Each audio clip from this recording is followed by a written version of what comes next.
next on NFL Live. They are now officially celebrating the AFC East Championship in Buffalo. The Buffalo Bills won home field advantage last month, but weather may not be a factor. I'll set the snowless scene from Rich Stadium. The weather is a concern for Dan Marino and the Dolphins, who hope for a reprise of last week's fourth quarter magic. We'll talk about that. I don't think right now I'm ready, but I can pretty sure that I could get ready. The rumors about Notre Dame's rocket intensified this week. I'll have the latest. It's up to Jim Kelly. If I feel that I'm ready to play, I'm going to play. It doesn't matter what doctor tells me.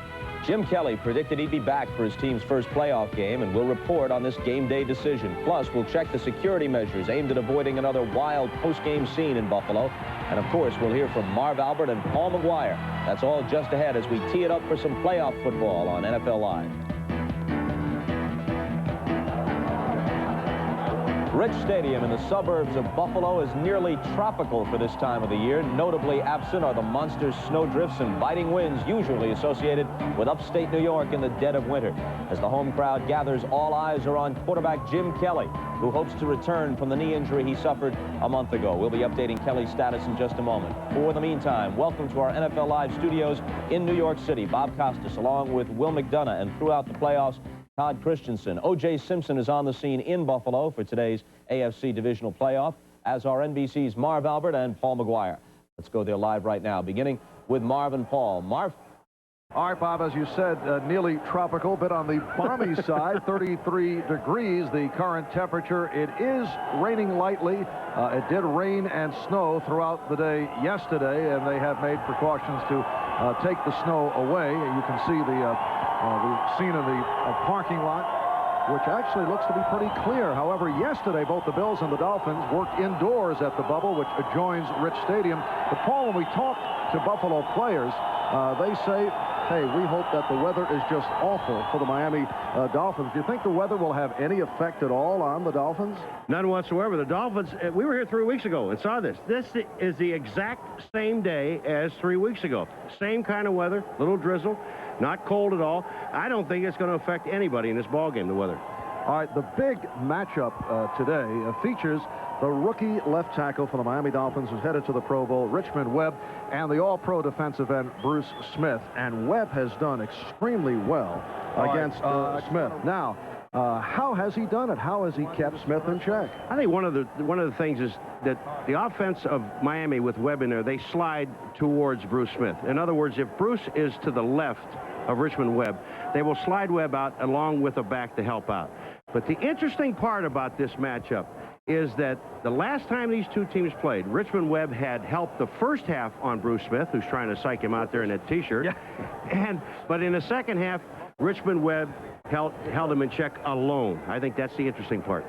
And the decision has been made by the Dolphins. Their all-pro linebacker, John Offerdahl, will not be in action because of that sprained arch injury. So it will be a combination of Mike Reichenbach and Barry Krause trying to fill in for a very important man in John Offerdahl. Now let's go to a man who thrived under the adverse weather conditions while in Buffalo. Let's go down to O.J. Simpson. Well, I beg to differ with you, Paul McGuire. The weather may be exactly the same in that warm booth up there, but down here on the field, the temperature may be the same, but the wind is much stronger now than it was a few weeks ago. But, you know, weather's like beauty. It's in the eye of the beholder. When the Dolphins arrived here today, all the guys came up to me and said, Juice, man, how did you play here 9 years, man? It's freezing up here. This is horrible. Meanwhile, when the Bills came, they were all pretty upset. They said, Juice, why is it every time Miami come up here, they get great weather? As far as the Bills are concerned, injury-wise, I talked to Kelly this morning. He says he will start. I'm a little surprised at that. Frank Reich has always had great games against Miami, and I thought they probably would go with him and maybe bring Kelly in later. Defensive end, Leon Sills, you know, he hasn't played in a number of weeks. He had a strained knee. He's going to play today. He's going to start. It's going to be pretty interesting early in the game to watch he and Kelly and see how they react to their first contact. Back to you, Bob, in that warm studio in New York. All right, well, O.J.'s had a busy morning in Buffalo. He was there when Jim Kelly arrived at Rich Stadium. Here it is. Jim, just tell me how you feel. What kind of practice did you have this week? Oh, felt great. A good practice, and we'll see how the field is right now.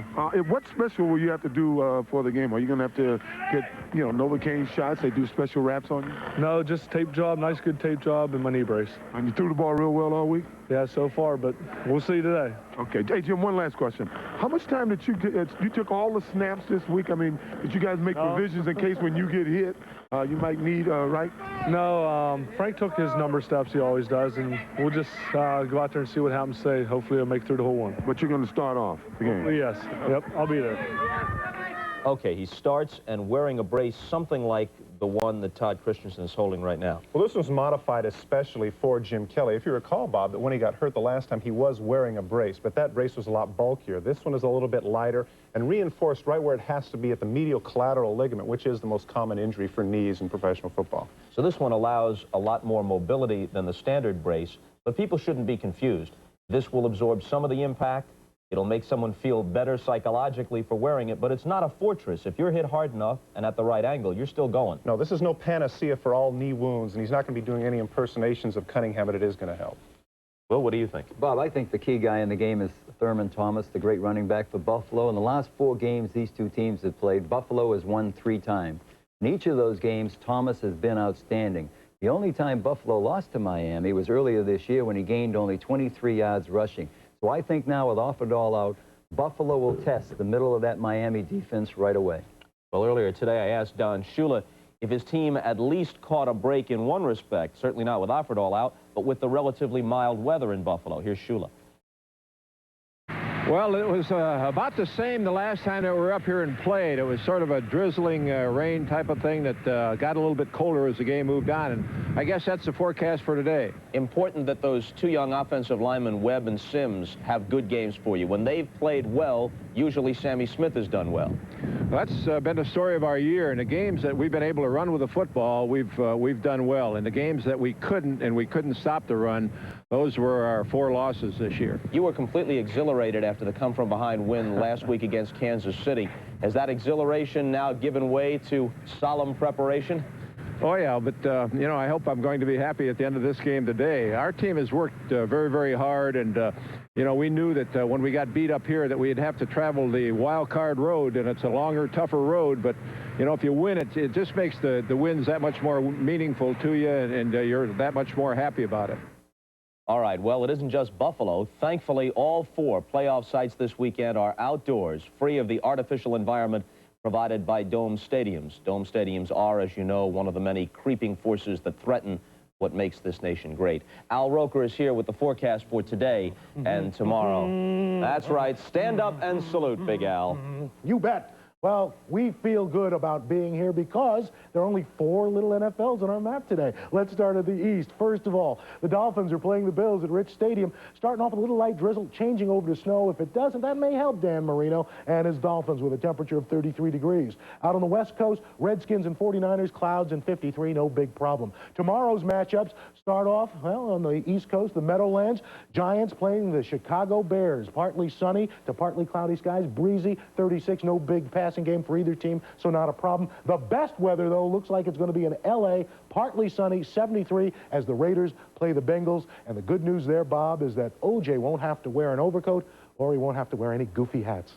All right, thank you, Big Al. Speaking of O.J., up next, in his 8 years in Buffalo, the Bills played in exactly 1 postseason game, despite all those great seasons by the Juice. O.J. is back in a moment to compare today's team with the best he played on as NFL Live continues.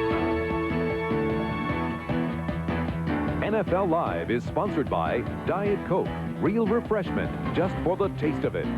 By Interstate Batteries, now #1 with over 180,000 dealers across the U.S. and Canada.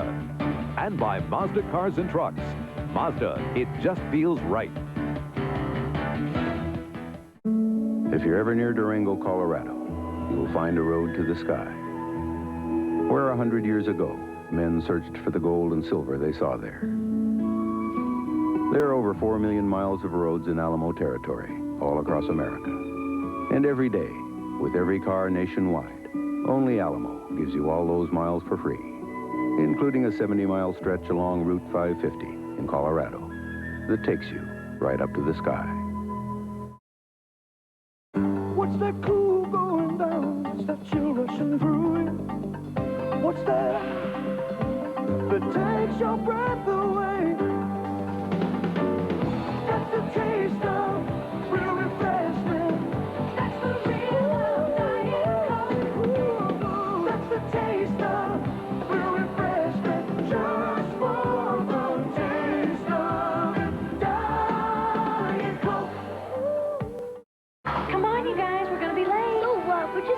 weekend anyway. The Mazda MPV four-wheel drive can help you get just about anywhere you want to go. Let's go home. Its V6 engine and rear anti-lock brakes let you handle even the worst weather with confidence. Face it, Mom, we stink. Hey, where's that team spirit, huh? Hey, Gail.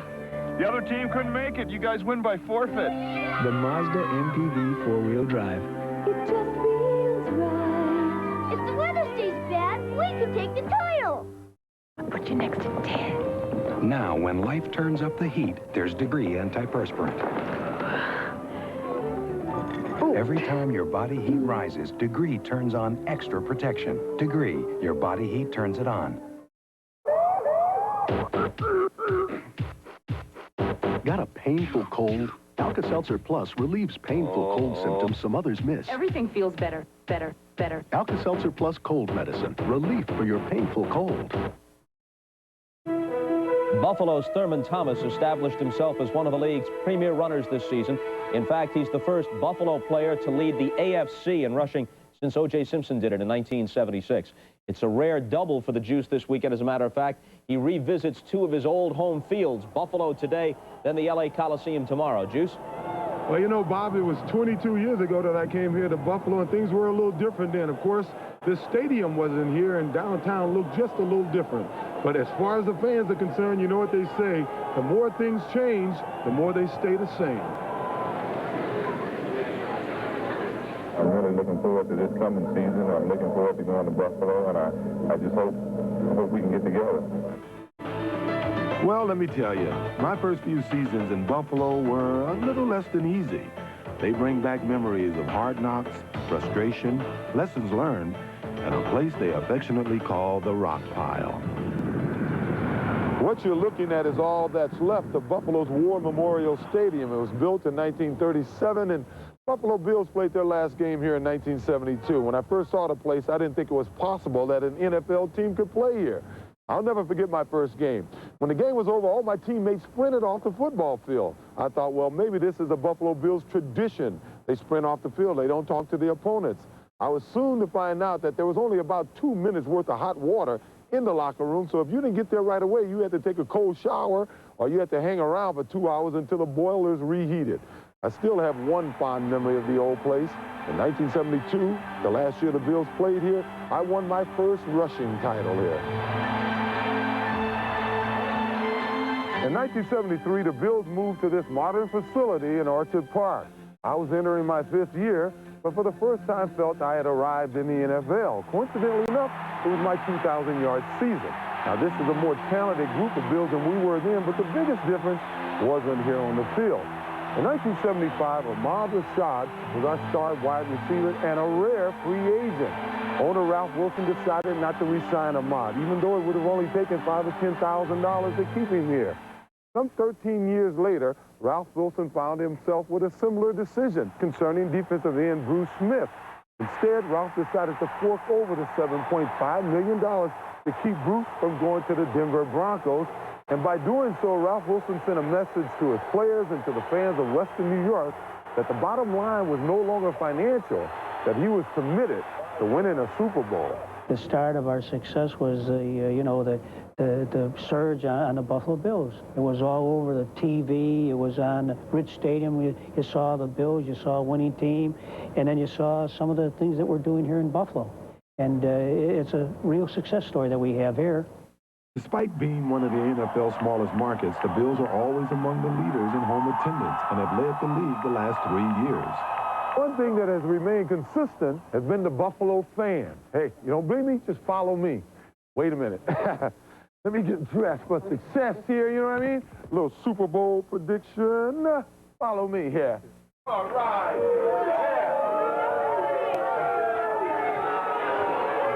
How important is it for the community, for this team to win the Super Bowl? I think it'll be devastating if the Bills don't go to the Super Bowl. If they lose to Miami, I think it'll be devastating. You're gonna see some obituary columns about Yale Long tomorrow. The Bills don't beat the Dolphins. Things haven't changed a bit. Well, you can only call the Buffalo Bill fan describe him as diehard. I recall games out here when it was snowing so hard I couldn't see the stands, so I know they couldn't see us, but the announced attendance was 80,000 with about 2,000 no-shows.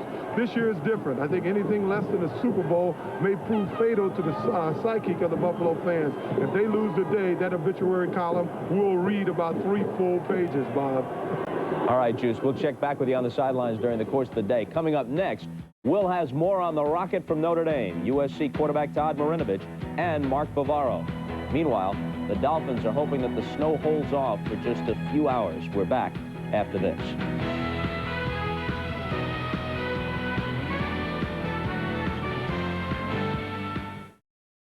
Today, more people than ever are getting a kick out of this hot shot. Interstate batteries hit the road fast with all the cranking power and reserve energy you need for even the worst curves in the weather. And Interstate has twice as many dealers than any other battery company in America, so you're never left stranded. For an Interstate battery dealer near you, all you got to do, call 1-800-CRANK-IT. Get the power that goes on and on and on, yeah. Used to be when you got a cold or flu, most doctors would say, take 2 aspirin. Those days are gone. Now they say, take 2 Tylenol. Doctors are recommending Tylenol more than ever, 6 times more than aspirin for cold and flu. Doctors know extra-strength Tylenol is stronger relief than regular aspirin for the aches and pains and sore throats of colds and flu. Tylenol, the doctor's choice by 6 to 1, and the pain reliever hospitals use most. To unlock your body's potential, we proudly offer Soloflex. 24 old-fashioned iron-pumping exercises, each correct in form and balance. All on a simple machine that fits in the corner of your home. For a free brochure, call anytime.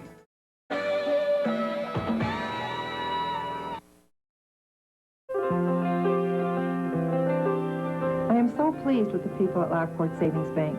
They're professional and helpful. They take real interest in their customers. I feel secure with Lockport Savings. I have my mortgage, checking, IRA, safe deposit there. They're my total bank. This is it for me. Lockport Savings Bank makes the person-to-person commitment to you. It was a raucous scene when Buffalo clinched the AFC East last month. In response, team and city officials have increased stadium security. They've added police dogs, and they banned beer sales today. Direct appeals have also been made on local TV. Hey, we all want to win, and we all want to celebrate. But let's do it in a safe way.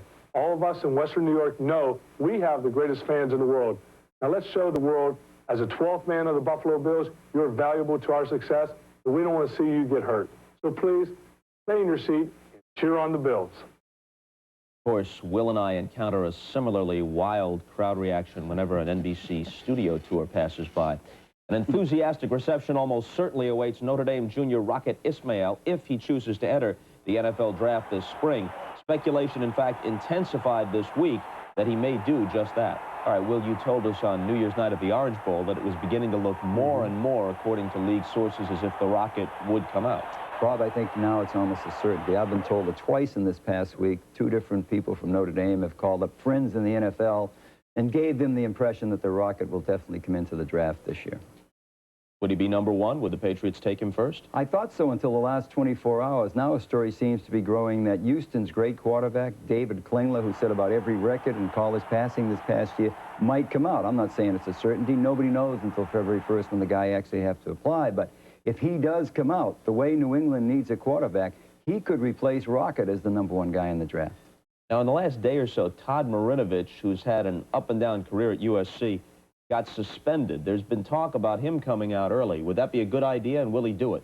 Well, I know that Joe Mendez, the New England Patriots personnel director and a friend of the Marinovich family, has been trying to tell him, stay in school, Todd. But this is before the kid gets suspended. Now that I think he's suspended by USC, there's no doubt really in anybody's mind that he will try to come into this draft. Although it might not be really a good idea. No, he won't be, I don't think, one of the top 2 or 3 quarterbacks if he does, because he's not that highly regarded right now. That's why people are telling him, stay in school, get another year under your belt. Now, last year, several juniors came out early for the draft. This year, the same thing. Lots of talk about underclassmen. What about the Senior Bowl? Is the Senior Bowl going to continue as a showcase exclusively for seniors? Well, a couple of weeks ago, Senior Bowl officials contacted the NFL and said, listen, we're thinking about letting some of these juniors in. They've applied. And the NFL said right back, if you do that, you lose us. We won't send our coaches to the game. We want to have nothing to do with that. You better keep it seniors only. So that's what they're going to do. Back to the pro game. Mark Bavaro lines up tomorrow for the Giants against the Bears. Could any appearance be his last? Yes, there are growing stories that, you know, Mark's had extensive injuries in the last couple of years, a real bad knee he's played on all year long. I talked to his father, said no final decision has been made yet, but when the season's over, because of the injury, Mark is really going to think about what he's going to do next year. Okay, Will. We're closing in on kickoff time now in Buffalo, which will bring the third installment of what is likely to become a classic rivalry. Miami rookie Richmond Webb has neutralized Buffalo's Bruce Smith in their two meetings so far this season, and it's a matchup to watch as the two meet for the third time. We'll send it back to O.J. in Buffalo in a minute. The boss in the family will be glad to know the 91 Mazda 626LX comes standard with an AM/FM cassette stereo, power windows and locks, power remote mirrors. And right now you can save up to $820 on an LX value pack with air conditioning, moonroof, and an anti-theft alarm. Plus factory-to-dealer incentives that can save you hundreds more. You're welcome, the Mazda 626. It just feels right.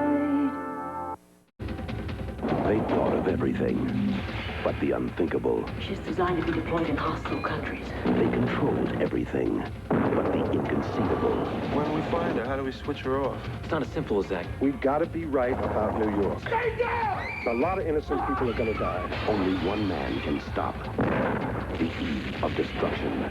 Gregory Hines. Eve of Destruction. Rated R. Starts Friday, January 18th at theaters everywhere. You know when it's right. You know when you feel it, baby. You hold it, you hear it, you taste it, it's right. You got the right one, baby. If it's irrepressibly lovable, unsurpassably callable, and intimately soulful, you got the right one, baby. It seems that every time you turn around these days, another pain reliever with ibuprofen in it is comparing itself to Tylenol. But you know what they can't say? They can't say they're gentler than Tylenol, because they're not. Tylenol won't irritate your stomach, the way ibuprofen sometimes can. That's a medical fact. And is it any wonder that today hospitals use Tylenol 14 times more than ibuprofen? Tylenol, the pain reliever hospitals use most. Well, we know which team O.J. is picking today. He'd be picking Buffalo against Bart Starr's Packers or Bradshaw's Steelers. But what about the Dolphins, just to give them a nod, Juice?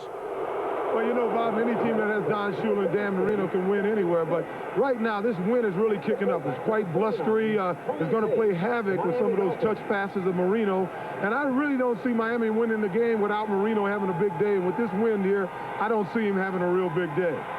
All right, O.J., as we said, we'll check back with you during the course of the afternoon. Let's get some thoughts now from Will McDonough and from Todd Christensen. Will? Well, I do think the wind's going to be a big factor. You know, for years, Bob, I used to cover the New England Patriots, and we'd go up to Buffalo every year to play, and I know their players felt that it was the worst stadium in the league to try to play in when it was windy because the ball moves so much there when you threw it. You know, they're 8-0 at home this year and 23-2 at Rich Stadium over the past few years. Well, there's two factors here, Bob, that a lot of people are underrating. First of all, the magic that Marino and Clayton have now, since Clayton has come back in the 15th week of the season, was obvious last week, particularly in the fourth quarter. And second of all, in a game that might be close, you have to like the Dolphins with a guy that can kick a 58-yard field goal like he did last week, Stoyanovich. Of course, the key in this game, I think, is going to be Andre Reed, who is just a sensational receiver. What kind of job can Tim McKyer, who will have the responsibility most of the time, do on Andre Reed? Well, remember last week, you know, Tim McKyer did a lot of talking, and Stephon Page went out and caught 8 for about 150 and, you know, just had a really big day on it. So he can afford the luxury of running his mouth. And look at the other side, too. My buddy James Lofton at 34 years of age. Oh, he's out. He can't do it anymore. Averaging more than 20 yards a catch. He's had some big plays for the Bills this year as well. We give you this not to encourage gambling, but only to give you an idea of the way people are thinking about the game around the country. Put it in some perspective. Buffalo is now a 7.5-point favorite. They were 6.5 yesterday. Now they know Kelly will start. Offerdahl is out. It jumps up another point, 7.5. All that's left is to get the teams on the field and tee it up, and we'll have the Buffalo player introductions when we come back to wrap up this edition of NFL Live right after this.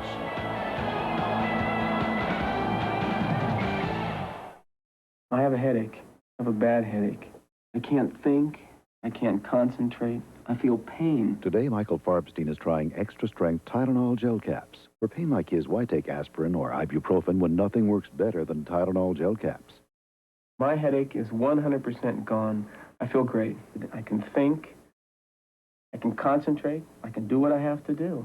Tylenol gel caps really did the job. Tylenol gel caps, only from Tylenol. For everyday pain, nothing works better.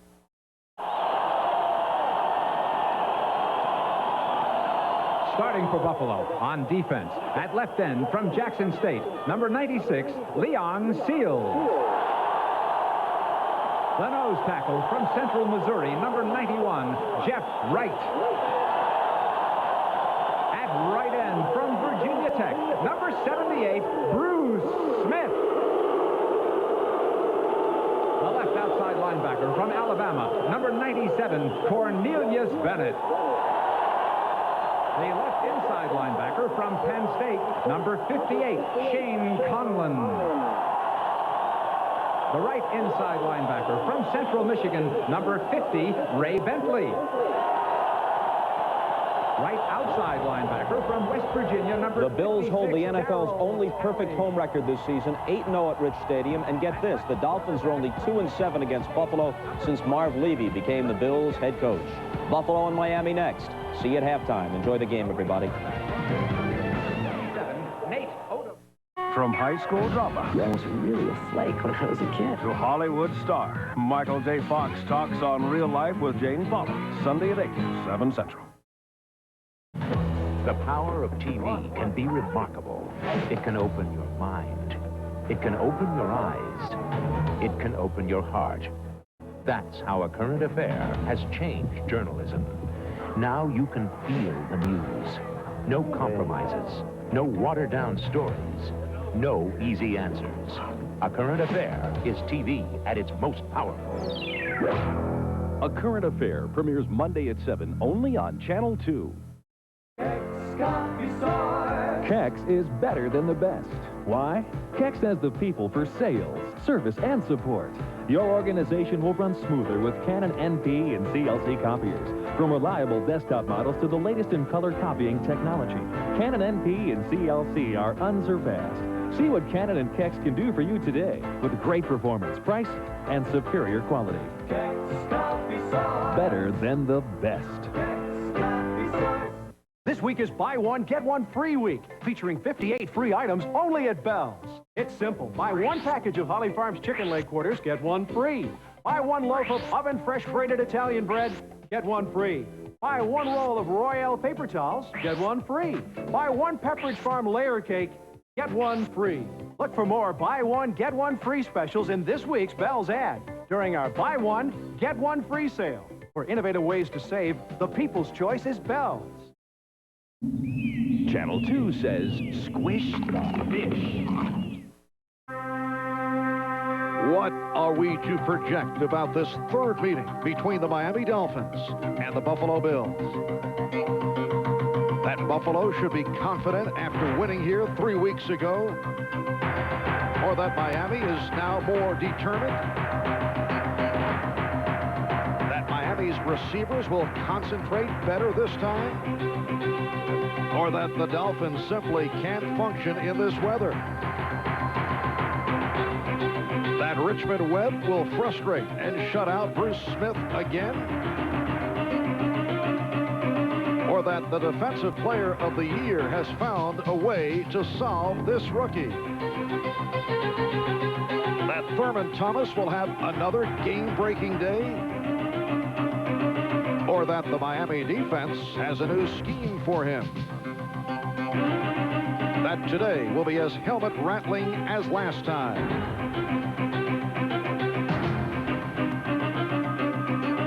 or that touch and athletic prowess will prevail. That Buffalo intimidated Miami with that pounding last month. Or that the Dolphins are more focused this time. If we can beat the Bills in Buffalo, we're going to have a lot of confidence going against anybody else we play after that. This third time, it's going to be a dogfight right down to the finish, and hopefully we'll be able to do the things that bring us out on top.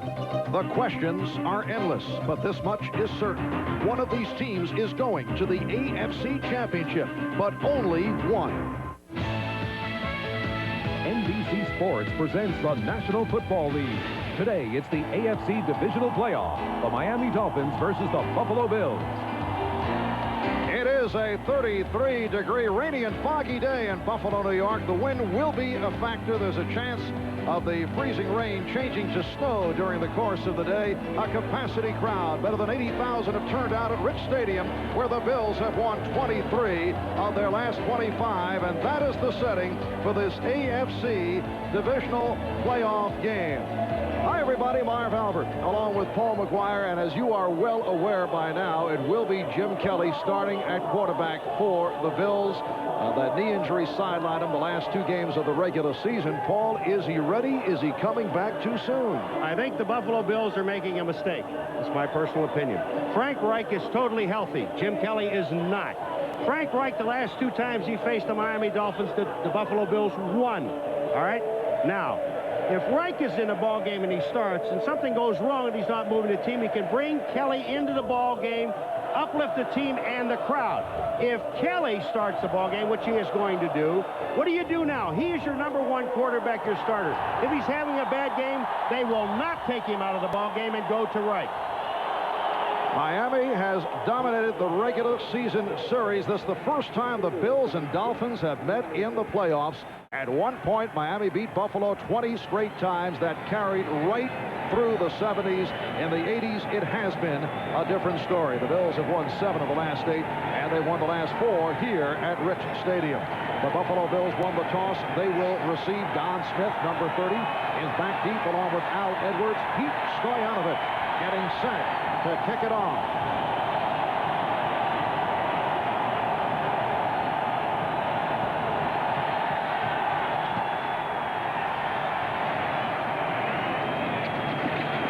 Don Smith muffed it and then able to recover and brings up near the 25-yard line. And here comes Jim Kelly.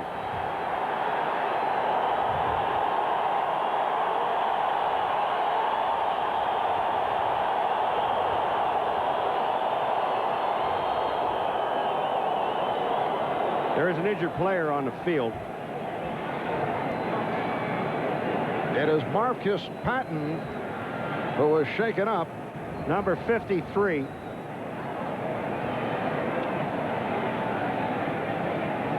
And he just gets dropped. Marcus Patton, a rookie out of UCLA, an 8th-round draft pick, who has been used for the most part on special teams by the Buffalo Bills, took a shot. You know, we saw this 3 weeks ago in a game when Don Beebe was here, the Miami-Buffalo game, and Beebe was out blocking, and he got hit on the side by another player, not the one he was blocking. And here's Marcus Patton doing the same thing, blocking downfield, and he gets hit from the side.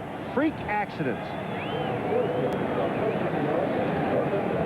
Question is now, will the Buffalo Bills, Marv, come out in a hurry-up offense? Because Jim Kelly has not played for a while. He, yesterday talking to Kelly, says he has not missed a beat.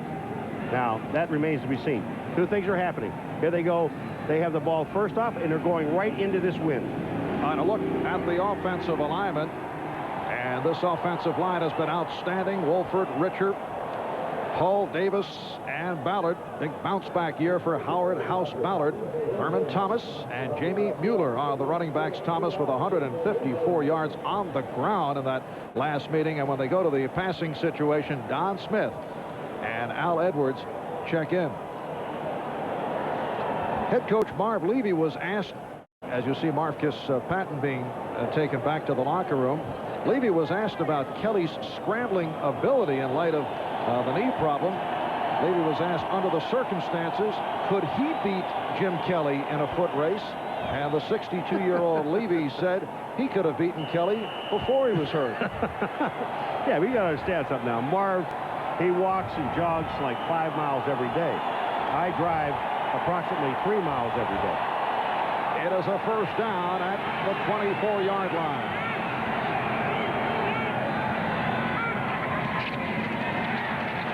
And Kelly looking to throw on first down, could not find anyone. Oh, beautiful catch by Thurman Thomas, covered by Mike Reichenbach.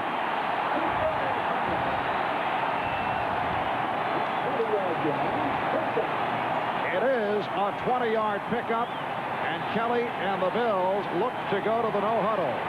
I would look to go to the no-huddle because to see if there's a replay, they have control of the ball before he goes out of bounds. Obviously, they say he did. Fumble. Thurman Thomas coughed it up. And it appears that the Bills have recovered. It just didn't look like Thurman Thomas had control of the football. Now, Kelly has taken the majority of the snaps all week long and in handoffs. Now, here is right from the center, Ken Hall. Now, does he have control of the ball? He never gets the ball in his hands. And Kelly put it in his gut. And Keith McKellar on the recovery. Now Thomas rips for the first down. Gets out to the 40-yard line. He went for 14.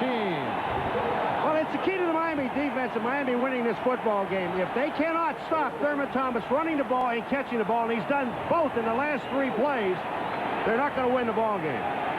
First down at the Miami 41. It's Thomas off the draw, stopped by the nose tackle, Sean Lee. And the crowd reacts to the late hit, a little extracurricular activity. I think a point that has to be made here is when you see the Buffalo Bills in the hurry-up offense with Jim Kelly, he loves it because he thinks this is his element. He calls every single play. He does not look to the bench for any kind of signals. And as you saw, the Bills have frequently been able to get off to the quick start. Andre Reed.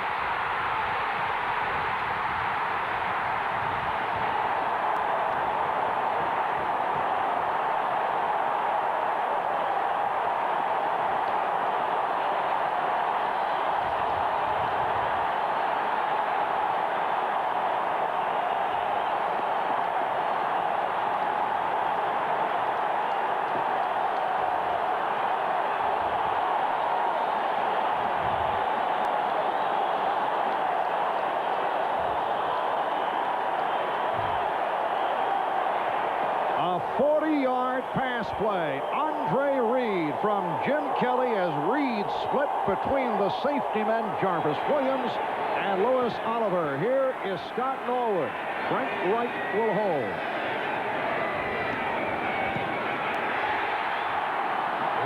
Another quick start by the Bills. Less than 2 minutes gone by. They lead 7-0.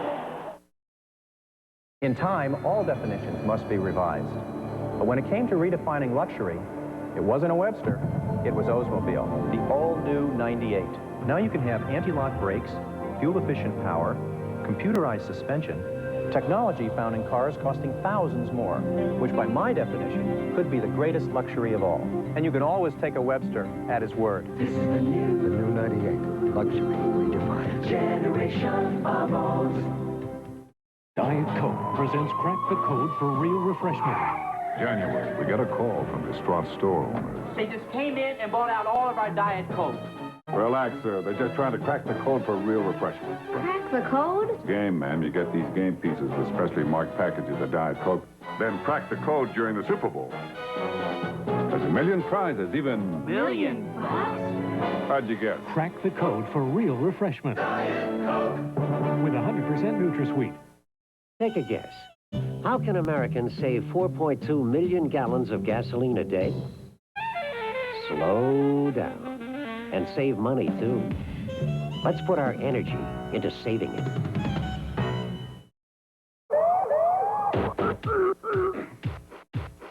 Got a painful cold? Alka-Seltzer Plus relieves painful cold symptoms some others miss. Everything feels better, better, better. Alka-Seltzer Plus Cold Medicine. Relief for your painful cold. All right, when you see Miami here, you're looking at man-to-man coverage. Here's J.B. Brown. He's man-to-man here. Here is Oliver. He is man-to-man. And also up here is Jarvis Williams man-to-man on the tight end. And watch what happens. Oliver can't stay with Reed. There's the play. The touchdown. He splits both safeties, and it's touchdown. Andre Reed, so good after he makes the catch, went 30 yards after the reception. Jim Kelly enjoying that. A spectacular return to action for Jim Kelly. The Bills 7, the Dolphins nothing. Norwood getting set to kick it off. Andre Reed has had a sensational season. Mark Logan is back. It's taken by one of the up men, Stephon Adams. The Buffalo Bills have been superb in kickoff coverage. Hal Garner leading the assault. And Dan Marino and the Dolphins hear it from the crowd as they step on. Richmond Webb, Mark Dennis at the tackles, Keith Sims and Harry Galbraith at the guards. And the center, Jeff Ulenek, Tony Page, and Sammy Smith are the running backs. Smith playing with bruised ribs, however, has refused to go to the flak jacket. And when they go 4 wide, Jensen, Martin, and Pruitt come on. Miami starts out from its 30. That's the tight end, 80 Edmonds, in motion. And it's Smith. Stopped. A short pickup for Sammy Smith, and apparently he fumbled it. The Bills claiming that they recovered. And officials are saying he was down. The referee is Bob McElwee, and Miami does maintain possession. Now the Bills are taking out Ray Bentley and are putting in a 50 defensive backs, James Williams. All right, here it is. Here's Smith going up inside, and the ball is out. He's still up. That is fumble. But with the whistle blow. Well, Sammy Smith has had fumble difficulties right throughout the season. Marino, facing the pressure, was looking for Clayton. And a penalty marker is thrown. I don't know if it's thrown for holding, because, look, we're right on the line on the 30-yard line here, and it looked like Bruce Smith lined up offside, but they're going to call holding on Buffalo, which will be a first down. But Bruce Smith's arm is offside, and I sat there sitting here watching Richmond Webb. He handled him. Number 31, defense, 5 yards, automatic first down. Now, they just put Williams into the game, and he's on Tony Martin. That's holding. Now, that is holding. James Williams, the rookie from Fresno State, has been the starter in the absence of the injured Kirby Jackson, who is back today. Jackson has been out with a pulled hamstring. Miami first down from their 37. Buffalo 7. And Miami nothing. Off the draw, it is Logan. And he's turned back by the combination of the strong safety Leonard Smith and the left defensive end Leon Seals. Seals a question mark coming in because of an injured knee, but he is out there as the starter. Jeff Wright, Bruce Smith up front. Outstanding group of linebackers, Bennett, Conlon, Bentley, and Talley. Bennett and Conlon are Pro Bowlers. And when they go to the dime in the passing situation, White Drain and Clifford Hicks come on. That's the normal secondary with Jackson back. Second down and 8. Again on a delay, it's Smith. And once again, the Bills handle the run.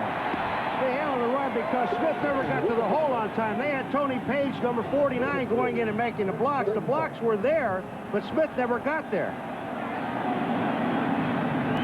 You'll see 49 coming from the right of your screen. He's blocking. Now watch right here. Smith goes the wrong way. The blocking is to his left. He goes to his right. Page had a block on Bentley, and the hole was there. He didn't get to it. And you saw Kirby Jackson involved in the tackle. Third down and 5. And this passing down, Jim Jensen has checked in. Will Smith outside.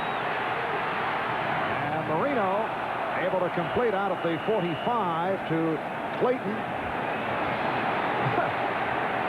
Kirby Jackson on the stop. That's Leonard Smith involved with Mark Clayton.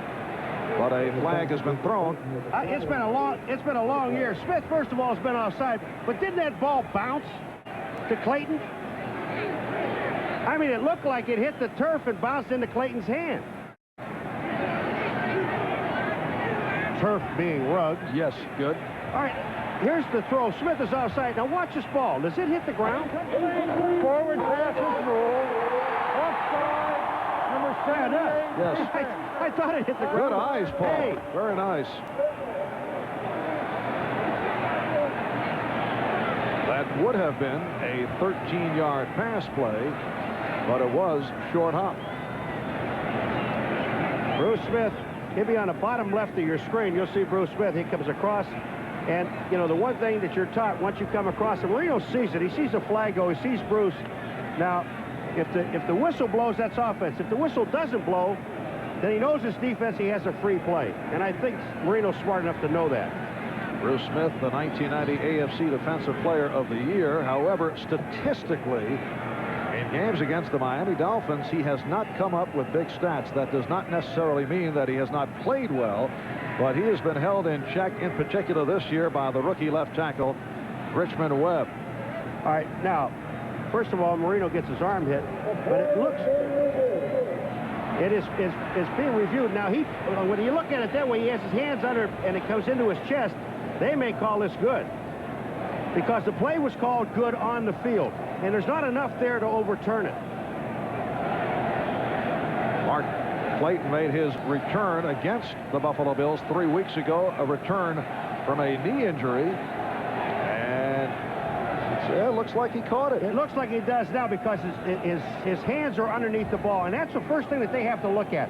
If his hands are underneath the ball, they'll give him the catch.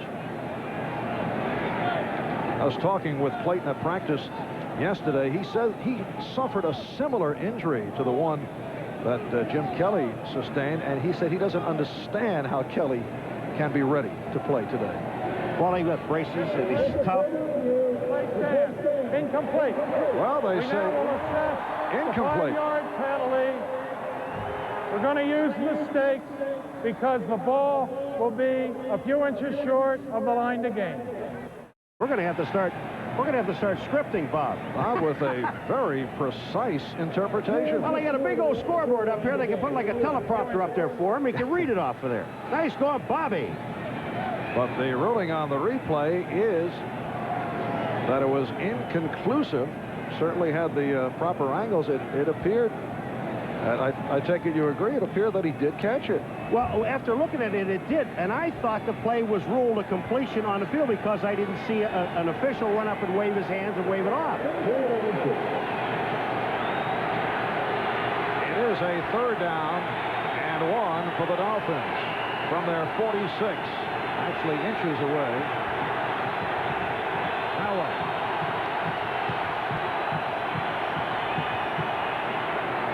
An official timeout taken. And now we're set to resume. 4:15 gone by in this first quarter. It's the Bills 7 and the Dolphins nothing.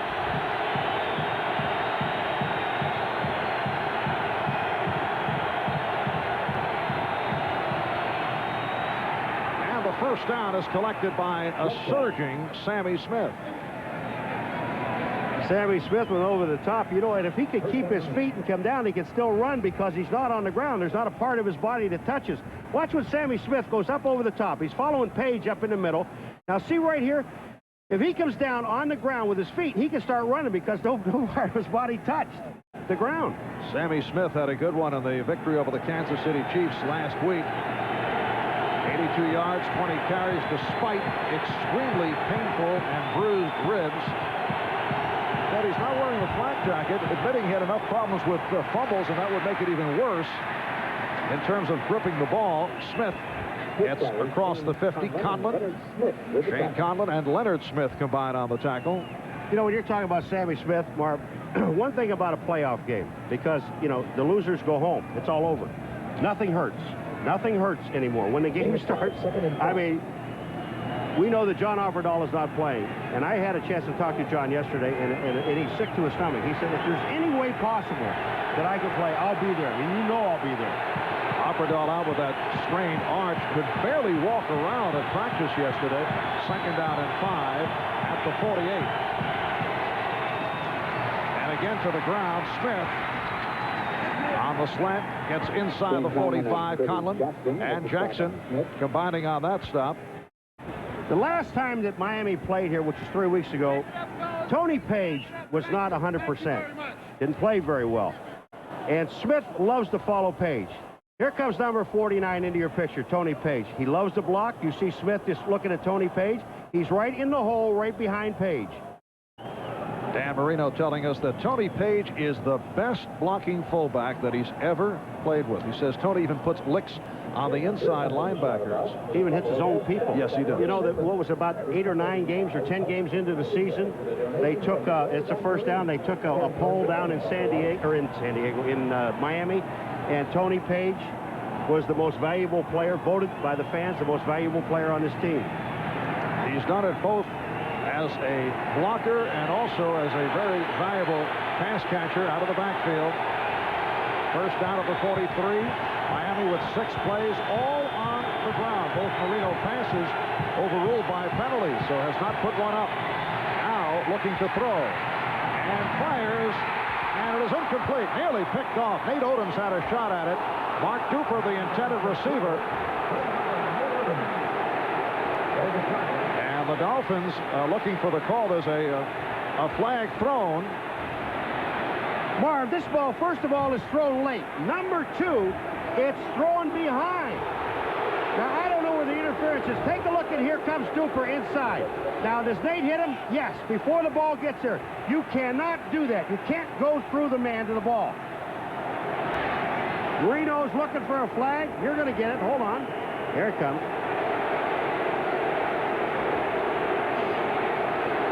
You have as much right to the ball, but you can't knock off the offensive man to get to it. So Miami first down at the Buffalo 28. Dan Marino had come into today, completing his last 10 passes. Big hit on Sammy Smith. It is Bruce Smith greeting Sammy Smith. Again a flag. Yeah, actually, Jeff Wright had a shot at him in the backfield, missed it, but they'll take the penalty here.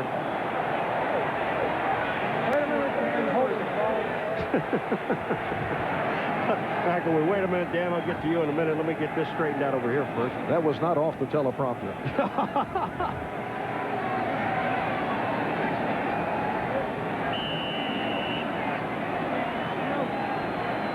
Very active start for the referee, Bob McElwee.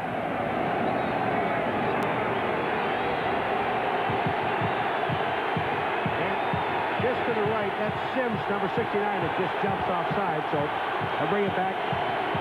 First and 15 from the 32. Mark Logan stopped by Conlon and Smith. Well, Bruce Smith got across the line. These plays are a little late, and if you're going to run a play away from Bruce Smith and he sees the run, you've got to block back on him to make sure that he doesn't get down into the flow of things. He did that time and got Logan before he got started. Didn't tackle him, but slowed him down. Paul, we are just about midway through the first quarter. Bills with a 7-0 lead. Dan Marino officially has yet to throw a pass.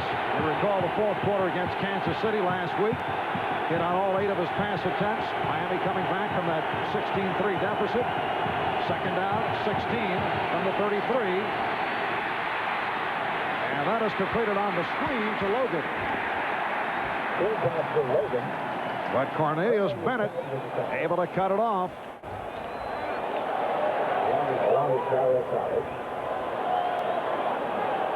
It will be a third down and 14. And I detect some snowflakes dropping. They said snow showers, more rain throughout the day.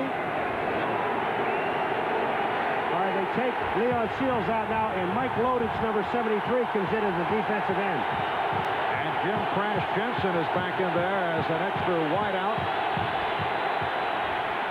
Off the roll. Marino goes across the field. And that was caught by the center, Jeff Ulenake, who did not want it. Instinctively, he went for the reception and then dropped it. Well, the problem is that Cornelius Bennett, number 97, grabbed Jensen as the ball was getting there. Now, he's not beyond the line of scrimmage. Behind the line. That's a loss of down penalty. Loss of down penalty. 63 touched the ball. That was a... They get Ulenake touching the ball. But watch this. Here comes Jensen.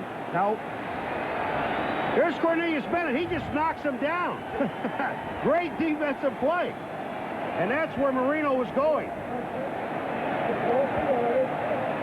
And we're told that the left guard, Keith Sims, was downfield.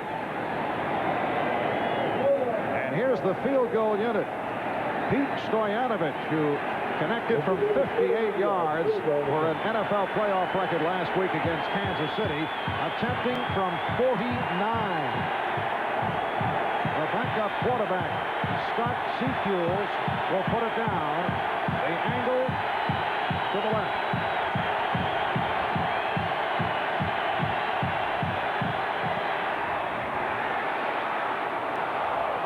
And he puts it right through. A 49-yard field goal by Stoyanovich. 7 minutes remaining in this first quarter. It's the Buffalo Bills 7 and the Miami Dolphins 3. The reason 2 Oldsmobiles made the 1991 Consumers Digest Best Buys list is based on the same philosophy Oldsmobiles are built by. Exceptional value. This is the new generation of Olds. Rolling. Okay, we're taking the scenic route to Tampa with Super Bowl tickets found in a case of Miller Lite. You all right? Did you have the shrimp loaf? And since there's instant win cards in 12 packs of cases and 45,000 prizes, anybody can win Super Bowl tickets. The Hogs, the Dogs, anybody. So who will find tickets and join us in Tampa? We're not really sure, but at least we know what to wear. Only one beer has your tickets to Super Bowl 25, Miller Lite. Back in 1966, Oldsmobile brought on a revolution with front-wheel drive. Today, the evolution of Smart Track, the combination of all-wheel drive and anti-lock brakes, will again take the world by storm. This is the new generation of Olds. To unlock your body's potential, we proudly offer Soloflex. 24 old-fashioned iron pumping exercises, each correct in form and balance. All on a simple machine that fits in the corner of your home. For a free brochure, call anytime.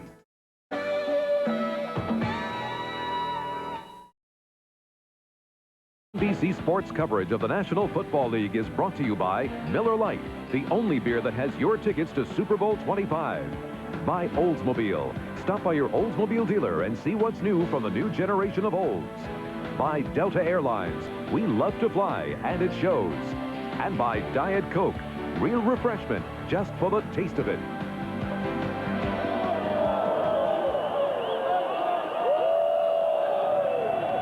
Pete Stoyanovich, who hit from 49 yards away to get the Dolphins on the board, getting set to kick it to Don Smith and Al Edwards.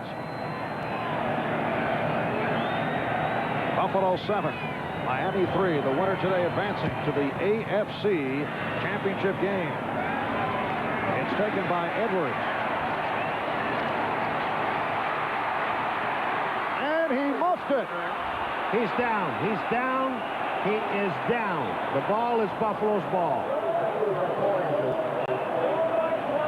Down by contact is the call. All right, you see Edwards coming up, and the ball down by contact. I don't know why they say that. The ground cannot cause a fumble. Here it is. He's down. The ball comes out. The ground cannot cause a fumble.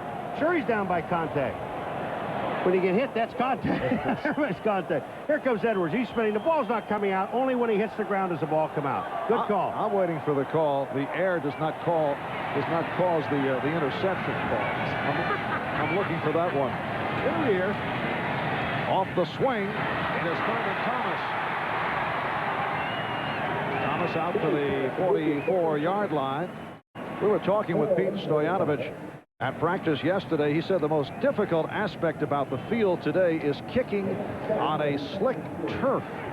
But he still was able to hit from 49 yards away. In the hurry-up, Kelly getting the time, and now going deep. James Lofton on the reception, covered by Tim McKyer.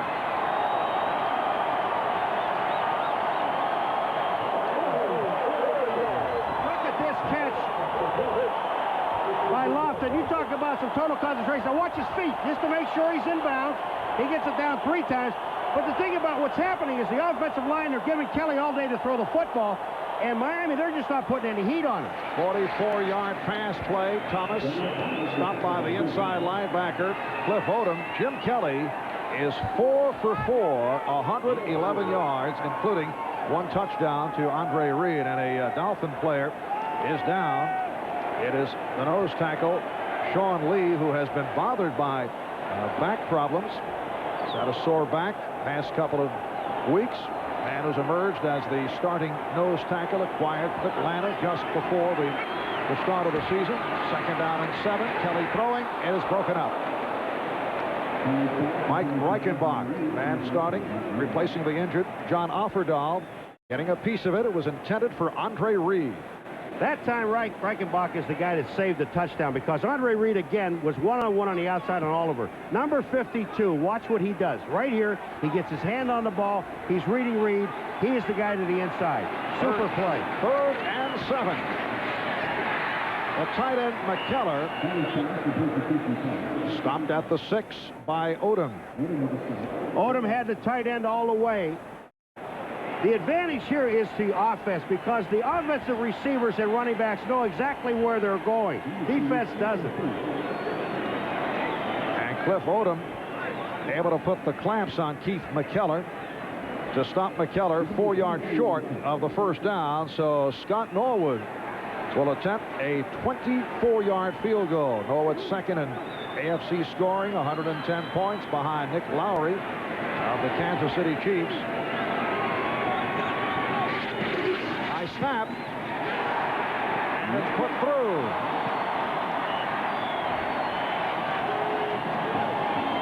So the Bills extend to a 10-3 lead on the Dolphins. Who's got the marketing plan? I do. Sales forecast. Right here. Presentation boards? Murphy's got them. Where's Murphy? This is the final boarding call for Delta Flight 6. Maddie Klein knows careers are riding on Delta flights. Mr. Murphy? Yes. We better go. Nobody told me you had a cast. Nobody knew. Passengers should now be on board. Maybe that's why more business people fly Delta than ever before. Mr. Murphy, you have a nice trip. Thanks.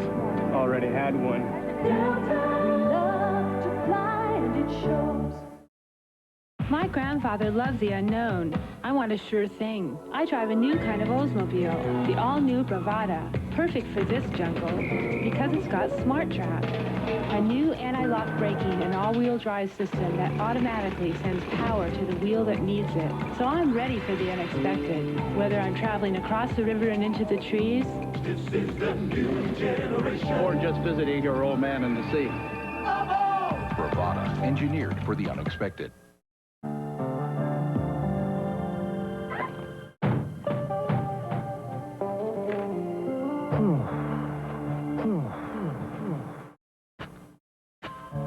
With real cola taste, just 1 calorie, and 100% NutraSweet. Nothing says real refreshment quite like Diet Coke. Nothing. Just for the taste of it, Diet Coke. The most important thing about this is the protection of Jim Kelly. They're keeping Thurman Thomas in. The 4-man rush is not getting there, and Kelly has all the time in the world. Now watch what Lofton does. Total concentration on the ball, over the outstretched hands of McKyer, but the presence of mind to get your feet down and stay in bounds. That's super play. Not bad for a 34-year-old wide receiver, James Lofton, 13th year in the NFL. He's got the legs of a 33-year-old. You're so kind. Trying to help him out. Lofton. Green Bay to the Raiders, and this is second season with the Buffalo Bills. Scott Norwood teeing it up. Had some difficulty. The wind becoming a factor. Light snow is falling. Temperature now at 32 degrees. Here in Buffalo, that's Mark Logan, the deep man.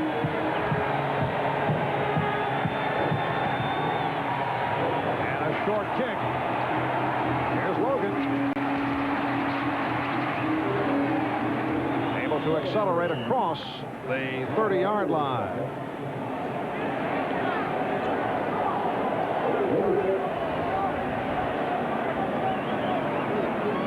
Well, 3 possessions, all resulting in points. Kelly to Reed for 40 yards on the touchdown score. 49-yard field goal by Stoyanovich, and then a 24-yard field goal by Norwood. The amazing about Stoyanovich is his field goal for 49 yards. He actually slipped before he hit the ball. That's incredible. He claims he has kicked 71-yard field goals in practice. I believe it.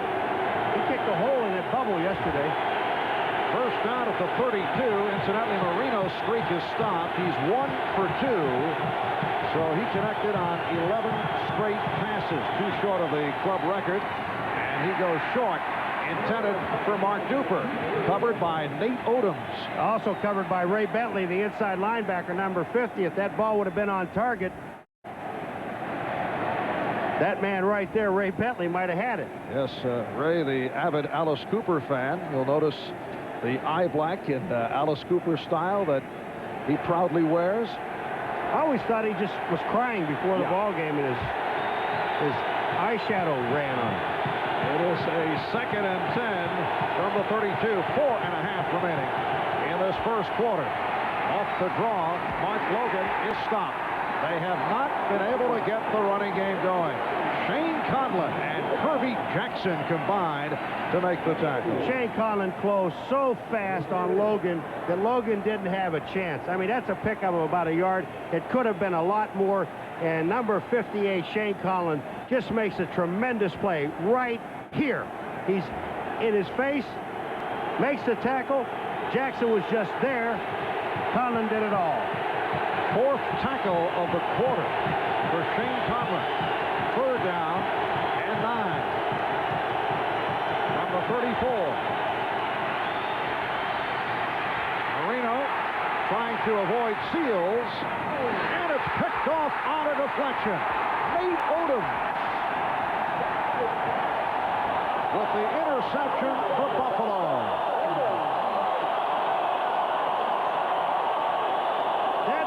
Just popped into Nate Odom's hands. Marino just tried to drill a ball. You're trying to force it. The rush was on. And here comes Clayton across. Now watch what happens here. Here's where the ball is forced in. Talley is there, and it just pops right into Nate Odom's hand. Here's Marino. This ball is fired. It goes right off of Clayton's chest.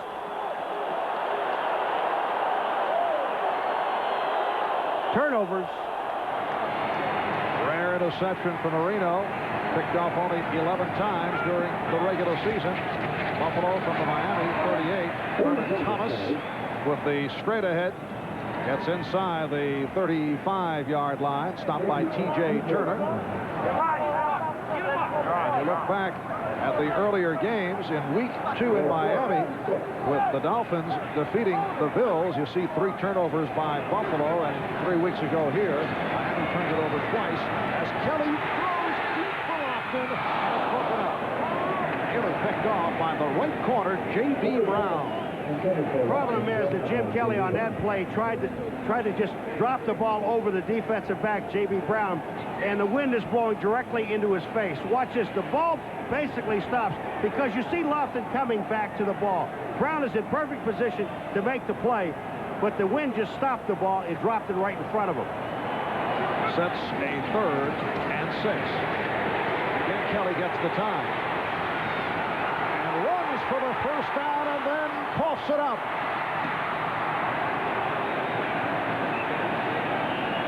It is recovered by Buffalo. Big break. Don Shula walking that one off as the center, Kent Hull, was able to get the wraps on it.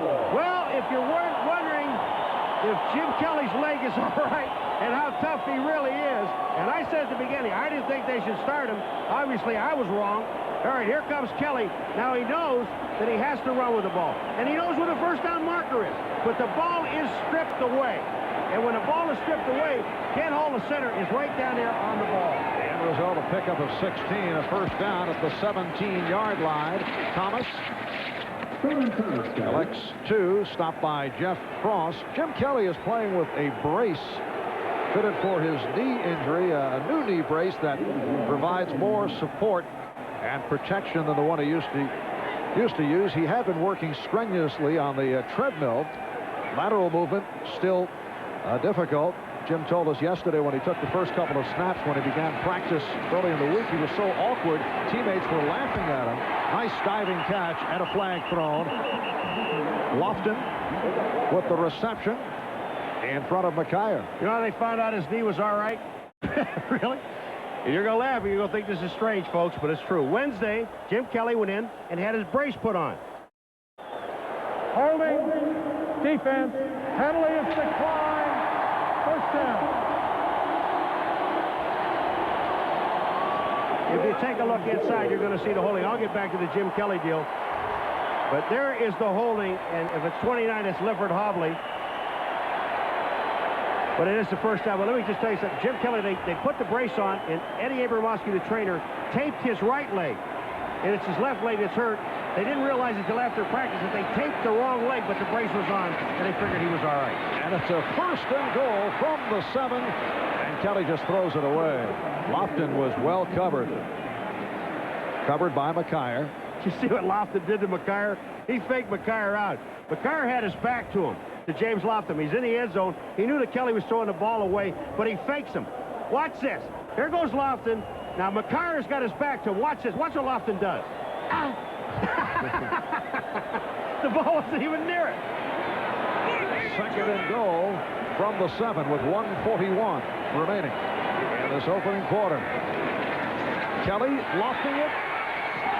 Intended for Andre Reed. Covered by the free safety, Lewis Oliver, and Reed is shaken up. Andre turned all the way around to get the ball. Watch this. And the way he turned is absolutely perfect. But when he comes down, Oliver lands on him, and it looks like you don't guess even in a situation like this. But the thing about Reed that made the play almost a touchdown is that when Reed, you see how Reed turns? He didn't turn his back to the ball. He turned into the ball. Always keeping the ball in flight, in line with his eyes. Timeout is taken with 1:37 remaining in this first quarter. We'll be right back. Rolling. Okay, we're taking the scenic route to Tampa with Super Bowl tickets found in a case of Miller Lite. You all right? Did you have the shrimp loaf? And since there's instant win cards in 12 packs of cases and 45,000 prizes, anybody can win Super Bowl tickets. The hogs, the dogs, anybody. So who will buy tickets and join us in Tampa? We're not really sure, but at least we know what to wear. Only one beer has your tickets to Super Bowl 25, Miller Lite. If you buy this new Oldsmobile and have a burning desire to haul 5,000 pounds through the desert in the middle of summer, go ahead. That's how we tested it. This is the new generation of Olds. Colts. Buccaneers. Lions. Cowboys. Seahawks, Rams. After the teams chose the inspiration for their names, they chose GTE, the telecommunications consultant to the NFL. Imagine what GTE could do for you. Okay, what's new with the new generation of Oldsmobile?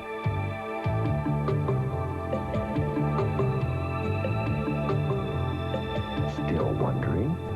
This is the new generation of Olds. The Bengals, the Raiders, the AFC Divisional Playoffs. Sunday. Pro Bowl Buffalo wide receiver Andre Reed, who apparently is all right following this sequence in the end zone. Well, Oliver fell on him, and more than anything else, I think he just got the wind knocked out of him because he wasn't limping and he's not moving his shoulders or anything. It is a 3rd and goal at the 7. Buffalo 10, Miami 3. 1:37 left in this first quarter. Direct snap to Thurman Thomas. Well, we asked Marv Levy, expect to do anything different, any trickery? He said no. No, they run this play quite a bit. As Jim Kelly gets back there with Thurman Thomas, they direct snap to him. If it works, fine. If it doesn't, in the situation, you're already in field goal range. But Marv attempting some chicanery here down at the goal line. And here is Scott Norwood with a 22-yard attempt. Earlier this first quarter, he connected from 24. During the regular season, 20 for 29. The holder is the backup quarterback, Frank Reich.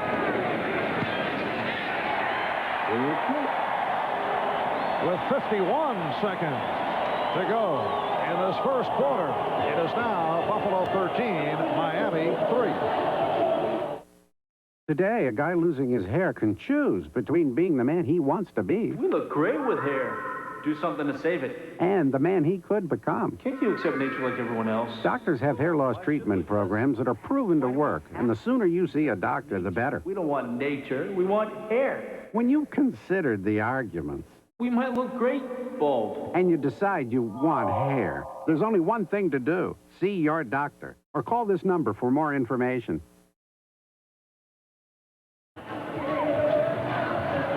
Well, tomorrow the AFC Divisional Playoffs will continue as Boomer Esiason and the Bengals injury hit the Bengal Ball Club heading to the Coliseum in Los Angeles. Cincinnati has won 3 in a row. Raiders have won 5 straight. You'll see it right here on NBC starting 3:30 Eastern Time with NFL Live. Marv Albert, Paul McGuire from Buffalo, New York, where the snow is falling. The temperature at 32 degrees. The wind will eventually be a factor, but on the nippy side. Advantage offense. Well, Scott Norwood apparently not having the same kind of difficulty with the slippery turf as Miami's Pete Stoyanovich. Earlier we saw Stoyanovich hit from 49 yards away. Now watch the follow-through.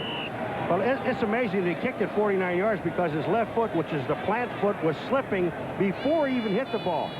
But his leg is so strong, and he made the connection and made a 49-yard field goal going down. 51 seconds left in this first quarter. Line drive kickoff by Norwood. Mark Logan on the return and takes a hard hit out at the 23-yard line.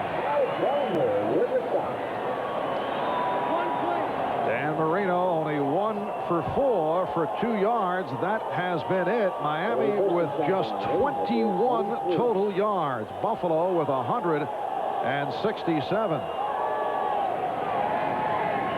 In contrast, Jim Kelly coming off the knee injury and a question mark in terms of the starting assignment today is open strong. 6 for 10, 123 yards. Again to the ground for Sammy Smith. Nothing.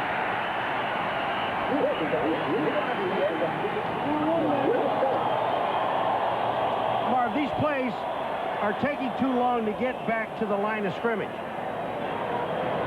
The offensive linemen cannot hold their blocks that long because they're slipping and sliding. You've got to hit something a little quicker where the defense can't get set and hold your offensive line and then make the play. Marino's going all the way back about 6 yards to the halfback to hand him the ball, sometimes 7 yards, but it just takes too long to get back. Time running down in the first quarter, and they do not get it off.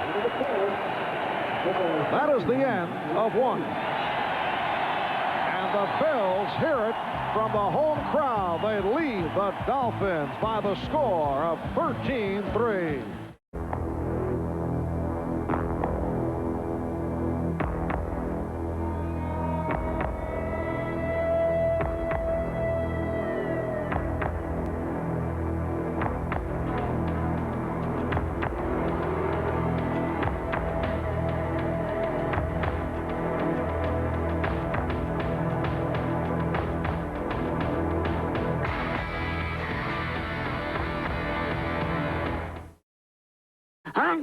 I've got the worst cold a human being ever had. I've got a major presentation tomorrow. I've got to rest.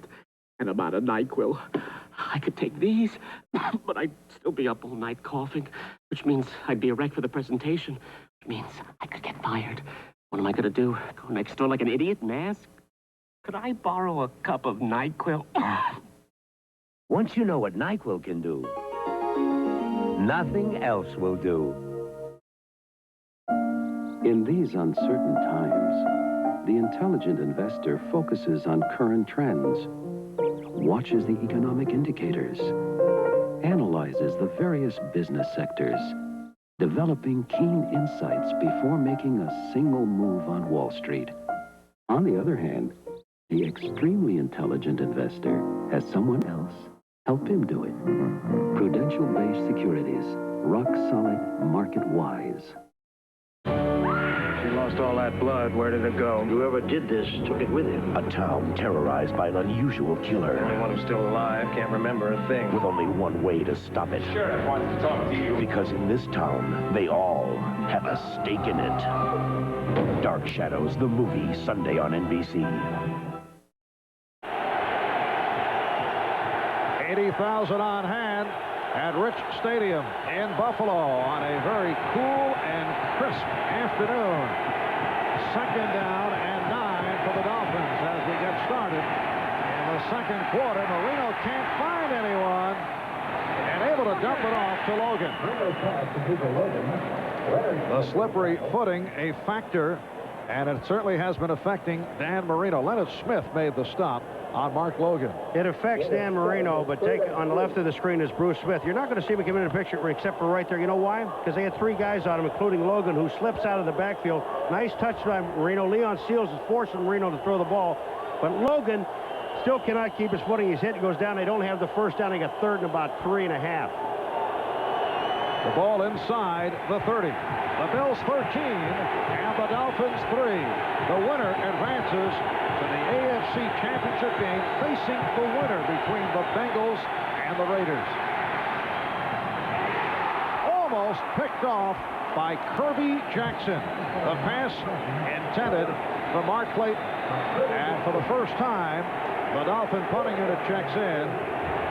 Marino is totally upset because he's saying that Crash Jensen, number 11, coming out of the backfield is being held, and that's why he's upset. Not with what happened downfield where it was almost intercepted by Jackson, but Crash Jensen, number 11, is the man he was looking at. He's on the ground. You see he was knocked down by Darryl Talley, and that's what Marino is upset about. Reggie Roby back at his 15. He had one block last week by the Chiefs. Steve Tasker telling us that the Bills might go after Roby. Gets this one away. Edwards covered immediately. Kerry Glenn, outstanding special teams player, making the stop. It is a 37-yard punt.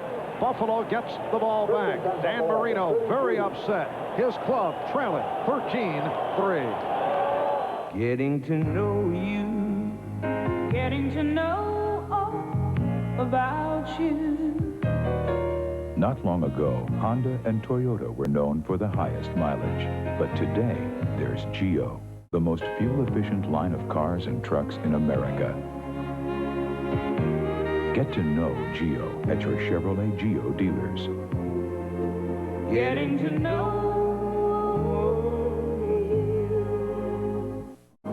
Skipper, you ever been afraid of dying? Son, you gotta have permission to die. Danny Glover. All we really got is each other. Willem Dafoe. Nobody has a chance alone. Brad Johnson. I do know the difference between dying for something and dying for nothing. Loyalty. Bravery. Sacrifice. You're gonna live! Flight of the Intruder. Rated PG-13. Starts Friday, January 18th at theaters everywhere. Only one antiperspirant in the world helps keep you so dry with the cool, clean scent of Old Spice. Only one deodorant in the world has so many odor-fighting ingredients with the cool, clean scent of Old Spice. There's only one Old Spice. When the team leader puts you in charge for the first time, that's when you find out how good you really are.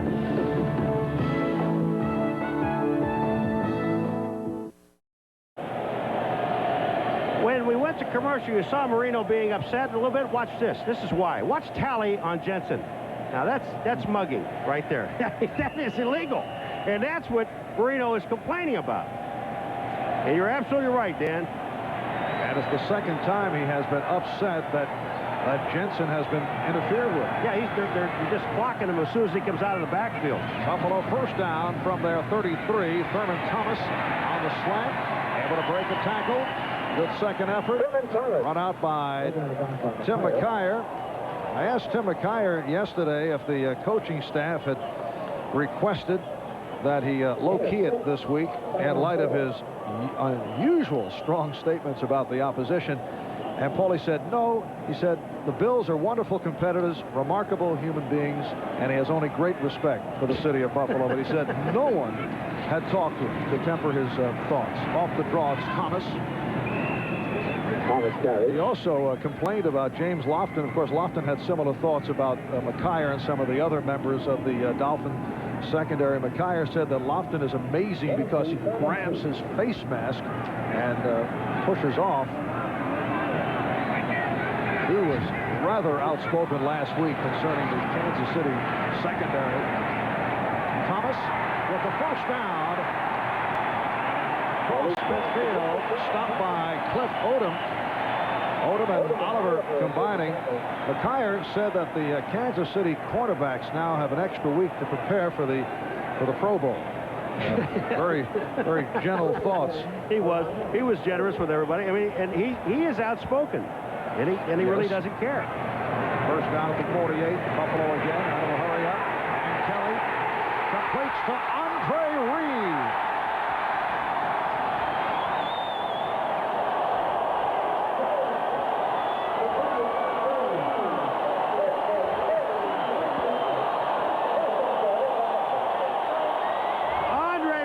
Runs right by Louis Oliver. I don't know if Louis Oliver thinks he's going to get some help or not.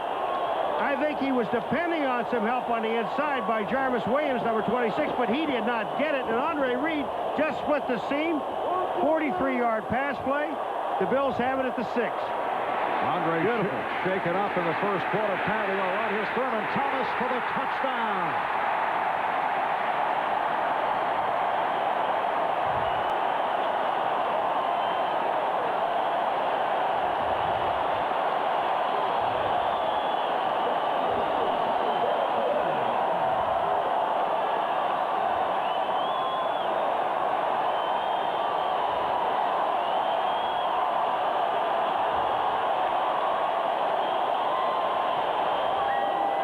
Thomas going 5 yards for the score.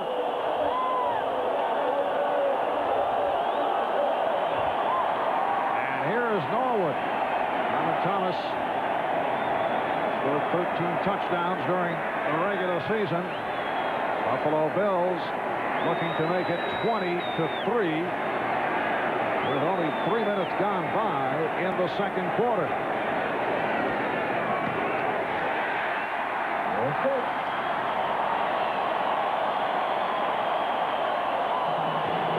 It's been all Buffalo. They lead by 17. Wouldn't it be great if instead of being in hot water with your boss, you were in warm water, the Caribbean, and swimming toward you was a beautiful fish?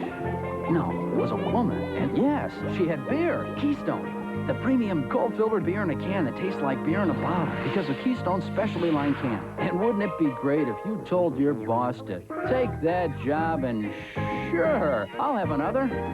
Keystone and Keystone Light. Bottled beer tastes in a can. Wouldn't that be great? Everybody's talking about fuel economy. But Chevy trucks are doing something about it. Chevy trucks give you better gas mileage than Ford. In fact, the Chevy C1500 Standard V6 gives you better gas mileage than any full-size Ford pickup. Maybe that's why more truck owners are switching to Chevy trucks. More people are winning with the heartbeat of America. Today's truck is Chevrolet. In Killarney, legend says, take a deep breath after it rains, and that fresh, clean feeling will last the rest of your journey. There's a bit of this in every bar of Irish Spring. Ah, the lost and fresh scent of Irish Spring. The Irish never quit. The product. The proving grounds. The results. STP gas treatment is the edge. NBC Sports coverage of the National Football League is brought to you by Today's Chevrolet, who invites you to see why more people are winning with the heartbeat of America. By Solaflex Muscle Machine, a new era in fitness. By the U.S. Army, learn how to get an edge on life. Be all you can be. And by cold filtered Keystone and Keystone Light. Bottled beer taste in a can. Wouldn't that be great?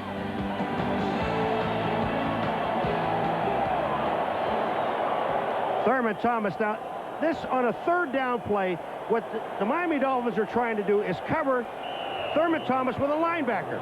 And that's Cliff Odom, 93. That's a 10-yard pickup. Now, that's impossible. That's not working. And the kickoff taken by Logan. Good low tackle out at the 20 by Steve Tasker. All right, Marv, now we saw Thurman being covered by a linebacker. That's not working. Now, let me show you something else. Here is Oliver. And right back here in this corner, you'll see him come into the picture, is Jarvis Williams. They are trying to cover Andre Reed with the safety, with help from the strong safety. And that isn't working.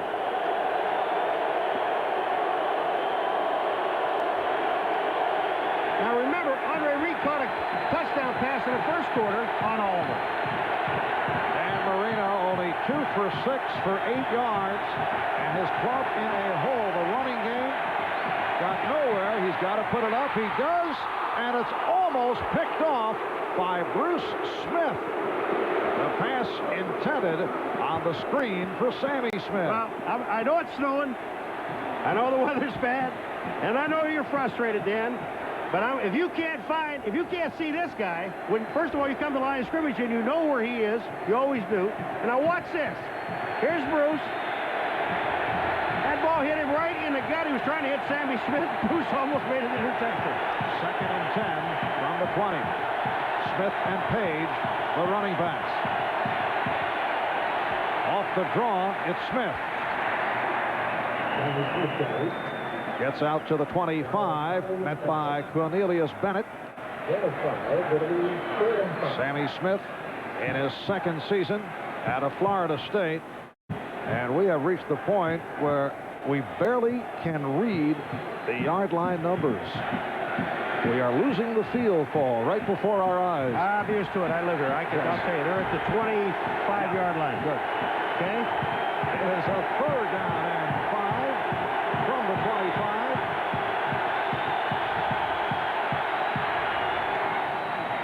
Mark Duper has the first down across the 35-yard line. Odoms and Talley combined on the stop, and that went for 11. All right, Nate Odoms, here he is. He's on Duper. He gets down in that position.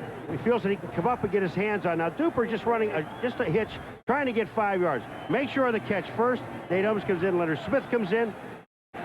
Darryl Talley comes in. But he got the first down. And the first catch of the day for Mark Duper. First down at the 36. 5 minutes gone by, 2nd quarter. The Bills 20 and the Dolphins 3. Play action. Marino with the time and completes to Duper, who gets away. Touchdown, Miami. And in that instance, we saw perhaps the slippery field hurting the Bills. They could not get the grasp on Mark Duper, who went for 64 yards for the score. The most important thing here is Nate Odoms is on Duper again. But the thing about it is Marino had all the time to throw the ball. Now look at this where this pass is. Perfect pass over the middle. Now they don't make any plays.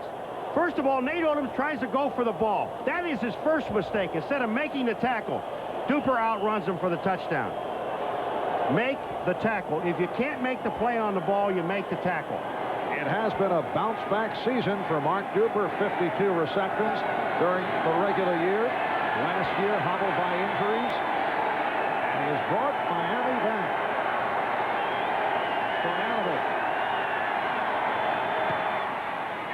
Puts it right through. So with 9:54 remaining in this first half, the Bills now lead the Dolphins by the score of 20-10. Once a year, the automotive world holds its breath awaiting the announcement of its most prestigious award.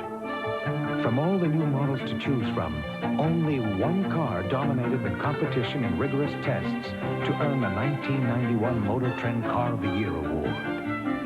The Chevrolet Caprice Classic. It's simply breathtaking. The heartbeat of America, that's today Chevrolet. If you're serious about whole grain, remember, Wheaties has it. These guys don't. Better get your whole grain. You better eat your Wheaties. Die Hard, America's most trusted replacement battery. Its breakthrough design gives you more power and more confidence from the start. Sears Die Hard, more power when you need it most. If you have an insurance repair on your home and you have Allstate, it's in our hands. We know some very reliable contractors. It's our business too. So if you choose a contractor we recommend, we guarantee the workmanship of their repairs for 1 year. That's why you're in good hands with Allstate. A member of the Sears Financial Network. Ask yourself, are we ready for war? Tomorrow, NBC News will show you how war in the Gulf can affect you. How long could war last? How much can it cost in dollars and, more importantly, human lives? No American should miss this special. Tomorrow after the football game, followed by Real Life and Expose, only on NBC. Welcome back to Rich Stadium.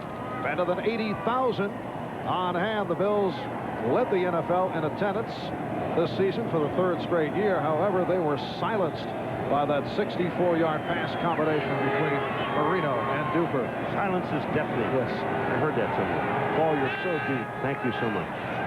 Smith and Edwards are back. Stoyanovich puts it on the ground, and it is picked up by Al Edwards. Will pound his way across the 30-yard line. Mike Reichenbach making the stop. All right, let's look at the touchdown to Duper. Now, here's a couple things happen here. First of all, Leonard Smith misses the tackle. That's going to happen right here. Now, hold it right there. Watch Nate Odoms. He reaches for the ball. Duper is so good, he moves the ball over to his left hand. Now, here comes Kelso. He, in turn, misses the tackle. But Nate Odoms, trying to go for the ball, cost the Bills a touchdown for Miami. And now they're back in the ball game. The problem is, Dolphins haven't been able to slow down the Buffalo Bills offense. The Bills from their 33. Kelly getting the time. Connects with Lofton. It is a first down at midfield. Jarvis Williams up from the strong safety position to make the stop. Third catch for James Lofton, who went for 17 yards. Now the Bills have had 4 possessions. All 4 have resulted in scores. A couple of touchdowns and the 2 field goals.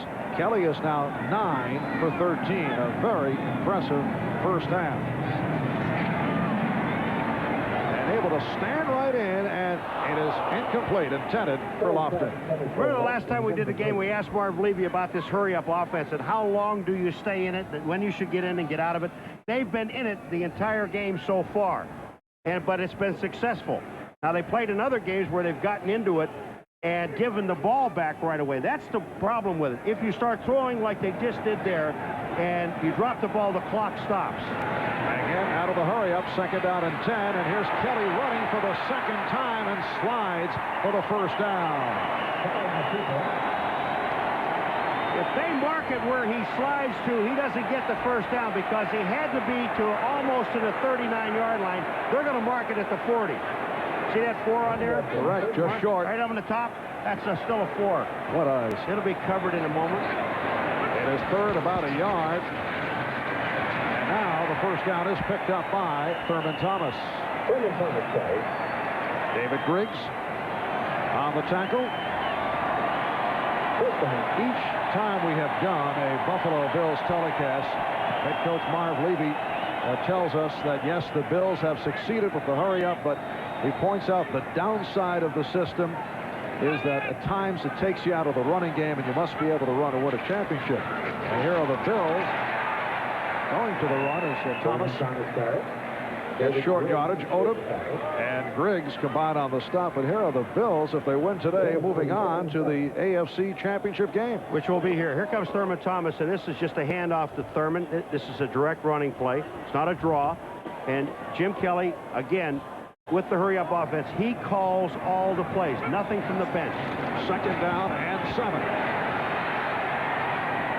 And it's Kelly on the run. I don't think going into today, Jim Kelly had the thought he would be running this frequently. No, he didn't. And what's happening is they're trying to collapse everything to the inside because the thinking of Miami is that Jim Kelly will not run outside. Well, he's not running outside. He's running up the middle. And once again, it's a third down, less than a yard, and Thomas hit back behind the line. Hugh Green making the stop. Now Jim Kelly is signaling the sidelines. He wants something over there. Hugh Green, nobody blocked Hugh. They ran Thurman to the outside, and he lost 2.5 yards on the play. What do? You going to go for it? Marv Levy is. Well, it would be a 46-yard field goal for Norwood, who is not noted for long-distance kicking. And Kelly has the first down. Andre Reed stopped by Williams and Oliver. All right, here we go again. Now, this is not working. You've got to put somebody else in the ball game. You've got to take one of these safeties out, either Oliver or Williams, because what you have now, Andre's limping off the field, but you've got Oliver and Williams trying to cover Reed, and they're not doing a good job because Kelly knows that underneath Reed is going to be open for at least 6 yards. Tough first half physically for Reed. Inside handoff for Thomas, and for the Dolphins. Jarvis Williams made the stop.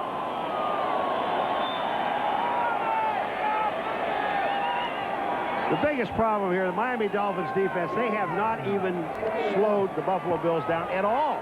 I mean, you're talking about big chunks. You're at 4th down and 3 yards to go. They pick up 12. You got 1st and 10, you pick up 9. 2nd and 1. Again, Thomas looking to throw. He can get back up. No, wait a minute. Wait a minute. I've seen an awful lot of things happen, and I know this man has a torn cartilage and torn ligaments. Jim Kelly I'm talking about. But Thurman Thomas, this was a handoff, the throw back to Jim Kelly.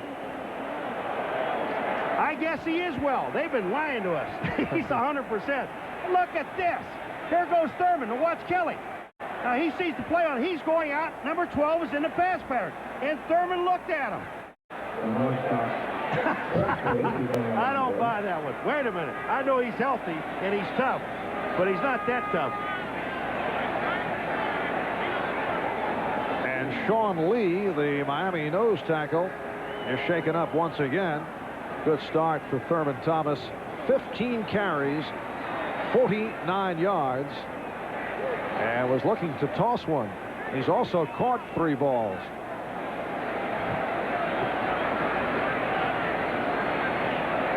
The only time I just sitting here, the only time I'm thinking about Thurman Thomas that he's been for a loss was Hugh Green one time, and this time here when he went to throw the ball, he fell down. Nobody hit him. Timeout is taken. 5:24 remaining in the first half. Around here, a new house may have been built in 1750.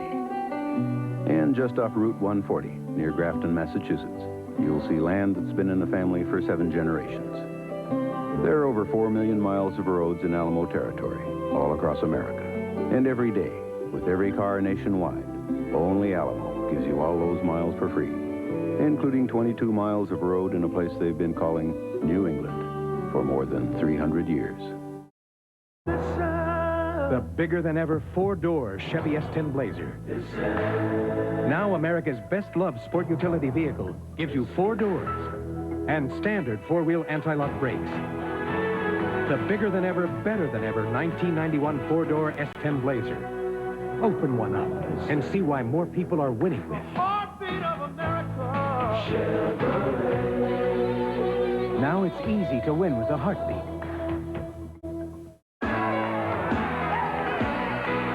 Dressing up, stepping out. If you're talking about fun, that's what it's all about. Shake it up, whoa, put it on, check it out. When you're in a place where the beat goes on, you don't want to fill up. So reach for the silver bullet, the one that won't slow you down. We're talking about good, like it's the right beer now. Check it out, check it out. Welcome back to snowy Buffalo. Marv Albert with Paul McGuire.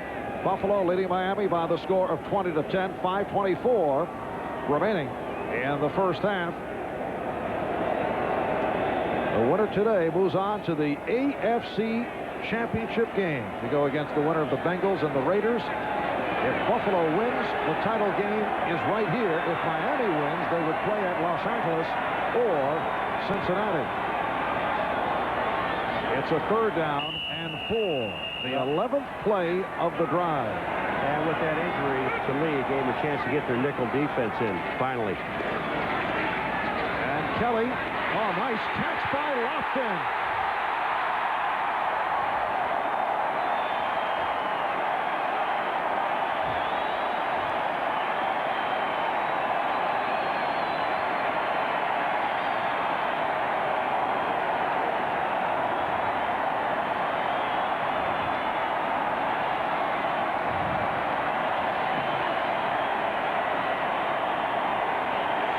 Reception of the game for James Lofton, 82 yards for the 34-year-old out of Stanford, and it's now Buffalo 26 and Miami 10.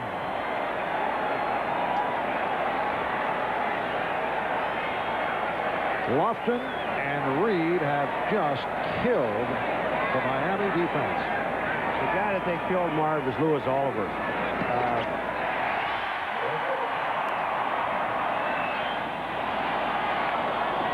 So Scott Norwood adds the extra point. Bills now with a 27-10 advantage.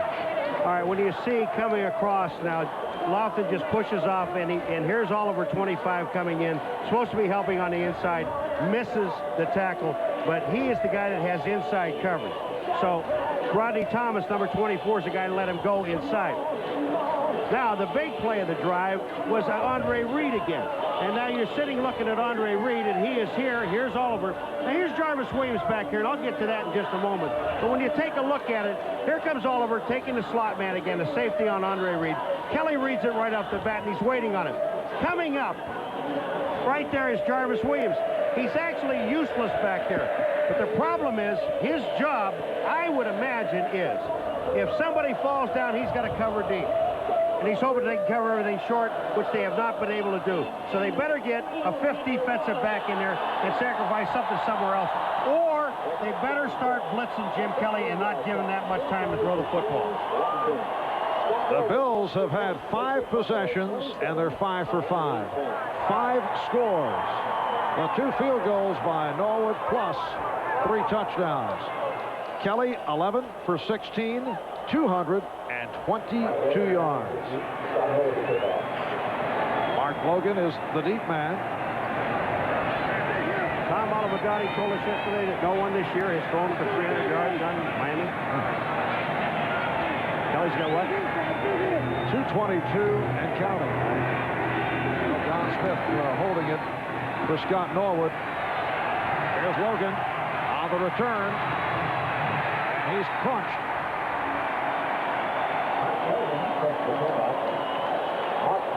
Mark Pike leading a group of tacklers coming up at halftime. NFL Live with Bob Costas, Will McDonough, O.J. Simpson. Dale Gardner will preview the 49er Redskin playoff matchup, and Todd Christensen will have a close-up look at the Bengals and the Raiders. That will be seen tomorrow right here on NBC. 5 minutes, 2 seconds to go in the first half. And Dan Marino hearing it from the crowd. Sets the screen. And the tight end, Farrell Edmonds, on the catch, stopped by Cornelius Bennett. Let's just delay Farrell Edmonds as the tight end, and watch, he's going to sit up for just a second right here on Cornelius Bennett, just to draw him out, let him go. Leon Seals almost makes a super play, but look how far away Cornelius Bennett was, only a couple of yards. He knew that even if Farrell Edmonds is not blocking anybody, he still has a chance to come out. Stayed with him. Pick up of 5, a second down and 5 from the 28.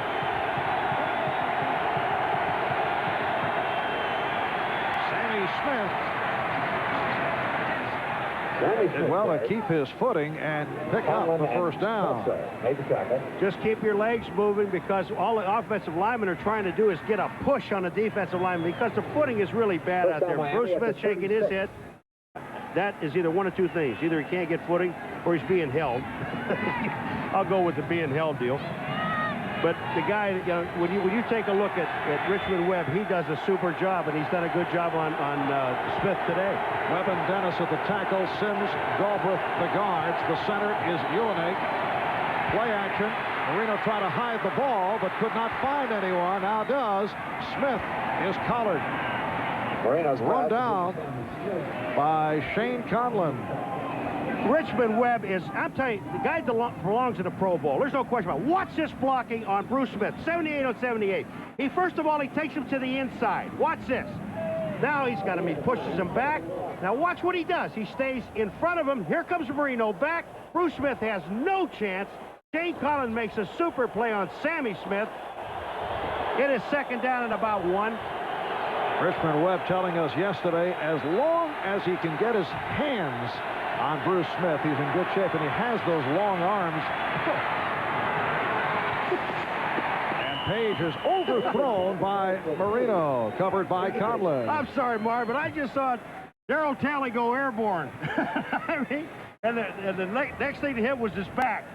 He tried to jump up in Marino's face, and they dropped him. Here he comes to the left of the screen. There he is up in the air. Watch this. Boing. I love it. He's up.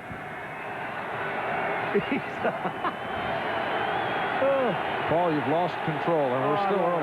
It's a game. It's football. It's in the snow. 56 remaining in the first half.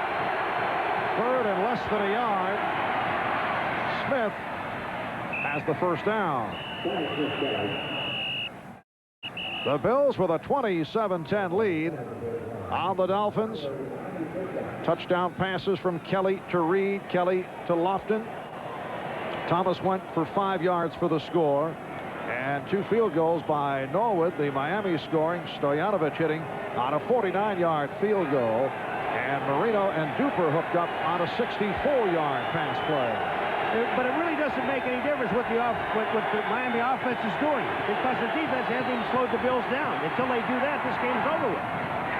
The tight end, Edmonds, made the catch and then lost it, but he lost it out of bounds. And it's ruled incomplete. Kirby Jackson on the cover. Kirby Jackson back in the lineup. He'd been out with a pulled hamstring that was suffered in the game at Indianapolis back in early December. He actually had the best day of his career last season against Miami. A couple of interceptions, 5 tackles. Originally a 5th-round draft pick of the Jets. Also saw some time with the LA Rams. 2nd and 10 at midfield.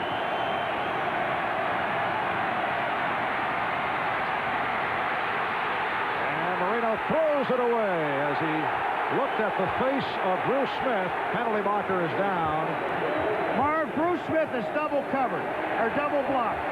First by Webb and then Sims. Here he comes. Watch Webb. There's Sims inside, but watch Bruce. Wonder why he's all-pro and the best defensive player? He never stops. He is in Marino's face. Marino's throwing the ball away. The intentional grounding. The flag is down. That is hustle. That's why he is the best defensive player in the National Football League. Lost him down. And you know that Bruce Smith wants to have a standout game against a club that he has not been able to put the numbers up against during his 6 years in the NFL. He has recorded a league-leading 76 sacks, but In 11 games against Miami, he's been held to only 2.5 sacks. The last one coming in October of '87 against the Dolphins. The silent count utilized by Marino. And it has dropped a hard hit on Duper. He was walloped by Leonard Smith. The worst part about it is it wouldn't have been a first down.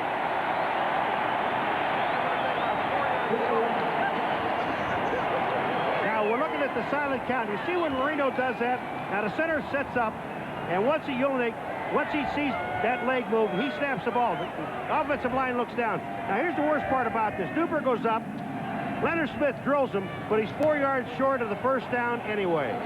Minute 56 to go in the first half. To unlock your body's potential, we proudly offer Soloflex. 24 old-fashioned iron pumping exercises, each correct in form and balance. All on a simple machine that fits in the corner of your home. For a free brochure, call anytime. Whenever my brother Tom and his friends had to decide what game to watch on TV, it was a toss-up. Heads or tails? Heads. Then Tom got smart. Very smart! He got this Magnavox TV with a built-in smart window, so Killer could watch football on the main screen. Without getting mad when Stork and I check out basketball on the smart window. You might say Magnavox saved your friendship, Tom. You could actually say it saved my life. Magnavox. Smart choice. Very smart.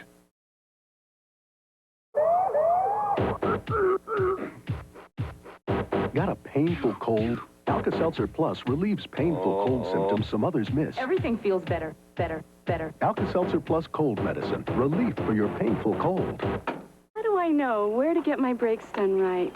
Come to Midas. You get a lot of value for the price, plus peace of mind, knowing the job will be done right. That's why more people come to us for brakes, knowing that nobody beats Midas.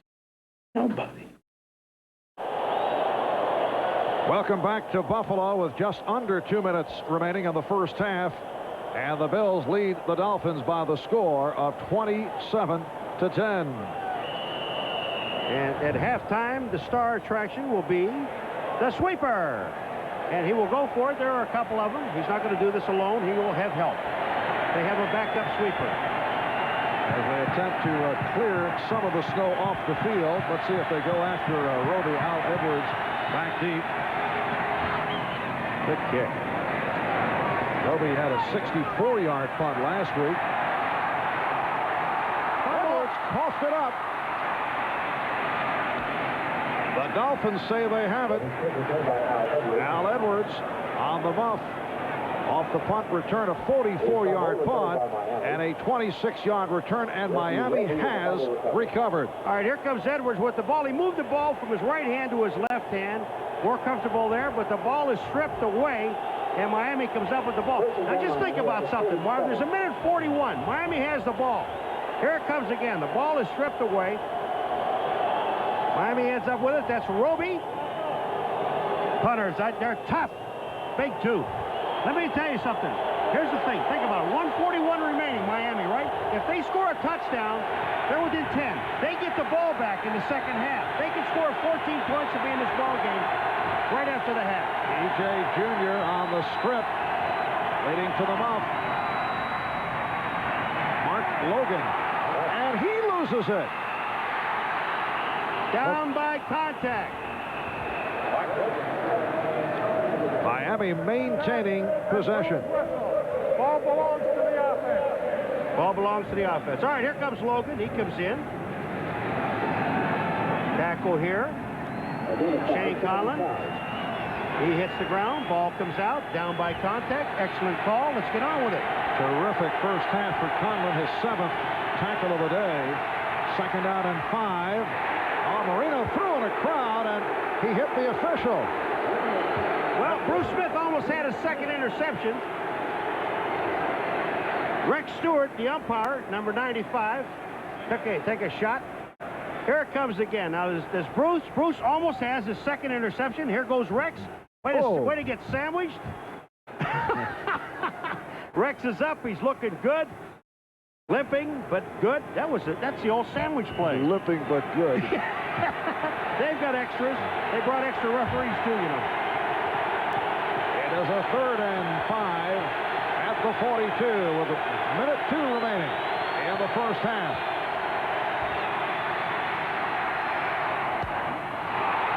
And again, a deflection. And it goes incomplete. That intended for Tony Martin. Well, that ball was thrown behind. Now, here's the problem. You have 4th down. And do you take a chance here in 56 seconds to go? Because the Buffalo Bills, they haven't even slowed down offensively. The Bills still have 3 timeouts remaining. And it's 4th down. The ball is actually, I'll read the marker for you, Mark, 43-yard line. Thank you. Buffalo. It's a 4th and 5, and the Dolphins going for it. Sorry, I can't hear you. And Marino asked for the timeout. The clock was down to 0, that's why. The Bills looking for a delay of game. Bruce Smith complaining, but the officials say that the timeout was called. Buongiorno. I'm in Italy enjoying one of the true specialties of Italian cuisine, the New York Strip. Perfecto. Boy, feels like I'm in the USA. Beef, real food in Little Italy, New York.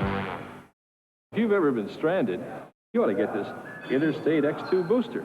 It's actually 2 batteries in one. So, when you run down your main battery, the extra booster battery starts your car. Interstate X2 booster. Best idea since a spare tire. All right, here's what happened on that play when Marino calls timeout. Look at Ulenag is turning around looking. Bruce Smith moved over. Marino knows he doesn't have a chance to audibilize. He doesn't have enough time. First of all, you can't hear anything because the crowd's going nuts. Bruce is in a position, he's been there before, but they have to make an adjustment. There was not enough time for Ulenag to make any kind of a call, so they call timeout. Miami a 4th down and 5, 56 seconds remaining in the first half, but this time Marino was able to call the play during the timeout. They are on their feet here in Buffalo. Mark Duper once again hooking up with Dan Marino. Want to know why? First of all, the offensive line blocked very well. Is there a flag down there? Bruce Smith is saying flag. Number 78 defense. They had lined up offside. in the Bruce, neutral yeah, you're right. zone. There was a flag. It was against you for being offside. But what happened is the Bills had a blitz on, and Marino read the blitz beautifully. Had Duper one-on-one on the outside on Nate Odom. Watch this. First of all, he goes by Nate Odom. I mean, that's just incidental stuff there. But watch where this ball is thrown. Duper makes the catch. Smith comes over and knocks him out of bounds. They have the ball about the 4-yard line. And Bruce was complaining there's a flag on a play. It was against him for being offside. 38-yard pass play. 3rd catch for Duper. It sets a 1st and goal at the 4.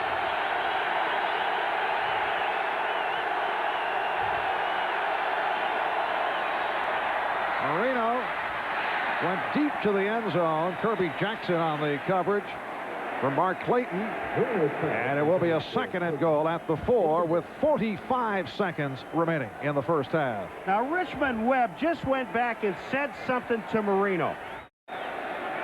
Whether he could block Bruce Smith inside or outside, whatever he's talking about, but he actually went to Marino when he was coming up off the ground to say something to him.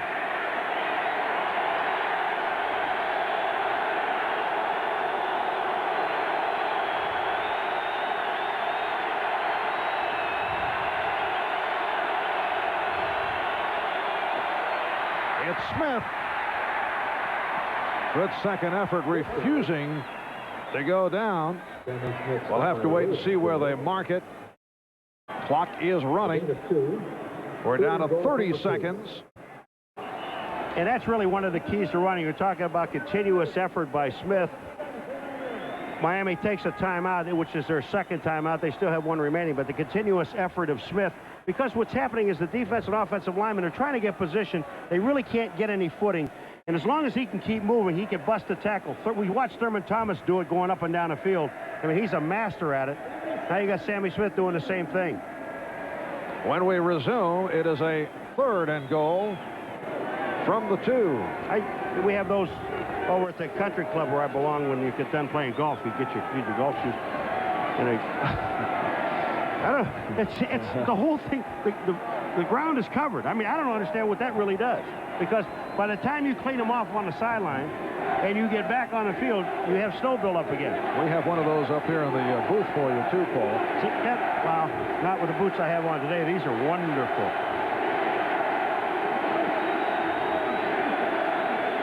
The crowd urging the Buffalo defensive unit on with 27 seconds remaining in the half. The Dolphins have 1 timeout remaining. Did you hear what Nog McElwee just said? He said, here it is again.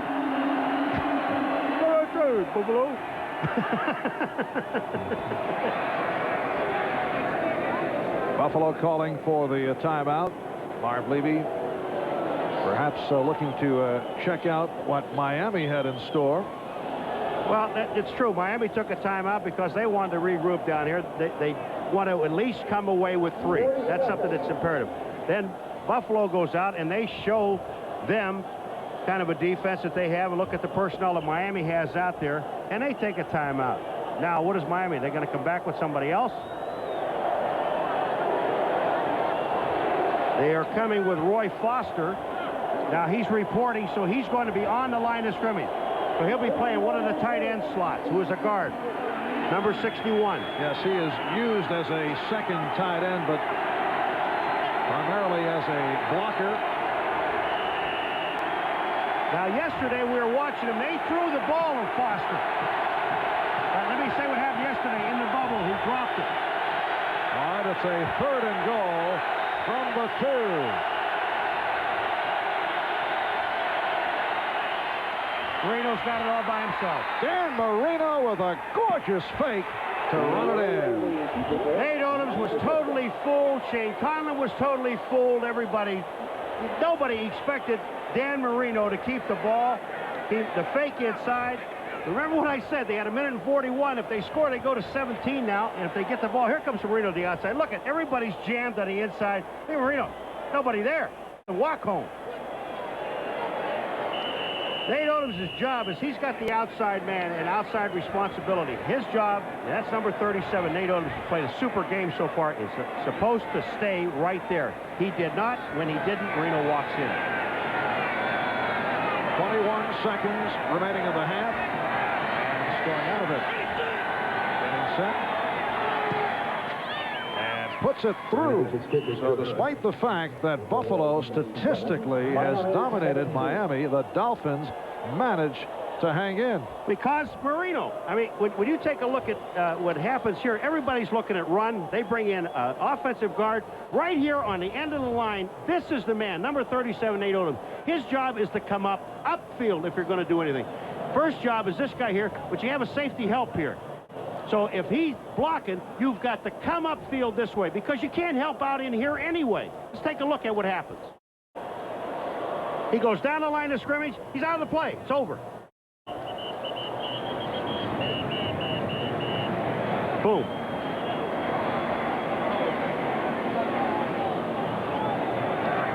And head coach Marv Levy talking to himself off that last play. The big play of that drive, Marino connecting with Duper on a 4th down play. It went for 38 yards. It set up the 1st and goal. So 21 seconds remaining in the first half. Coming up, our halftime edition of NFL Live with Bob, Will, and OJ. And Todd Christensen drawing some studio chores, and we'll take a look at tomorrow's AFC divisional matchup between the Cincinnati Bengals and the LA Raiders at the Coliseum in Los Angeles. We're told that folks at Nike and Bo Jackson bought up. Here's the return by Don Smith. That is now an official sellout, so that game will be shown in Los Angeles. Bo obviously looking for the extra exposure in the L.A. area. He and the people from Nike buying up the tickets. Bo knows tickets. Bo knows tickets. He knows everything. So Jim Kelly, 11 for 16, 222 yards, 2 touchdowns. He was a question mark going into today because of the knee injury. He suffered cartilage and ligament damage in his left knee during that mid-December game against the Giants at the New Jersey Meadowlands. They're just going to take a knee and get out of here. But the thing about it is the Miami Dolphins, keep in mind, they will get the ball back at the start of the second half. So that is the end of the first half in the rain and snow here in Buffalo. It's the Bills 27 and the Dolphins 17. Coming up, Bob Costas, Will McDonough, and O.J. Simpson. Now to NFL Live. Let's go back to our New York studios.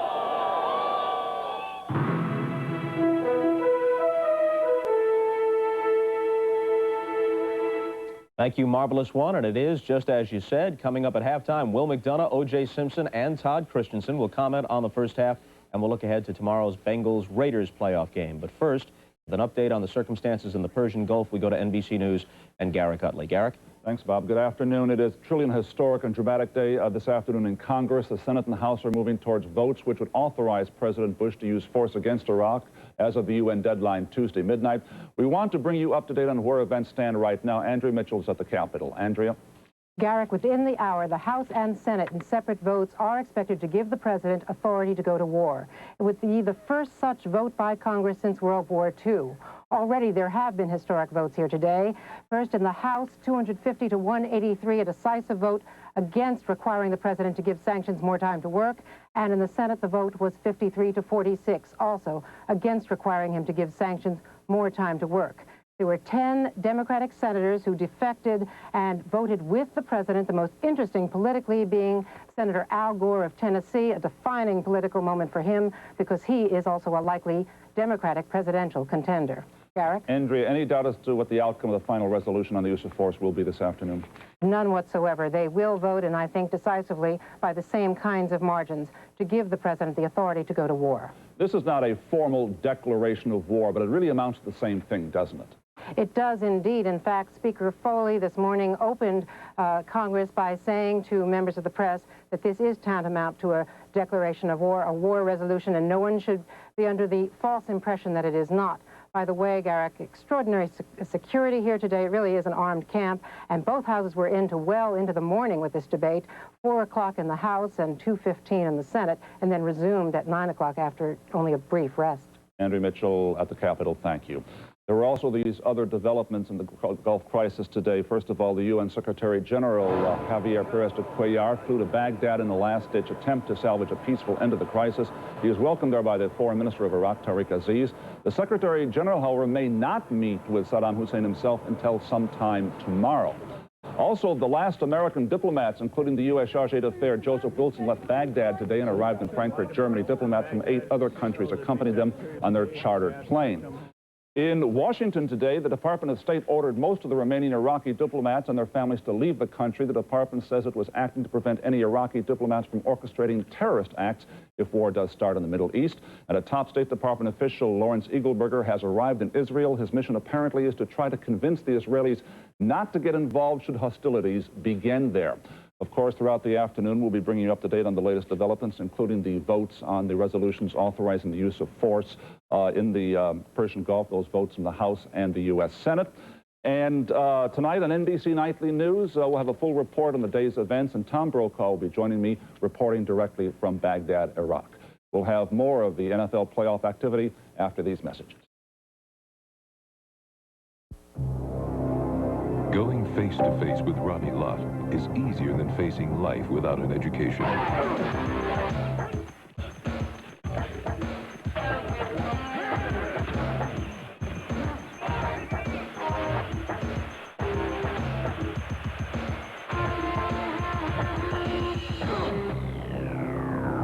Think about it. Stay in school. This message has been furnished by the National Football League.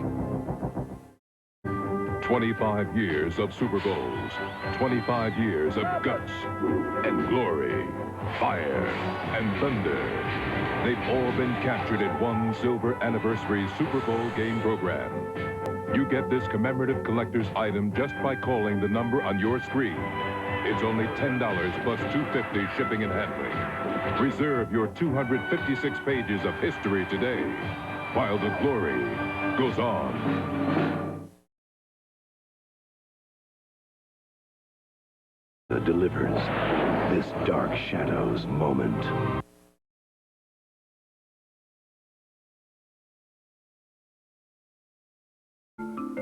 Once a year, the automotive world holds its breath awaiting the announcement of its most prestigious award. From all the new models to choose from, only one car dominated the competition in rigorous tests to earn the 1991 Motor Trend Car of the Year award. The Chevrolet Caprice Classic. It's simply breathtaking. The heartbeat of America, that's today's Chevrolet. I see customers on the bus, you know, and they come up to me, they're like, I got that matter straightened out, you know, great. Service is to do the best job you can do to help out your customer. We'll do whatever we can to help them. We want our customers to be satisfied. When they have a problem, I enjoy being able to help them and give them what they need. I'd like to walk away feeling that I've helped them. We're part of the community. The customer is and we are, so we all have to work together and all be part of the community.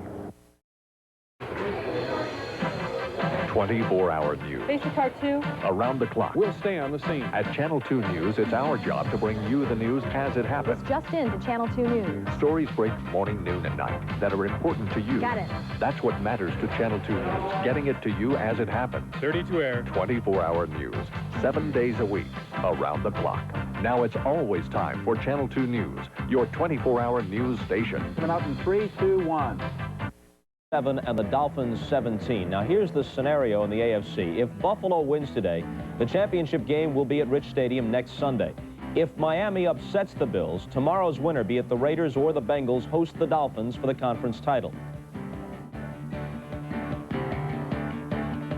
There you see it. Well, the weather has deteriorated in Buffalo since the beginning of the game, and most people would figure that the worse the conditions become, the more the Bills like it, but maybe not necessarily. Well, people assume that when the weather goes bad, that means the running game has to take over. But as witnessed in the first half by the numbers Jim Kelly has, 11 for 16, 222 yards and 2 touchdowns. It's the defensive backs that are struggling. Like Nate Odoms. Exactly. On the other side And of the Louis ball, Oliver. he's had some trouble with Mark Duper a couple of times. Well, that's right. He's had a couple of struggles with some of the longer balls, but I think the guy that's really been victimized on the other side has been the safeties, Louis Oliver and Jarvis Williams. Louis Oliver should not be man for man with Andre Reed. Well, Bob, in order for Miami to have a chance in the second half, they have to make some defensive adjustments. When they played this game a month ago, Buffalo threw a new offensive set at them where they only had one back, Thurman Thomas. They did the same thing today. In neither game so far has Miami been able to stop it, and I think that's what they have to do in the second half. But the recovery off the fumbled punt and the long pass to Duper to get that TD turns a possible route into a game. They're only down by 10. Last week at home, they were down by 13, rallied in the fourth quarter to win. Just as today's AFC game pairs the teams that are very familiar with each other, tomorrow brings a Bengals-Raiders rematch only a month after their previous meeting. For Los Angeles coach Art Shell, the game plan is simple. We'll take the shots wherever we can, and we'll try to run the football, but don't take Cincinnati lightly.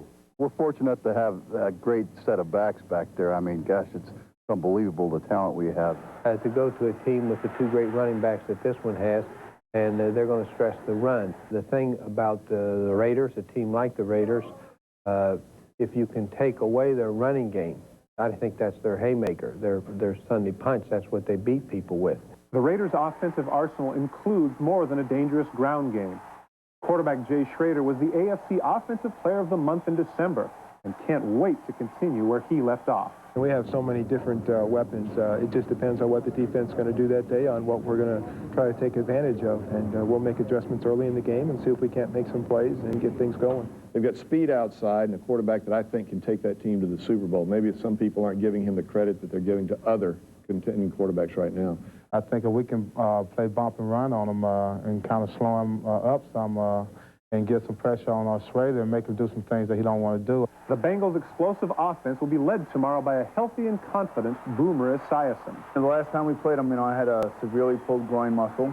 I can only hope that my leg will hold together long enough for us to play well this game and hopefully win it. Boomer's always been dangerous even with his groin pull. He's a threat with the football, running with the ball, passing the ball, handing the ball off in play actions. He really can cover the ball up and do some damage to it.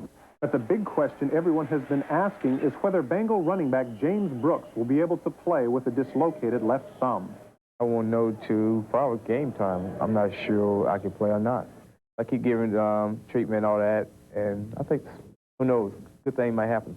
This organization is preparing for the Cincinnati Bengals that we saw play the Houston Oilers. That's who we're preparing for. So, as I said earlier this week, I said that all the money that I had, we've all spent it on Christmas, and we're not buying anything. We're not buying any of the bill of goods that's being sold to us now. We should note it's a rare sellout at the Coliseum tomorrow, so the Bengals and Raiders will be televised locally on KNBC in Los Angeles. Let's go quickly now back out to OJ as the Dolphins and Bills get set for the second half in Buffalo. Juice? Yeah, Bill, Bobby, as the half ended, I was able to run up the tunnel with Jim Kelly, and I asked him, were you playing possum all week? What's been going on? He just winked at me and smiled. He says, OJ, you know it's too cold to hurt. Strangely enough, the wind has gotten a little more consistent now. It was a little blustery in the first half. Marino had a lot of problems with it. I asked Marino, how was it now? He says, fine. He says, my receivers know where they're going, and the defensive backs are having trouble accelerating. So believe it or not, when this much snow gets on the field, the receivers have an advantage, and I expect Miami Dolphins to put the ball up in the air and be throwing a lot of bombs in the second half. Back to you, Bob. All right, Juice, with his team down by 10 at halftime, it's worth noting that this is the 22nd anniversary of the worst day of Don Shula's coaching life, January 12, 1969. His team, a favorite by between 17 and 20 points, lost Super Bowl III to the Jets.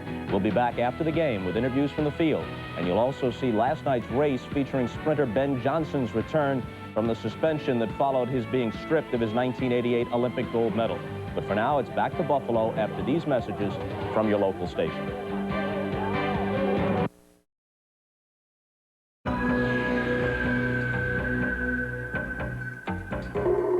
Like you, your car has a heart, the engine. And like the human heart, it has valves where deposits can form.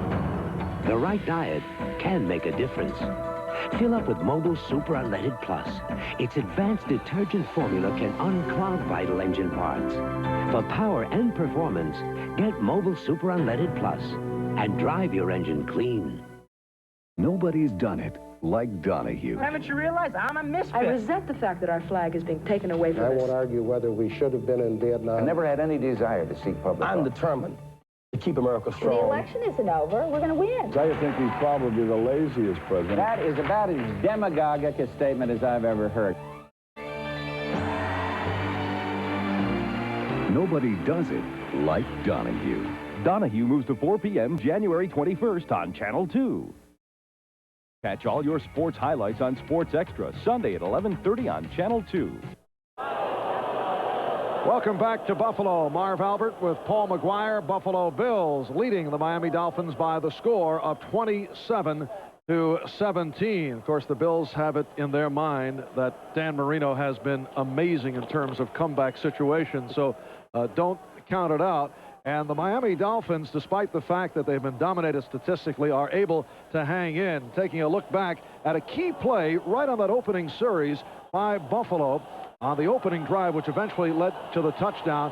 Watch carefully. Thurman Thomas with the sideline reception. Well, we didn't have a chance to show it because of the hurry up, but he did have control of the football. They took a look at it right away, and it was a catch. So don't worry about it. Now, when we look at this play here, you're talking about the defense of Miami trying to use Louis Oliver to cover. Here is Louis Oliver here.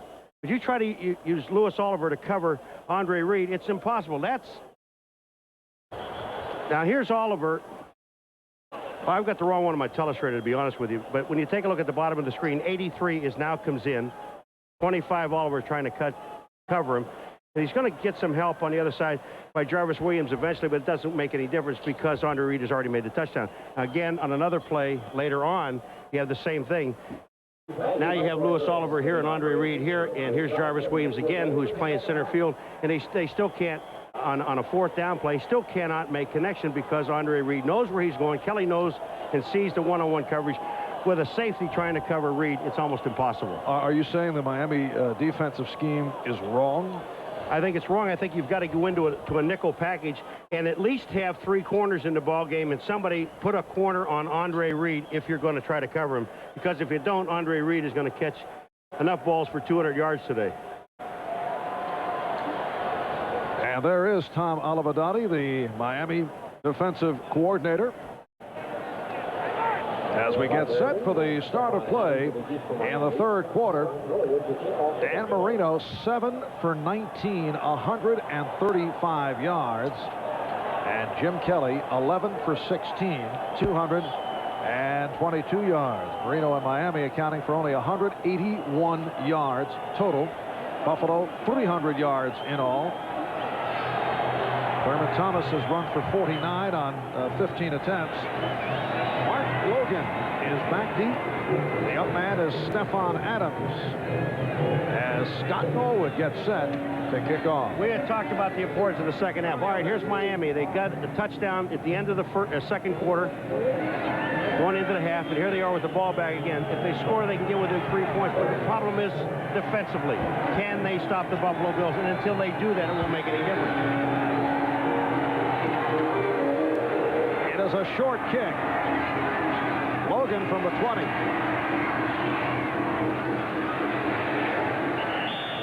So Logan on the return across the 30-yard line. Puts Roll on the tackle.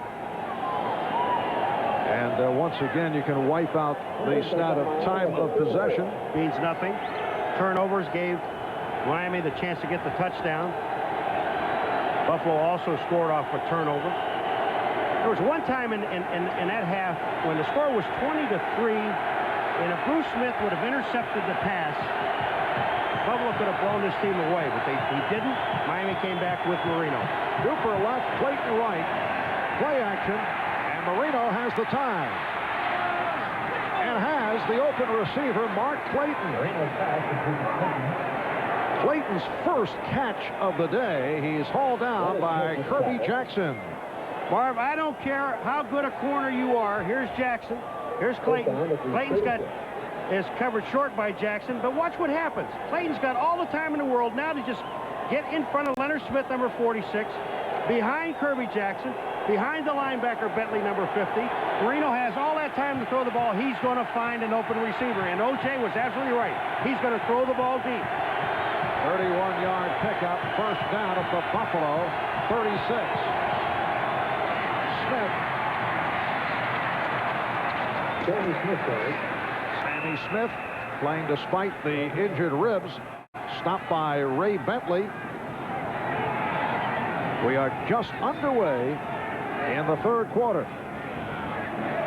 Sammy Smith was asked about playing with a flak jacket. Since his college days at Florida State, he had been labeled as a guy who would not play with nagging injuries. Perhaps a player a little bit soft when he would get bumped and bruises. The Kansas City Chiefs found out last Saturday how wrong that can be. You don't play in the pros if you're soft. Well, I don't agree with that, Paul. You know, there's athletes, professional athletes who are soft. It's a second down and 2. Incomplete through the hands of Mark Duper. You've played with guys who you felt were soft, I'm sure. That was in the 60s. We had some fat guys. Yeah. Now they're solid. Here it comes. Take a look at Duper. Now here, Nate Odoms, number 37, is on him. Duper's going to go inside. Now Nate Odoms is releasing him to the safety. But look at this pass. It's just too high. Leonard Smith is not there. Kelso wipes out Clayton, number 83, after the play. But you can see the double coverage to the inside. Nate Odoms' job is to deep outside. I have help in the middle. If Marino was just set, going a little bit lower, he'd have had a completion. And it's a third down and 2 at the 29. It's Smith with a big hole.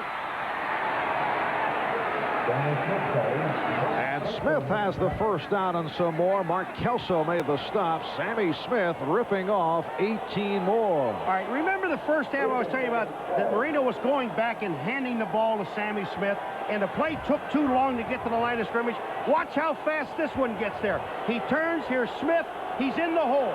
Once he gets to the hole, the first down is there. He's gone. He's beyond Shane Collins. The next guy is Kelso, is the safety man, the last man to make the tackle. Clayton right, Cooper to the left, top of your screen.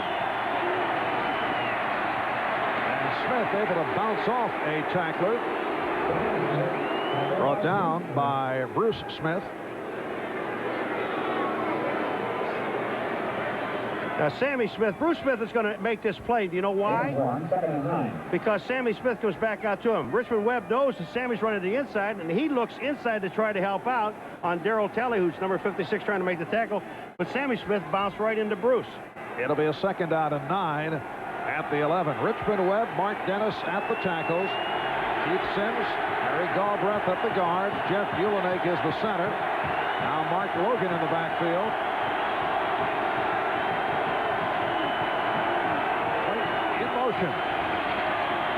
Off the roll.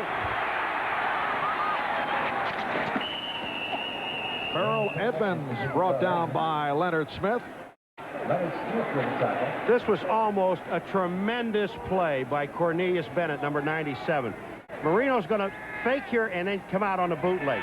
He's got Sims, the only man out blocking. But look at 97. Cornelius Bennett is in his face. Number 58, Shane Collins, was also there.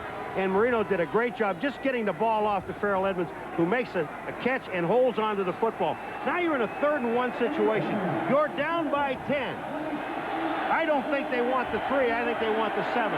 They reported now, here comes Foster, number 61 in the game, as a tight end. So it is a 3rd and 1 at the 3. And Smith is stopped. He's short of the first down. Baldinger and Conlon combining to make the tackle. There's Gary Baldinger, a 4-year player out of Wake Forest, coming up with a key play. I don't like the call. First of all, it's a toss. A lot of things can happen on a toss, and now you're running wide. You're not effective unless you're going straight up the field. Watch, you've got Sammy Smith going to his right. Here's Baldinger and Shane Collins, 92 and 58. They make the play because the footing is not there. Now they're going to kick the field goal. I thought they might go for it, but they lost a yard on the play. Yes, a 4th down and 2. It's a 21-yard attempt for Stojanovic, who in the first quarter hit from 49.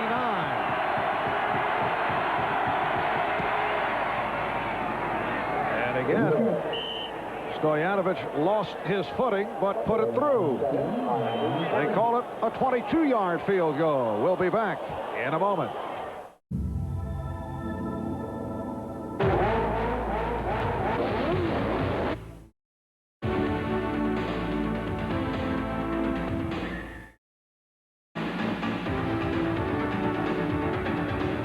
At Acura, we believe that the best way to discourage limited thinking is to design cars in an environment without limits. The NSX, precision-crafted performance from Acura. Diet Coke presents Crack the Code for Real Refreshment. January, we got a call from distraught store owners. They just came in and bought out all of our Diet Coke.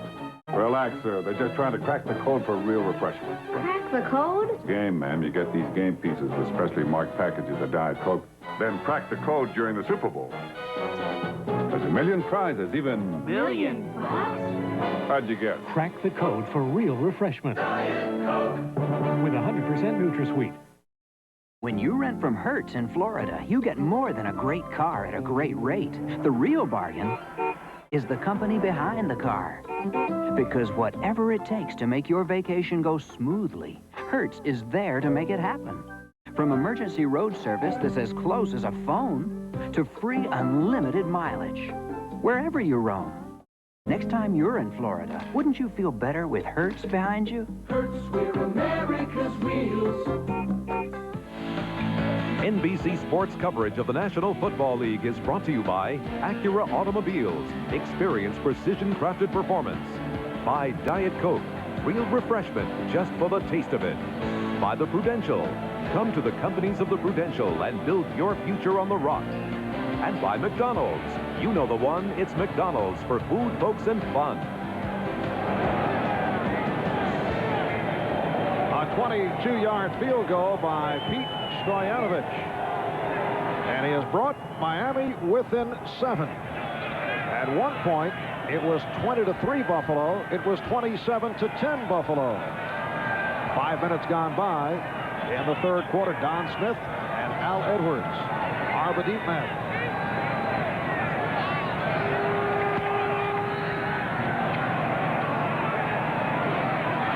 Smith crossed the 20. And took a shot as he hit the 25-yard line.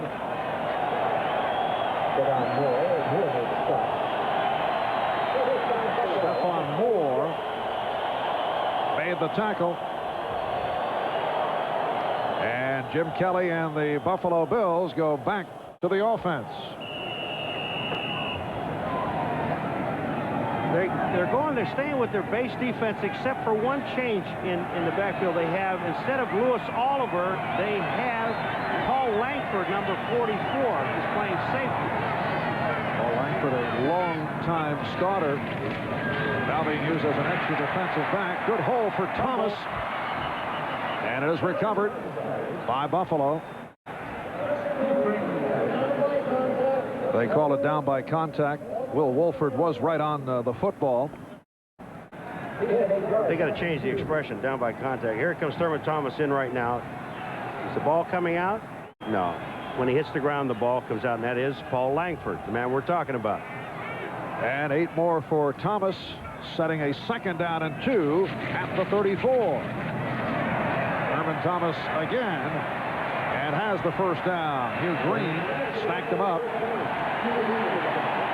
So apparently what is going to happen now is if they go out to 3 wideouts and they put, here comes the hurry-up offense again. They have 3 wideouts in there with Edwards, Reed, and Lofton. Langford is going to be the inside guy, and he's now in on Lofton on the inside. See if Kelly goes there. First down at the 42. Yes. And he goes sideline, and it was almost intercepted. Instead, Lofton with a move at the last instant to come up with it. Well, Marv, here we go. Here's Lofton, here's Langford, and he's going to get help up here in the back. And watch what happens. They come down in this area, and this pass is thrown between 2 defenders, and James Lofton, what a great catch he makes right here. Take a look. There's actually 3 defenders. J.B. Brown got over. Instead of hitting Lofton, he went for the ball. 31-yard pickup. Actually, Brown appeared to have the better crack at it. Thurman Thomas, the ball carrier. You know, it's here we are looking at it again. Miami gets the kickoff, goes down, they get 3 points, they go within 7, and the defense they're still not slowing Buffalo down. Change something. Go to a nickel package somewhere along the line. The only guy that's carrying the ball is Thurman. 2nd down and 8. And Kelly lofting it, put it up for grabs, and it's intercepted by Jarvis Williams. The pass intended for the tight end, Keith McKellar. Here's the situation where you put Jarvis Williams on the tight end. This is the first pass actually thrown by Kelly to the tight end, McKellar, today. And Jarvis Williams is waiting. This ball was thrown up for grabs. Watch how high the ball is, number 1. Now the wind is in his face. Look at Jarvis Williams. He's got all the time in the world to come down with the ball. McKellar should have turned into a defensive back at that point and tried to strip the ball away, and he didn't do it. Instead, Miami, off the interception by Williams, will take over at their 2-yard line. Upon its introduction, the first Acura Legend set a new standard for performance sedans.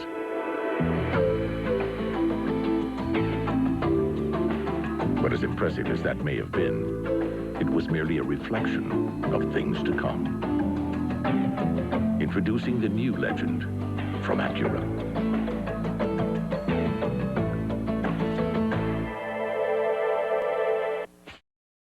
Listen to the trees. They're trying to tell us something about what our polluted air is doing to them and to us. Fortunately, there's an answer. Natural gas. the cleanest burning fossil fuel we have. It can help save the air and everything that lives in it. Listen to the trees, because air pollution is a problem hanging over all of us. Use natural gas and we'll all breathe easier. I'll put you next to Ted. Now, when life turns up the heat, there's Degree antiperspirant. Every time your body heat rises, Degree turns on extra protection. Degree, your body heat turns it on.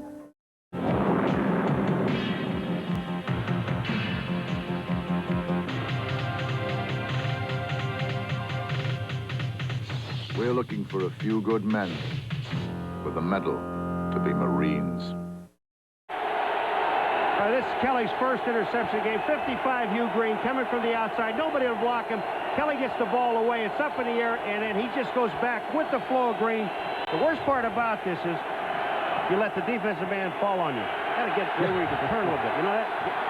Jarvis Williams, who had 5 interceptions during the regular season, picked it off. First time the Bills have been stopped this afternoon. Marino and Miami start out from the 2-yard line. On the play action, Marino sidearms for Page. Tony Page with his first reception, and it goes for 8. Marino runs a play action pass. You know, I was talking to Walt Corey yesterday, and so were you. You ready for this on play action? This play action? Watch this. Do you know that every time they run a play action pass, that the ball is thrown outside of the numbers, and here it is to Tony Page? And every time that Marino, 70% of the time that Marino drops straight back, he throws the ball inside the numbers. The ball spotted at the 8, so it's a 2nd down and 4. And it's Smith again with the good second effort. Bills have been having difficulty bringing him down. Well, when you keep moving your feet like Sammy Smith did there, and it's a continuous motion, his effort is continuously moving forward. His legs are going. The defense are looking at standing up and trying to hold the offense. Take a look at it. And here comes Tony Page on Shane Collin. He turns Shane Collin out. Sammy Smith just goes right up over the center, and he gets the first down. First down at the 13 for the Dolphins. They went 12-4 in the regular season. Came from behind, beat Kansas City in the wild card last week. Smith, a short pickup met by Conlon and Bentley. 6:20 remaining in the 3rd quarter. The Buffalo Bills at one point led 20-3. They led 27-10. And it is now a 27-20 lead for the Bills. It'll be a 2nd down and 8 at the 15. The running backs, Smith and Page. Clayton in the slot to the left. And now Tony Martin flanked to the right. Off the draw, it's Smith. Now check that, Logan.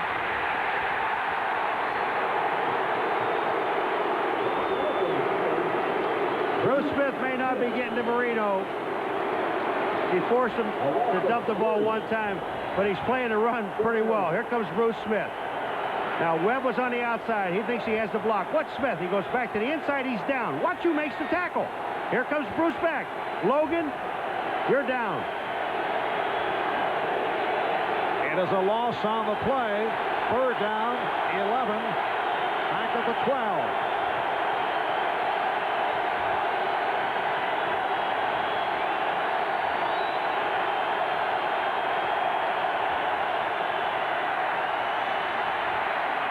Marino throwing deep. It is intercepted by Mark Kelso.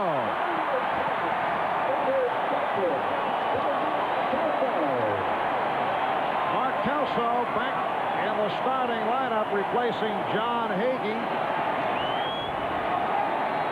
Coming up with the interception. He's trying to throw the ball to Clayton, or no, excuse me, to Tony Martin, number 89. And watch this. Martin goes to the outside. That ball is thrown to the inside. Kelso's there and makes the play. Timeout taken. 4:52 remaining. 3rd quarter. Cherry Lane. Can't believe it. finally here. Home sweet. Oh, my goodness. Well, come on. We can fix this place up. After all, we're Winchesters.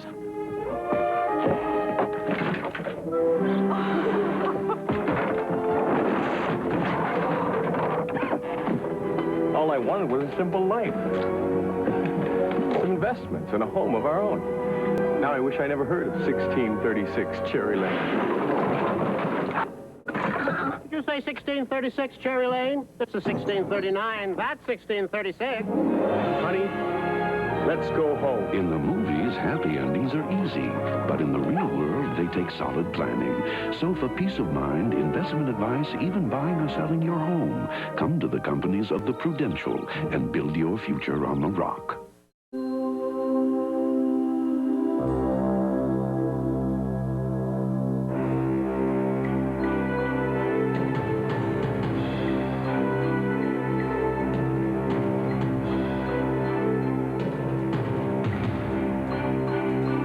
At Acura, we've discovered that when we go the extra mile, so do the people who drive our cars. The 1991 Acura Integra. The snow continues to fall here in Buffalo. Marv Albert with Paul McGuire. 4:52 to go in the third quarter. And the Bills take over off the interception by Mark Kelso. The Bills 27. And the Dolphins 20. Well, some people would say that was just as good as a punt on third down, except for one thing. Not when you have Roby in there. Roby can rocket a ball, and anything can happen on a punt return. Buffalo first down at midfield. It's Thomas off the draw. Stopped by the inside linebacker, Cliff Odom.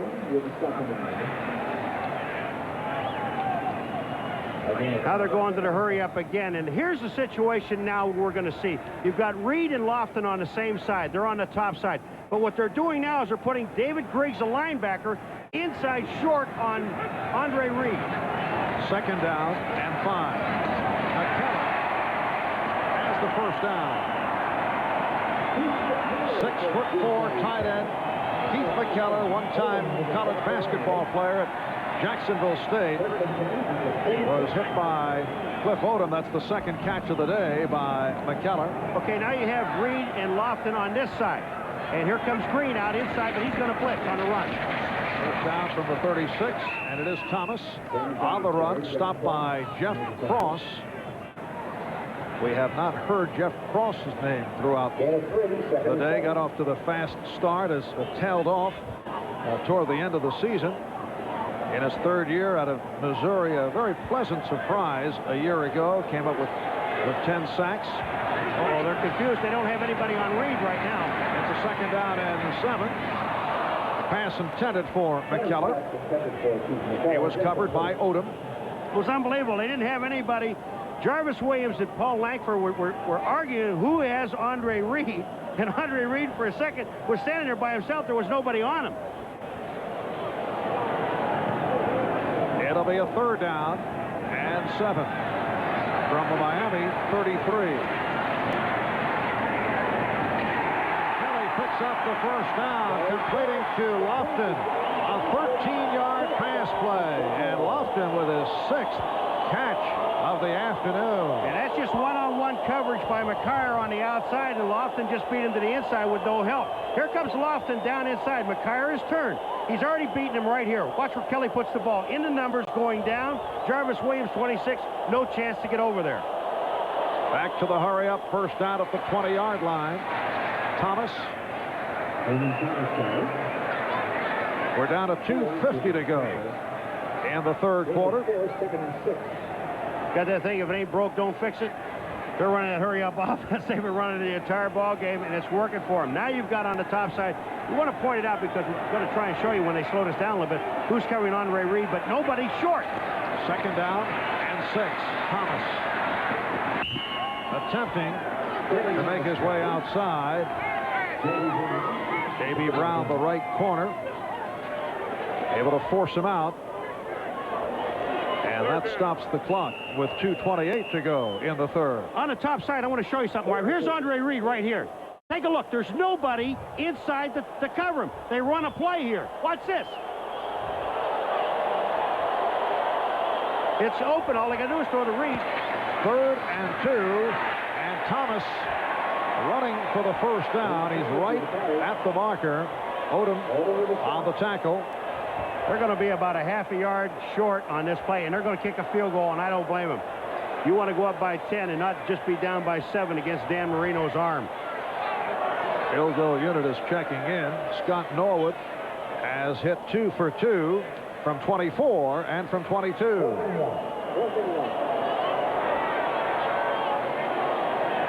It is a 4th down and 1. Can you see some trickery here? No, I don't see trickery here. I honestly see him kicking it because Norwood is very effective here. This is his field. He's kicked all week long, all winter long here. And to go up 10, you don't want to be down by 7 against Miami with Marino. It's a 28-yard attempt. Wright will put it down. And Norwood with plenty of room. Able to drill it through. He is 3 for 3. The Bills expand to a 10-point lead. What's that cool going down? What's that chill rushing through you? What's that takes your breath away? That's the taste of real refreshment. That's the real Diet Coke. That's the taste of real refreshment. Just for the taste of Diet Coke.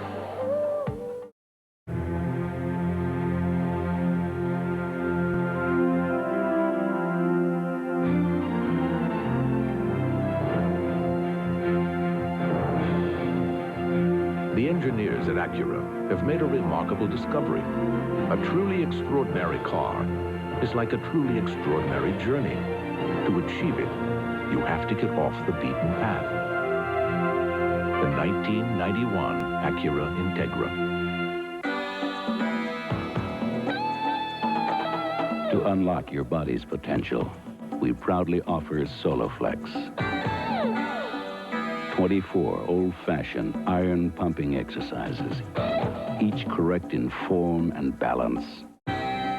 All on a simple machine that fits in the corner of your home. For a free brochure, call anytime. Tonight on an all-new Amen, when Steve Allen gets him thrown off the bench, the Deacon's going off the deep end. Then the Pinelli boys are in therapy, and only one person can save them. Golden Girl Estelle Getty's bringing peace and harmony to the Pinelli home. Shut up, you piece of sheetrock. Then it's the Golden Girl's shocking wedding, all new NBC tonight. Welcome back to Buffalo. Minute 38 to go in the 3rd quarter. NBC News is standing by to bring you up to date on the congressional debate regarding the vote being taken to authorize President Bush to wage war in the Persian Gulf. Aaron Dudley will have a report as soon as something breaks. Mark Logan on the kickoff return. So we will switch back to NBC News as soon as developments warrant a report from Garrett Utley. Excellent kickoff return by Logan for 43 yards, and Miami will start out from the Buffalo 44. See, you know it. Here comes Logan, and Norwood is the guy that makes the play. But what happens on a kickoff, first of all, the kick is short, and the guy's going down because there's no footing. They're being very careful. All you have to do is move him, and Logan got a crack and got to the outside. Cooper left, Clayton right. Again, the play action. And Clayton with the reception and did well to hang on to the football. And that goes for 24. Bentley and Smith combined to make the stop. All right, Kirby Jackson, here he is on Clayton. Watch where this ball's thrown. I keep saying that, but when they hit him in the numbers, you must catch it. Now, there's Ray Bentley. He's knocked down. Watch what Bentley does. Back up on his feet or on his knees and makes the stop because Clayton was on his way to the end zone. Super play by the linebacker. Second catch of the day for Clayton, who is now flanked to the left. First down at the 20 in Buffalo territory. Smith with a big hole. Sammy Smith stopped by the strong safety, Leonard Smith. You know, you don't know the importance of Tony Page. He caught a pass coming out of the end zone. Tony Page is an excellent blocker.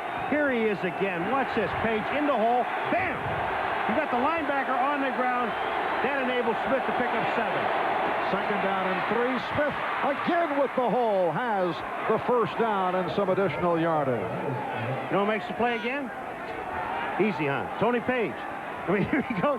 All you do is follow him, Sammy. It's nothing monumental. Watch 49. He's going in on 50. Bentley. Bam! Bentley is turned. Farrell Edmonds turns out, and there is the hole. Another 10-yard pickup.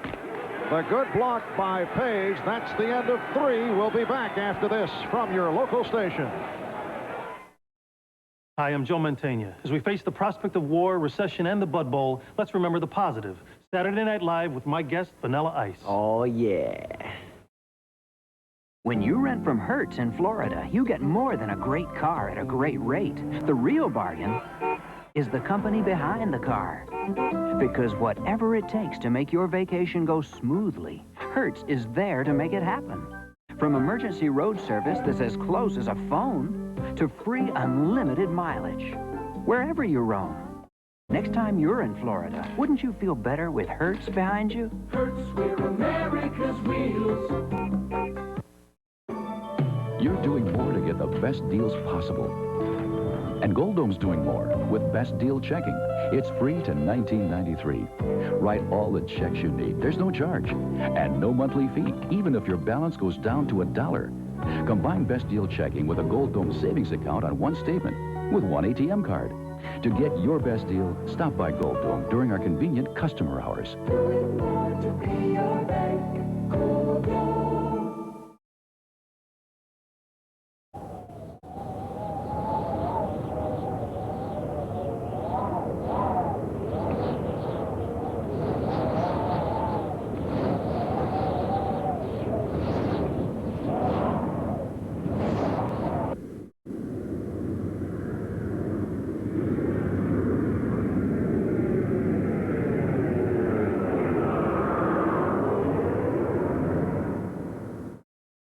Join me for Goal to Go, the post-game show immediately following today's Bills game.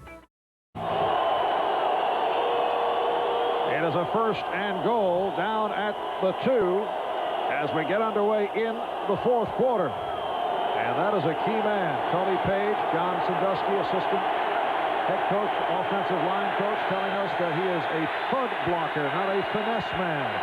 Tony Page with the block. And then went out for the pass. Not able to hang on. Leonard Smith on the coverage. Marino almost held on to the ball too long because Darryl Talley was right on his backside. He never could see him coming. And watch Marino. He's rolling to his right. He's looking at Page. Here comes 56 Talley. Watch this. Almost there. And again, the offensive lineman, Roy Foster, reports in as the extra tight end.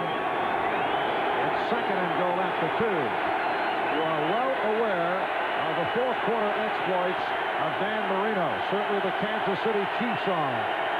As we look back to a week ago, it's Smith with a surge, and he stopped. Leon Shields made the stop. See, I don't understand the first call, the pass. They tried it once before when they were down there on first down. It didn't work. You ran Sammy Smith going into the end of the third quarter on this drive for 2 first and 10-yard runs with Tony Page blocking.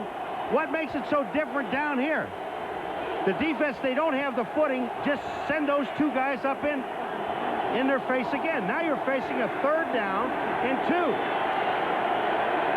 I would not be surprised to see some type of play action and throw to Foster. Again, I saw him yesterday do this in the bubble. Number 61, the tight end. Our third and goal at the 2. Here is the play action. Here's the pass. Touchdown. I knew I had it. I knew I had it. Get out of here, McGuire. They did it yesterday. I can remember for 24 hours. All right, it's a lucky call. Leave us alone. No, Roy was wide open. He's keeping the ball. He's taking the ball. They can't play anymore. They forgot all about him. Didn't even pay any attention to him. That's the third time he had checked in as the second tight end. He's a two-time Pro Bowl player. Roy Foster in his 9th season out of USC. Played well as the starter last year, bouncing back from a couple of off seasons. And now here's Stoyanovich looking to trim it to a 3-point margin. And he does. With 55 seconds gone by in the 4th on a touchdown reception by the guard, Roy Foster, it's now a 3-point game. See this guy right here? Watch what happens. Here's Nate Odom's out here, and here's a linebacker sitting in here, and no one pays any attention to him. Go for it, Roy. It's your time one more time. Look at Nate Odoms. He's rushing. Nobody recovers him. The only thing Foster's thinking about, please don't drop this ball. Shula.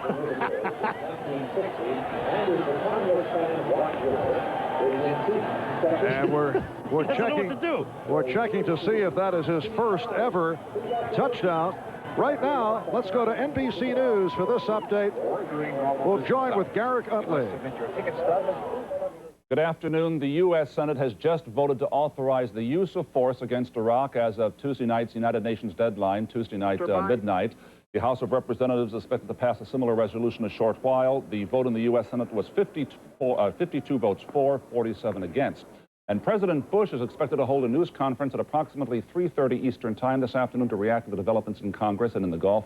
NBC News will monitor that news conference and bring you up to date as soon as the game ends, unless events warrant otherwise. Now, back to the game. Thank you, Garrett. As you see, 55 seconds have gone by in the 4th quarter. And Buffalo now clinging to a 3-point lead. You know, Foster is out here. He knows. Look at him. Dan. Oh, Dan. Throw the ball. But the problem afterwards, he just didn't know what to do with it. Watch this. I mean, now what do you do? No, now I got to get it back. Wait a minute. That's mine. And he goes back and gets the ball back. Where's the ball? Where's my ball? Give me the ball. Remember, over the course of Dan Marino's 8-year career, he has brought the Dolphins back from 4th quarter deficits a total of 15 times, a remarkable record. The up man, Butch Roll, able to hold on. 37-yard line. Mark Logan made the stop. Crowd looking to urge the Buffalo offense on. They will start out from the 36. You know, the amazing part of this game, we're in the 4th quarter with about 14 minutes left to go. The Bills have not punted. The Dolphins have only punted twice.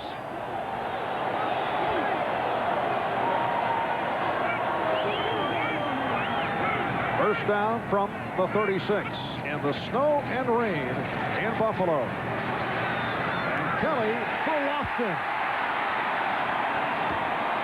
It is a Buffalo first down, 21-yard pass play, 7 catches, 149 yards for James Lofton. All right, McCarr releases his inside. Jarvis Williams in there. 92 is Griggs as a linebacker. I mean, you're covering Lofton, the inside guys, with a safety. It can't be done.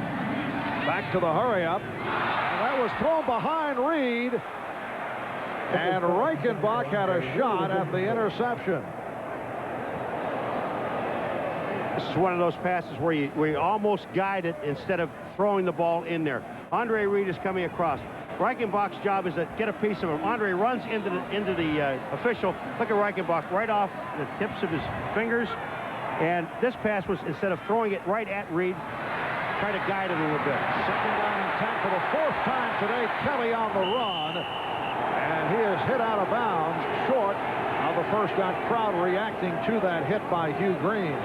See, you know, Jim, I really do. I admire your guts, man. But, you know, this is a game where you get down right here. You see Hugh Green there. You're not going to outrun Hugh Green. And all you do is take a shot right here. Get down. Once you get down, Green's going to leave you alone. Paul, our staff checked out the scoring prowess of Roy Foster, and that catch turned out to be his first career reception. Well, now we know why he didn't know what to do with it. Yes. And it is incomplete. Intended for Reed, who was covered by Langford. Reed was not covered by anybody. I'm sorry. We're still back in that same situation. Here comes Andre Reed. If he doesn't fall down, it's a completion. Look, there's nobody near him. I'm sorry. Langford finally comes in. But I understand the field conditions are bad, and you cannot let him get to deep when they're going for it on 4th down. Into the 4th and about 2. Down at the Miami 34. And McKellar on the pickup of the 1st down. In all fairness to all the defensive backs, but this started early in the game. Just take a look at it. What Kelly is trying to do is get the guy that's one-on-one coverage. You're going to see McKellar right there. He has got one-on-one coverage with Odom. Odom can't stay with him. It is slippery. The defensive backs are having a terrible time. The offensive receivers know exactly where they're going. Kelly completing. Al Edwards stopped by J.B. Brown. Picked up 9 on the play. So all Kelly is doing, Marv, is just stepping back, and he's sitting there. Now, he's got plenty of time because the offensive line is doing the job. The defensive line cannot get any traction. But the worst part about it now is the defensive secondary. If they try to make a quick cut, they're going down. They call it a 1st down from the 17. Incomplete intended for Thurman Thomas. Mike Reichenbach on the coverage. Reichenbach replacing the injured John Offerdahl sideline with that arch problem. Jim Kelly with the bad knee, 17 for 27, and has also run impressively. Yes, he has. 2nd and 10. There's Thomas dancing, which is not an easy task with the problem with the footing. Jarvis Williams, the strong safety, made the stop. And I'm the guy that said I didn't agree with him starting Kelly. He's only thrown for 300 yards and probably run for another 100. I went along with your logic, though. I like my logic. Great observation on my part.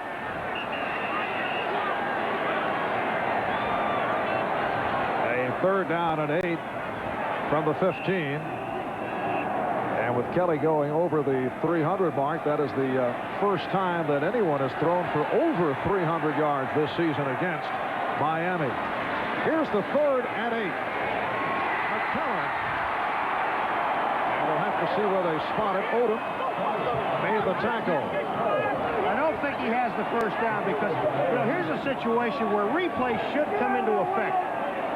What I'm saying is, because of the snow and the way the guys are sliding, you've got to take a look at where these guys are when they come down. This game is so crucial that you shouldn't. They're going to say, hey, wait a minute, it doesn't belong there. Maybe it does. Maybe you should take an adjustment on a field like this to say, hey, wait a minute, he's down here, he slid. Didn't make any difference anyway. It's a holding penalty on McKyer.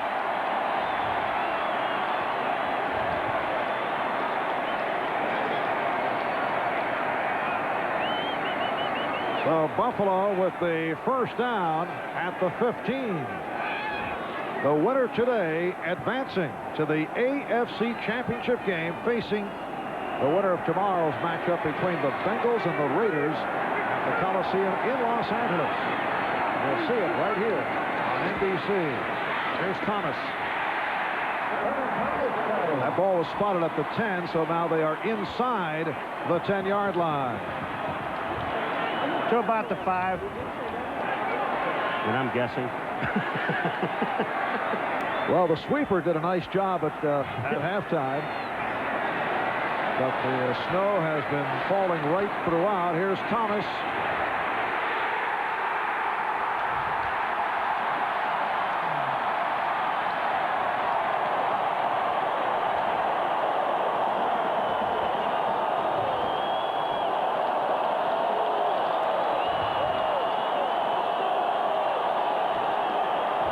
Thomas running it in from 6 yards away.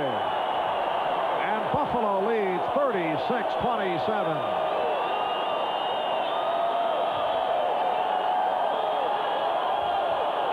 wonder how many times that Dan Marino and Miami can come back. This represents the most points the Bills have ever scored in a playoff game. Previous high, 31, against the Jets in a wild card game back in December of '81. The kick by Norwood extends to a 10-point Buffalo lead with 10:28 remaining in the fourth quarter. Thurman Thomas slithering his way through. No matter where you look, there's Mazda. We're introducing new products like the Miata, setting new sales records, winning the respect of the automotive press, and winning awards for both quality and customer satisfaction. But most important, we're making thousands of people feel just right. It just feels right.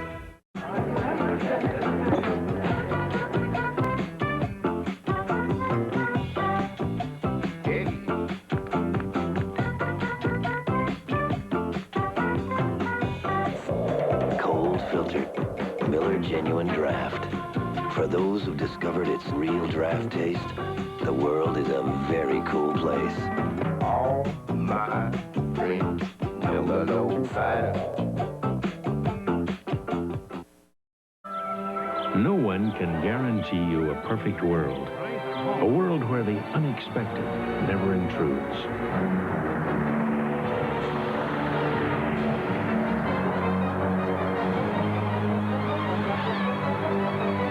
But some of us know we'll be taken care of quickly and compassionately. In an imperfect world, you're in good hands with Allstate, a member of the Sears Financial Network. NBC Sports coverage of the National Football League is brought to you by Diet Coke, real refreshment just for the taste of it. By Mazda Cars and Trucks. Mazda, it just feels right. By the Prudential. Come to the companies of the Prudential and build your future on the rock. And by Miller Genuine Draft, cold filtered for real draft taste. So get out of the old, get into the cold. In the cold of Buffalo, along with Paul McGuire, I'm Marv Albert. The snow continues to fall. We have 10:28 remaining in the fourth quarter, and the Bills now lead the Dolphins 37-27. And they're working on Thurman Thomas over at the Buffalo sideline. Thurman came off and seemed to be all right, and he sat down, and then he started screaming for the trainer to get over there. But I remember the last time we did it again, they had him on the sideline to work on his hamstrings. His hamstrings have a tendency to tighten up on him. That was 3 weeks ago when he ran for 154 yards against Miami. Another solid day for Thomas under difficult conditions. 95 yards, 2 touchdowns. Sammy Smith has also run well today. Well, that's the key to this game, was to stop Thurman Thomas. He made a key fourth down reception, kept the drive alive into a touchdown. Again, Don Smith providing some help for Scott Norwood. Mark Logan, Stephon Adams are the deep men. Taken by Logan. And he fumbled. And it's Norwood on the recovery. So the kicker, Scott Norwood, able to cover up.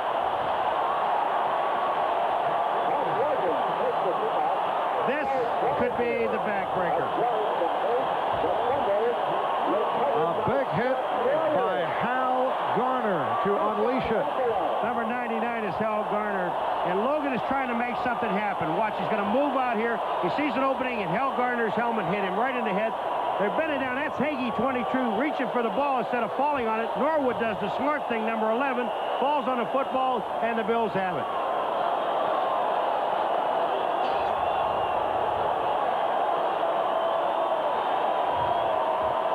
So Garner with that solid hit. It's a first down at the 29. Thurman Thomas right back to the action. And he is brought out of bounds by David Griggs. We're down to 10 minutes and 12 seconds remaining in the fourth quarter. The Buffalo Bills won the AFC East for the third straight season. There's Al Garner, backup linebacker, fourth year out of Utah State. The man who applied the hit on Mark Logan. Second down and 7. Kelly completes for the touchdown.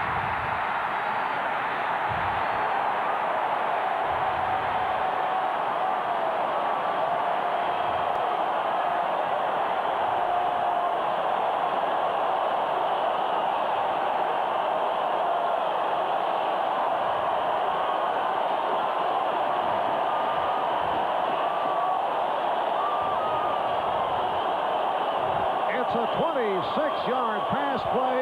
Andre Reed with his second touchdown catch of the day. And he just beat J.B. Brown. He had no help. He had him one-on-one on the outside. Kelly just read the defense perfectly. He caught Reed coming right across the middle. It was touchdown. The Buffalo Bills taking advantage in quick order off the muff by Logan on the kickoff. The Bills now lead the Dolphins by the score of 44-27. You know, here's the situation. Look at J.B. Brown is trying to stay with Andre Reed. It's just a short pass across the middle, but he is so dangerous once he gets the ball. There you see Jarvis Williams, number 26. And when you take a look at it, Jarvis Williams is so deep. Andre Reed said this is so easy. All right, here's the reason I want to show it to you. Look at this. Look where Jarvis Williams is. Here's Brown, here's Reed. Reed comes down across. Jarvis Williams cannot even make the play. Jarvis is backing up towards the end zone. Can't stop anybody back there. He can't even get to Reed. It's over. Andre Reed, the Bills' leading receiver. And Jim Kelly enjoying the moment. 4 catches, 122 yards, and 2 touchdowns for Reed.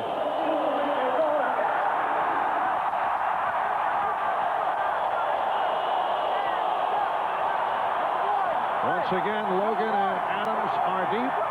Andre Reed, Pro Bowl player in his 6th year out of Kutztown.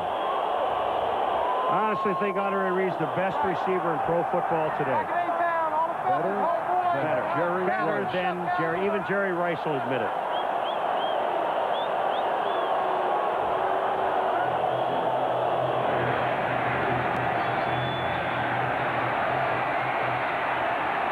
Now here's Mark Logan again.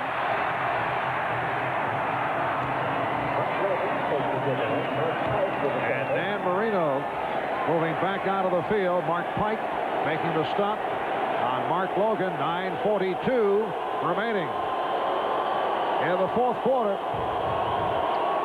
And the 44 points by Buffalo represents the most points ever allowed by the Dolphins in playoff competition.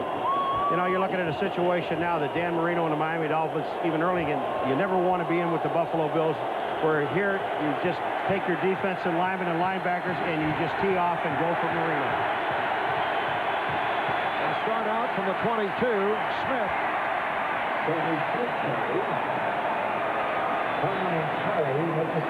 Talley and Conlon combining on the tackle.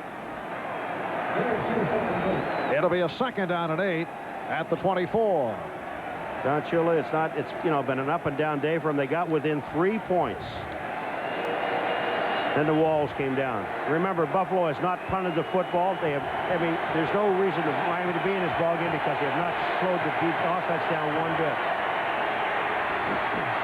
They're going to try to step up and completes for the first down. Mark Clayton on a 22-yard pass play. That is his 3rd catch of the day. We're just under 9 minutes to go in this fourth quarter. Again, when you see Clayton, look at how much room they're giving him on the outside. That's Kirby Jackson. All right, you got it. You can have it. You want to catch a short pass? Go ahead. We'll let you have it. Ray Bentley, the linebacker, number 50, is back there, but they're going to give him all that stuff. First down from the 45. Marino took a look at Clayton, changed his mind over the middle to the tight end, Farrell Edmonds. Bentley and Smith combined on the stop. Kind of a nifty spin move when you consider the footing out there. All right, here goes Marino, not only with the hurry up, but also I would imagine with the silent count here. There goes the leg. When he moves the leg, then the center can do it whenever he wants. It's a second down and 2. Incomplete. Pass intended for Mark Duper. It sets it to a third down and 2. The ball at the Miami 46. What Marino has to do is, if he's passing the ball now in this situation, I know you'd like to get a long ball down the field and score a touchdown. But take a look at number 33 coming out of the backfield, Sammy Smith. Nobody's covering him. The last 2 plays, Sammy Smith has been wide open. What you need now is third and short. You need a first down. Don't be afraid to go to Sammy Smith with it.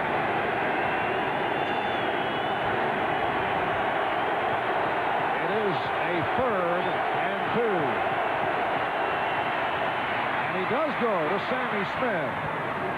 First down picked up by Smith, Bennett, and Leonard Smith making the stop. I happen to be talking about a pass play. Right. But they ran a running play. That's okay. But now, take a look at Sammy Smith. We got somebody injured on the Buffalo side on the defense, but here comes Sammy Smith. Mark Pike, number 94, goes to the inside. Farrell Edmonds gets a block on Leonard Smith. He makes the tackle on top of it, but somebody is down, and I don't know if that's... Looks to be Bennett. Yes, it's Cornelius Bennett, who is hurt. Paul, you have been uncanny, though, this afternoon. Sure. I'd go that far. We'll be right back. Diet Coke presents Crack the Code for Real Refreshment. January, we got a call from distraught store owners. They just came in and bought out all of our Diet Coke. Relax, sir. They're just trying to crack the code for real refreshment. Crack the code? Game, ma'am. You get these game pieces with specially marked packages of Diet Coke. Then crack the code during the Super Bowl. There's a million prizes, even... Million? How'd you guess? Crack the code for real refreshment. Diet Coke. With 100% NutraSweet. The boss in the family will be glad to know the 91 Mazda 626LX comes standard with an AM/FM cassette stereo, power windows and locks, power remote mirrors. And right now you can save up to $820 on an LX value pack with air conditioning, moonroof, and an anti-theft alarm. Plus, factory-to-dealer incentives that can save you hundreds more.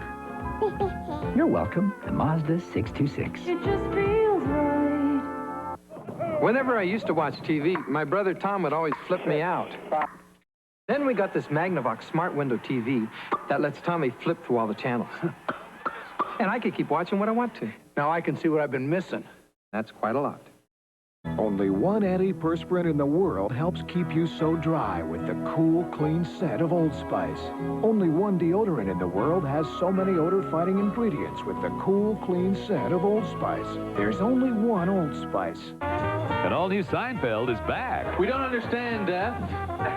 And the proof of this is that we give dead people a pillow. I mean, they got the guy in a suit with a pillow. Now, is he going to a meeting? Or is he catching 40 winks? The LA Times calls it a winner. Seinfeld on NBC Wednesday at 9:30, 8:30 Central. All right, here's Cornelius Bennett right here, and here's Leonard Smith. Now watch when he goes down, his back is going to knee him. His own man knees him right there in the back, but Cornelius Bennett is up, he's on the sidelines, and he's fine. And it's a first down from the Buffalo 34. Marino almost picked off. James Williams had it and dropped it. The pass intended for Mark Duper.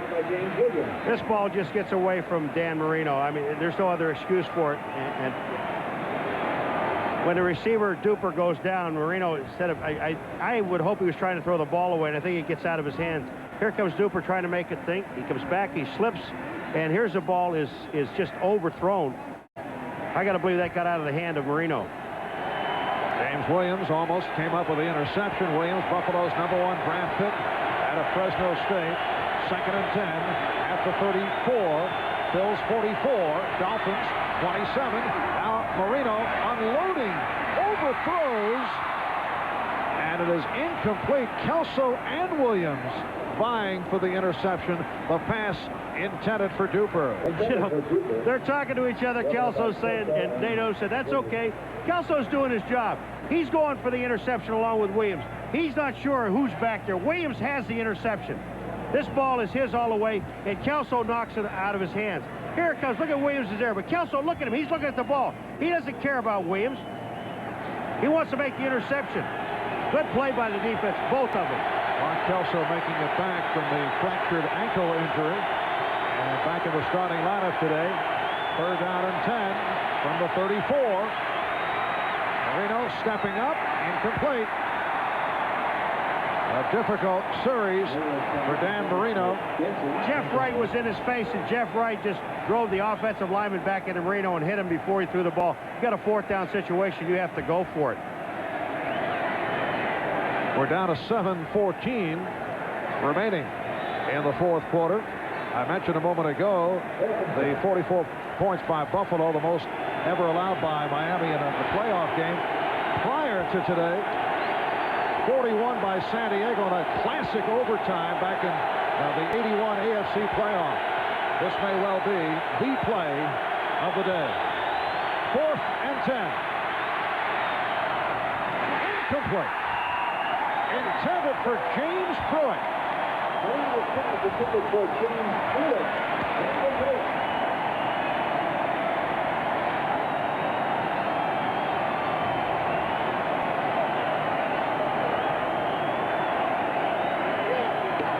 Marino is a little bit upset. I mean, there's some other things. There's 2 other passes he kind of threw away, but on that play there, Pruitt was open.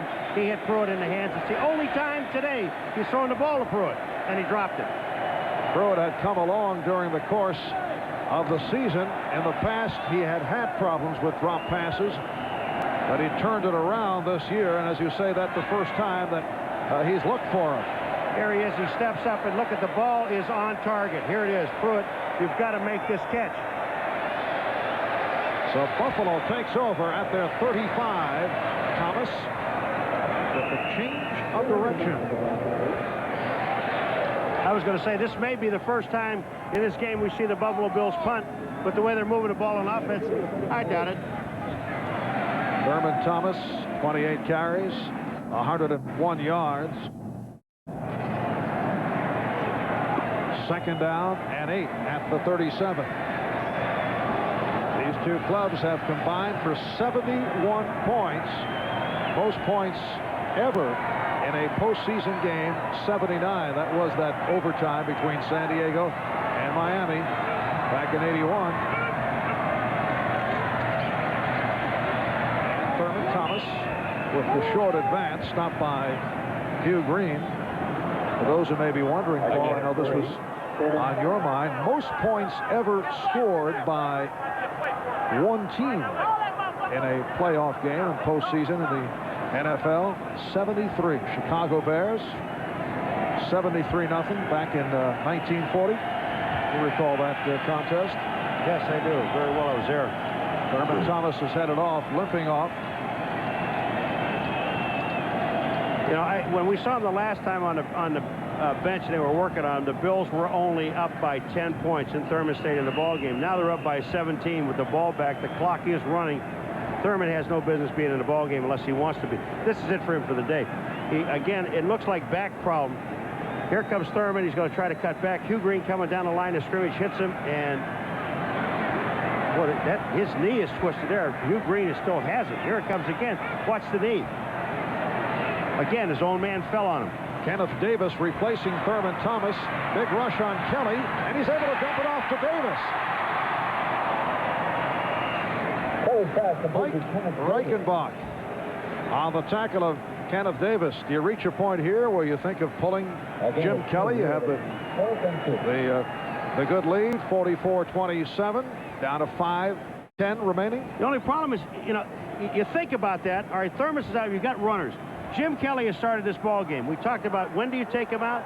I don't take him out yet for the simple reason that you've got Marino on the other side. And, you know, if they don't do anything and they get the ball right back, then I wouldn't put Kelly back in the ball game. It's all over with. But that series there was all right. It's the next series you don't want to see him. Buffalo will punt. For the first time, Rick Tootin has checked in. And Mark Clayton will return to punt. Last week actually made a fair catch in his one opportunity against Kansas City. Talking about this with Mark yesterday, he said he was very nervous about his punt return opportunity. Has not done it in several years. Miami's had problems in that department. Early in the year they were going with Tony Martin, but he coughed it up a couple of times. So here is Clayton awaiting the punt from Rick Booten Tootin. Booten Tootin. Yeah. He's got to be careful of his footing. Oh, great kick. Clayton had to go back for it. Penalty flag is down. Carlton Bailey on the tackle of Mark Clayton. A 48-yard punt by Tootin. There's also going to be a clip downfield.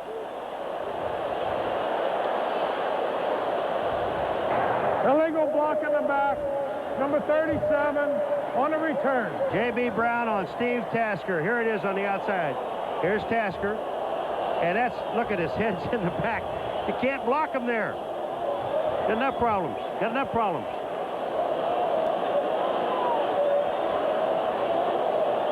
A.B. Brown, the right corner for Miami last year, a 12th round draft pick surprise. He's the first Dolphin player to earn a starting shot after joining the league as a last round draft pick.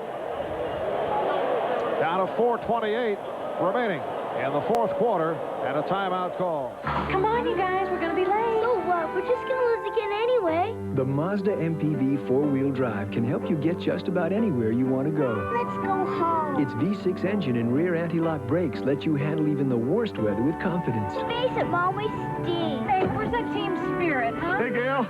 The other team couldn't make it. You guys win by forfeit. The Mazda MPV four-wheel drive. It just feels right. If the weather stays bad, we could take the title. Ladies and gentlemen, I wish my old partner was here tonight, because this used to be our song. I have everything. All my dreams come true. You in my arms, socks and bombs, and a hope for two. In the movies, happy endings are easy. But in the real world, they take solid planning. So for peace of mind, investment advice, even buying or selling your home, come to the companies of the Prudential and build your future on the rock.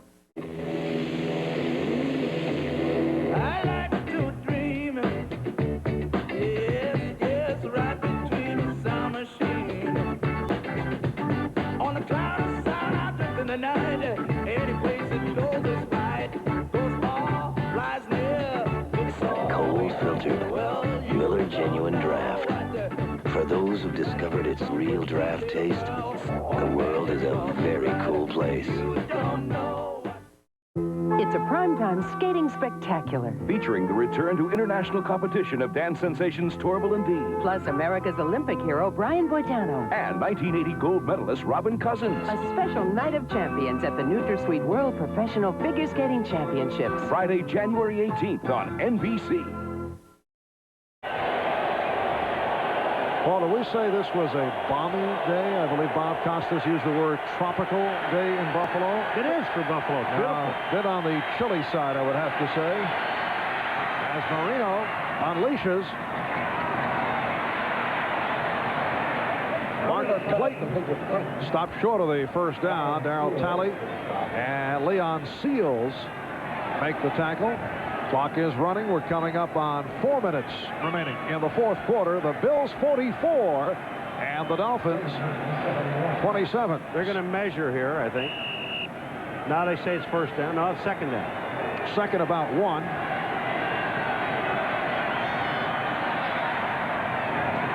And it's dropped again by Pruitt. It is ruled incomplete. Well, that'll be the last time that Dan throws it over there. The hit by Clifford Hicks. Nate Odoms picked it up and attempted to run it in, but they bring it back. It'll be a third down and less than a yard. Oops.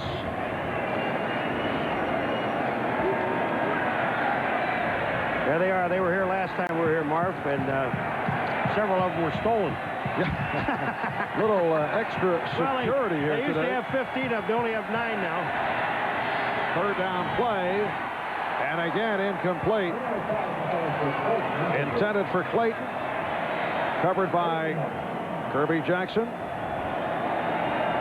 It is a 4th and about a half yard with 3:53 remaining in the 4th quarter. Don't forget, Bob, Will, and O.J. on the NFL Live postgame following the Dolphins and the Bills. At one point, the Buffalo Bills led 20-3. They led 27-10. Miami able to come back. However, Buffalo on a 6-yard touchdown run by Thomas and a 26-yard touchdown pass to Andre Reed, opening things up. Jim Jensen picks up the first down. Clifford Hicks on the stop. It's kind of an unusual call. You had 4th and inches, and even if you complete the pass, the clock keeps moving, right? Why not go for it right running the ball with inches and then pick it up? The clock's still moving anyway. And Marino off the run, nearly picked off. The intended receiver was Pruitt, and Jackson had a shot at him. Kirby Jackson was the only one that was close to it. Marino was really, I mean, all right, you're down 17. He's frustrated. He's been frustrated all day. He's made some big plays, but not enough of them. The defense did not do a thing. They couldn't stop anyone. No. And you can't, you just can't win in the National Football League unless you play solid defense. And here's a defense, the Miami Dolphins, they were #1 through at least the first part of the season. Well, that may have been a bit on the cosmetic side. Tom Olivadotti has done a nice job, but he is the first to admit, and we've had a number of conversations about that with him. Broken up, intended for Duper. James Williams with a good play. But there's no question what with Miami getting more balance this season, and with Dan Marino keeping the defense off the field, that has contributed to it. Right here, let's take a look at the Prudential-based key play of the game. The kickoff return by Mark Logan. He coughed it up. A big hit by Hal Garner, and it gave Buffalo the ball in excellent field position, and they were able to take it in immediately. And that extended to a 17-point margin. The Bills overall with 481 total yards. We're down to 3:17 remaining. It's a 3rd down and 10. Jim Jensen. Very nice pass complete to Jensen. Hooks on Powell with the tackle. The last play, the play before this, Bruce Smith got by Richmond Webb, and Jensen cut him down. And this time, as Jensen went by, Bruce Smith kind of looked at him. Are you going to be in or not? And he did pick up the first down out at the 37-yard line. Again, it's Jensen playing catch now with Marino. And he's run out by Leonard Smith. Well, it is a 17-point lead, so let me explain just one thing in the second half. In the first half, inside 2 minutes, if the guy goes out of bounds, the clock stops and stays stopped until it's snapped again. In the second half, it's inside 5 minutes, so they're 2:47. The clock will stay stopped until the ball is snapped again. Whoops! Hello! The additional security, obviously, intoxicated fans will not be let near. No, horses don't get big dog bites. And they are canine dogs patrolling the edges of the playing field. Tony Martin on the catch. And he was stopped by Clifford Hicks. Another Miami first down. The clock is running. We're down to 2.5 remaining. The local sheriff made the statement, the goalposts are not coming down today should Buffalo win. Miami they are not coming down, he emphasized. Well, Miami could have used those 2 guys on defense today. You see that guy going, I mean, he's hungry. Timeout has been taken. Several officials have also, I don't know if they have pulled this off, Paul, but they considered a suggestion to grease the goalpost. Why don't you check that out? We'll be right back. From Gillette comes Sensor, the only razor that can sense and adjust to the individual needs of your face. The best a man can get. Sensor blades are mounted on responsive springs to continuously sense and individually adjust to your face. The closest, safest, most comfortable Gillette Sensor, together with the richness of foamy shave cream for the best shave a man can get. Gillette, the best a man can get. Marv, you know, earlier you said to go out and find out. I did. Look, earlier today I was down there. They actually are greasing the goalpost. It's going to be a tough job between. But I'll tell you one thing, though. There'll be a guy being able to get up there if they have those dogs at his heels. Yeah. I mean, you can get on that pole in a heartbeat. Never quite thought of it that way. The canine dogs are ready. Why, you sweet little baby. They did not want a repeat of the scene that took place after Buffalo clinched the AFC East with that victory over Miami 3 weeks ago. And it was chaos and dangerous here. Whoops, that's a Rottweiler. That guy's got a 27-inch neck. You know, in Germany years ago, that vendors, like guys who were in bakery business. I don't think I want to hear this. I'll tell you, they used to tie their money pouches around the necks of a Rottweiler. Yeah. And defy you to take the money. Fascinating. There were a lot of guys running around with some nubs. Fingers, man. It is a first down at the 38 with 2:28 remaining in this fourth quarter, and Marino fires one. Kelso and Williams on the coverage with both Duper and Pruitt in the area. Isn't it amazing, though, that in 3 games this year against the Miami Dolphins, Bruce Smith, no sacks? But he was effective this afternoon. Oh, sure, he's effective. See, when you have to put 2 people on Bruce Smith, that frees up somebody somewhere along the line, and that's what Bruce is saying. Somebody else better be making some plays. His last sack against Miami was back in October of 1987. Well, he almost had one today when he forced Marino to throw the ball away, and he got him with a penalty for intentional grounding, and that's as good as a sack as far as I'm concerned. Second down, 2nd and 10 from the Buffalo 38. On the screen, Jensen is short of the first down. Bennett and Hicks combine on the stop. Clock is running as we approach 2 minutes to go. Again, it's 7. It's 3rd and 3. It's a 3rd down and 3. The ball at the Buffalo 31. The Bills 44. The Dolphins 27. 2 minutes to go in the 4th. We'll be right back.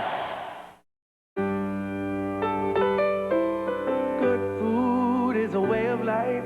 We make it every day. They serve it up at McDonald's, but we have help along the way. So thanks to the man, thanks to the woman who take the plow and work the land. The butcher, the baker, and the long haul maker. Thanks to the woman, thanks to the man. Permit me to include everyone who helps us make good food.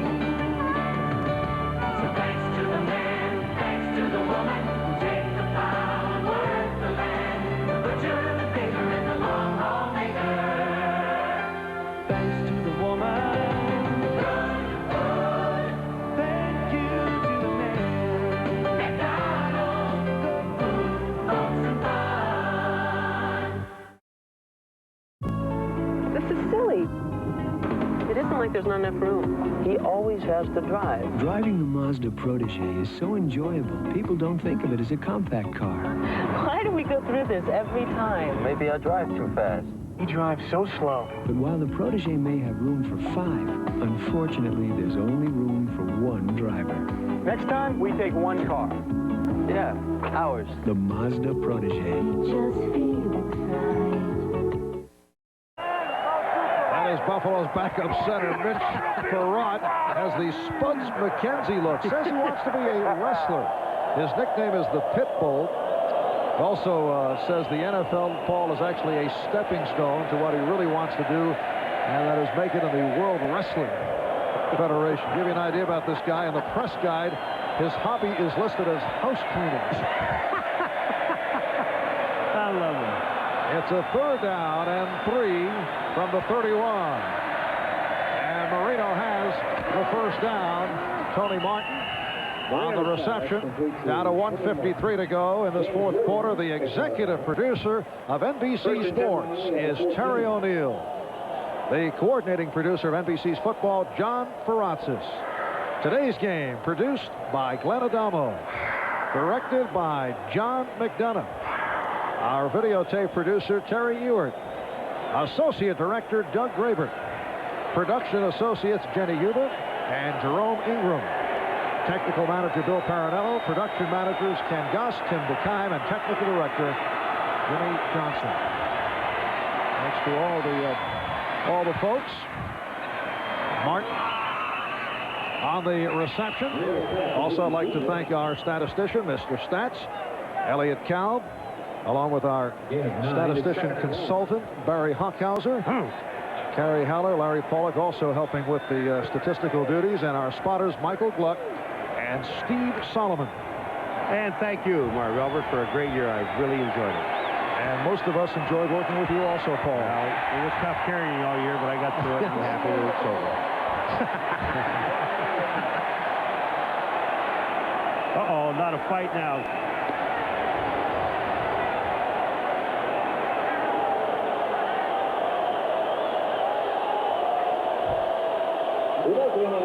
One of them is Harry Gilbreth. That's one. Remember, seatbelts save lives. And it's the law. Down to 1:20 remaining in this fourth quarter. Looked to be Jeff Wright who was involved with Miami's right guard, Harry Galbraith. Here it is. Well, they got their face mask on face mask, and they're going down, and, you know, let's... Look at this. Everybody's in there. Don't get too close. Look at Cornelius Bennett. He doesn't get too close. Just, you know...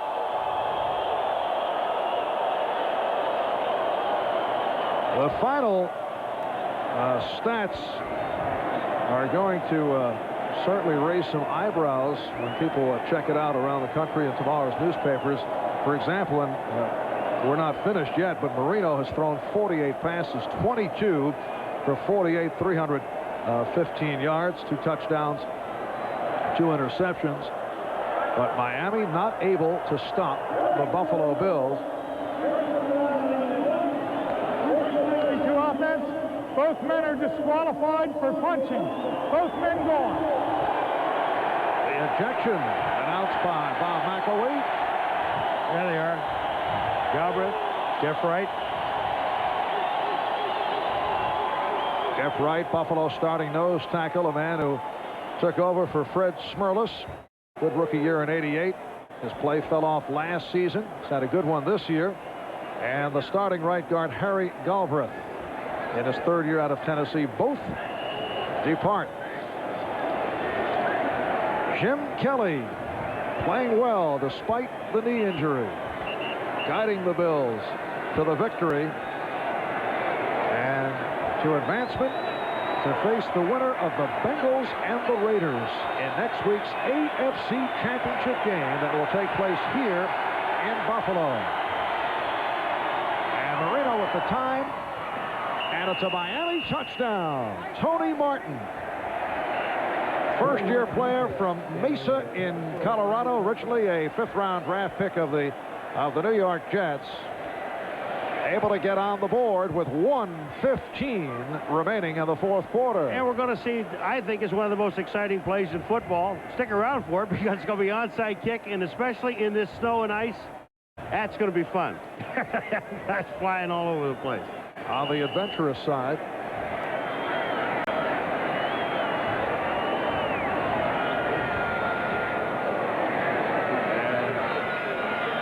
tomorrow Cincinnati and the LA Raiders starting at 3:30 Eastern Time right here on NBC. Raiders have won 5 straight. Cincinnati with a couple of injury problems. They have won 3 in a row. And Stoyanovich puts it through. There's Tony Martin, the man who caught the touchdown. And again, Marino on target. Here he comes down. They got Clayton going to the outside. Tony Martin coming under inside. The Bills are really not much of a concern there. That was Darryl Talley standing in the end zone as a linebacker playing deep safety. So the Bills now lead the Dolphins 44-34. This A throwback to the old AFL days with the point total, 78 points in all. That is now one short of the NFL postseason record. We mentioned that 41-38 San Diego-Miami overtime game back in '81. So they're 1 point away in terms of combined points. 1:15 remaining in the fourth quarter.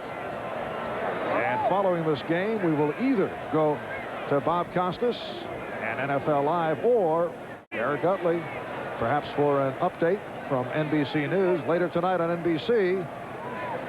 It is the all-new Saturday Night Live with host Joe Mantegna from Godfather 3 and musical guest Vanilla Ice, plus a close-up look at the fans of the Chicago Bears. Don't miss it tonight on Saturday Night Live. You know, Marv, if the Buffalo Bills pick this ball up and run for a touchdown, they're going to run smack dab into a horse's rear end. They're in the end zone down there. They're in the end zone. Bing! Get knocked out down there. Paul, such a twisted view on the world of sports and life in general, it should be added. That's right. Why not? We're not here for a long time, only a good time. Let me write that down. Uh-oh, we better get those horses out of there. Here it comes. There's the onside, covered up and held by Andre Reed. Well, they put the good hands people up front, and Andre Reed was able to hold on. And the crowd is counting it down. A minute 13 remaining. Thurman Thomas, quarter. Jim Kelly are in the game to take a knee. For the Miami Dolphins, despite the loss here today, certainly a satisfying bounce-back season for Don Shula and his club. They've come a long way from last year's record of 8-8, 6-10 the previous season. Their first winning campaign since back in 1987, and their first trip to the playoffs since back in 1985. Well, Thomas running it. As we work down to 1 minute remaining in this fourth quarter. The Bills with a 44-34 lead. Right now, let's go to NBC News and Garrett Utley. Marv, we have now the latest developments in Congress. The House of Representatives has just joined the U.S. Senate in passing a resolution supporting the use of force against Iraq as of midnight Tuesday, if that becomes necessary, supporting the president's request for that resolution. The vote in the House was largely along party lines, 250 to 183. In a few minutes, the President of the United States will be holding a news conference. We will bring that to you after the game. Now back to the game, Marv. Thank you very much, Garrett. 102 remaining in this fourth quarter.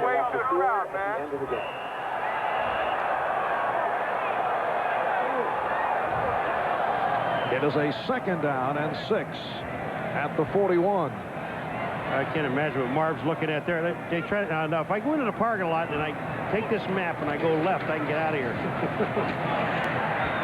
And again, Thurman Thomas. Okay, see, how do you say? All right, now let's see. I take this. If I take the road out of here, I can get out within an hour out of the.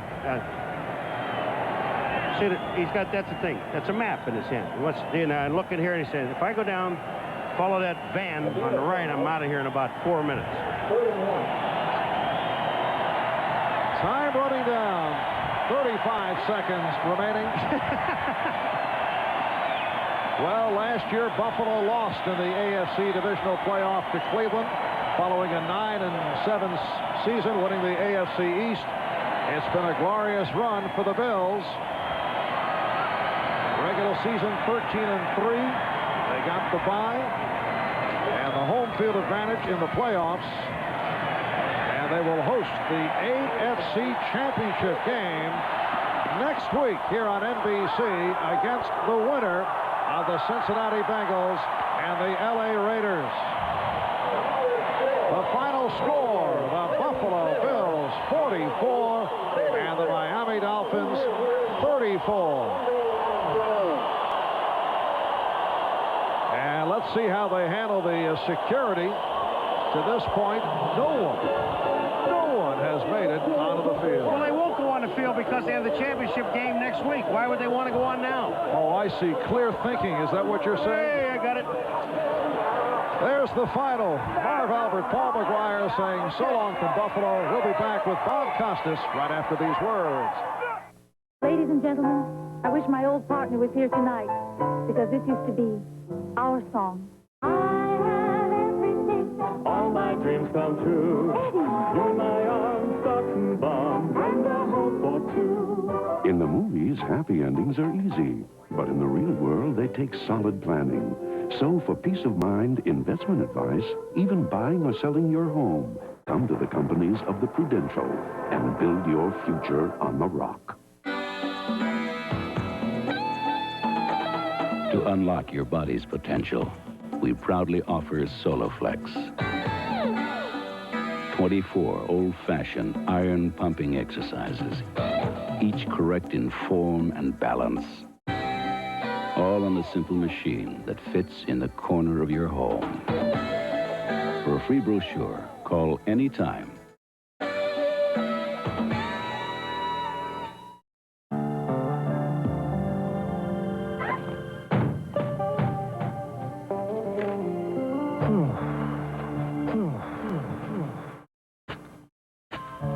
With real cola taste, just 1 calorie, and 100% NutraSweet. Nothing says real refreshment quite like Diet Coke. Nothing. Just for the taste of it, Diet Coke. Come on, you guys, we're going to be late. So what? We're just going to lose again anyway. The Mazda MPV four-wheel drive can help you get just about anywhere you want to go. Let's go home. Its V6 engine and rear anti-lock brakes let you handle even the worst weather with confidence. Face it, Mom, we stink. Hey, where's that team spirit, huh? Hey, Gail. The other team couldn't make it. You guys win by forfeit. The Mazda MPV four-wheel drive. It just feels right. If the weather stays bad, we can take the title. Bob Costas back at NFL Live in New York. We'll continue with the postgame show, including Ben Johnson's return to the track last night. But first, we go to NBC News, and here again is Garrick Utley. Garrick? Yes, Bob. As you know, we've been following developments in Washington and the Congress this afternoon as the House and Senate were voting on resolutions authorizing the president to use force against Iraq as of midnight on Tuesday night, if that becomes necessary. Both houses passed the resolutions, the Senate by a vote of 52 to 47, and the House of Representatives, the vote was 250 to 183. The votes were largely, but not entirely, along party lines. Now, in just a few minutes, President Bush is expected to give a news conference at the White House, obviously to react to this support from Congress. We want to go now to the White House, where John Cochran, our chief White House correspondent, is standing by. John, what can we expect to hear from the president? Well, of course, he's going to deliver a statement at the opening of this press conference. I'm sure he'll be...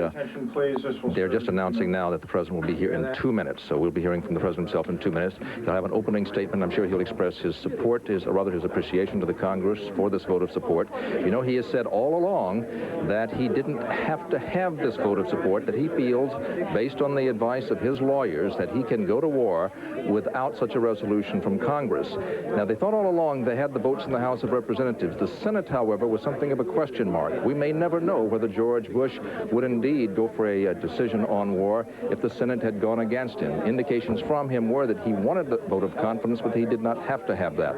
We may have to wait for his memoirs to know that. John, the vote in the Senate was 52 to 47. That's not an overwhelming majority. It's rather narrow as you look at that vote. Is that something the president might be worried about in terms of a weaker signal than desired for Saddam Hussein? I think he'll simply say he won. It's like a one-point victory in the Super Bowl. You win. And I think he regards it simply as a victory. He's not going to worry too much about the margin. At least that's what he's going to say publicly, I would imagine. Perez de Cuellar, the UN Secretary General, of course, is in Baghdad at this moment. He has not yet met with Saddam Hussein. There seems to be a bit of delay. Any word from the White House as to what's happening there? Why this apparent delay? No, there's not here. They were somewhat puzzled about the fact that he was delayed coming into there, and they're waiting word from Baghdad just like everybody else. They don't hold out a great deal of hope that Perez de Cuellar's mission will succeed. In fact, those people who are willing to offer any predictions at all, they're rather pessimistic, Garrett. Well, John, we should note some other events of the day in Baghdad. First of all, the last of the U.S. diplomats left Iraq. They've flown out to Europe carrying the American flag from the embassy with them, but diplomatic relations have not been cut off. officially. Nevertheless, the State Department in Washington has told the Iraqi embassy there to draw down the level of their staff to have just a few diplomats left in Washington. The rest have to go home. The official reason is that they're worried that diplomats might be involved in possible terrorist activities if indeed it does come to war. But right now, let's go back to the White House. We're awaiting the President of the United States, George Bush, to come in to comment on the votes in Congress today.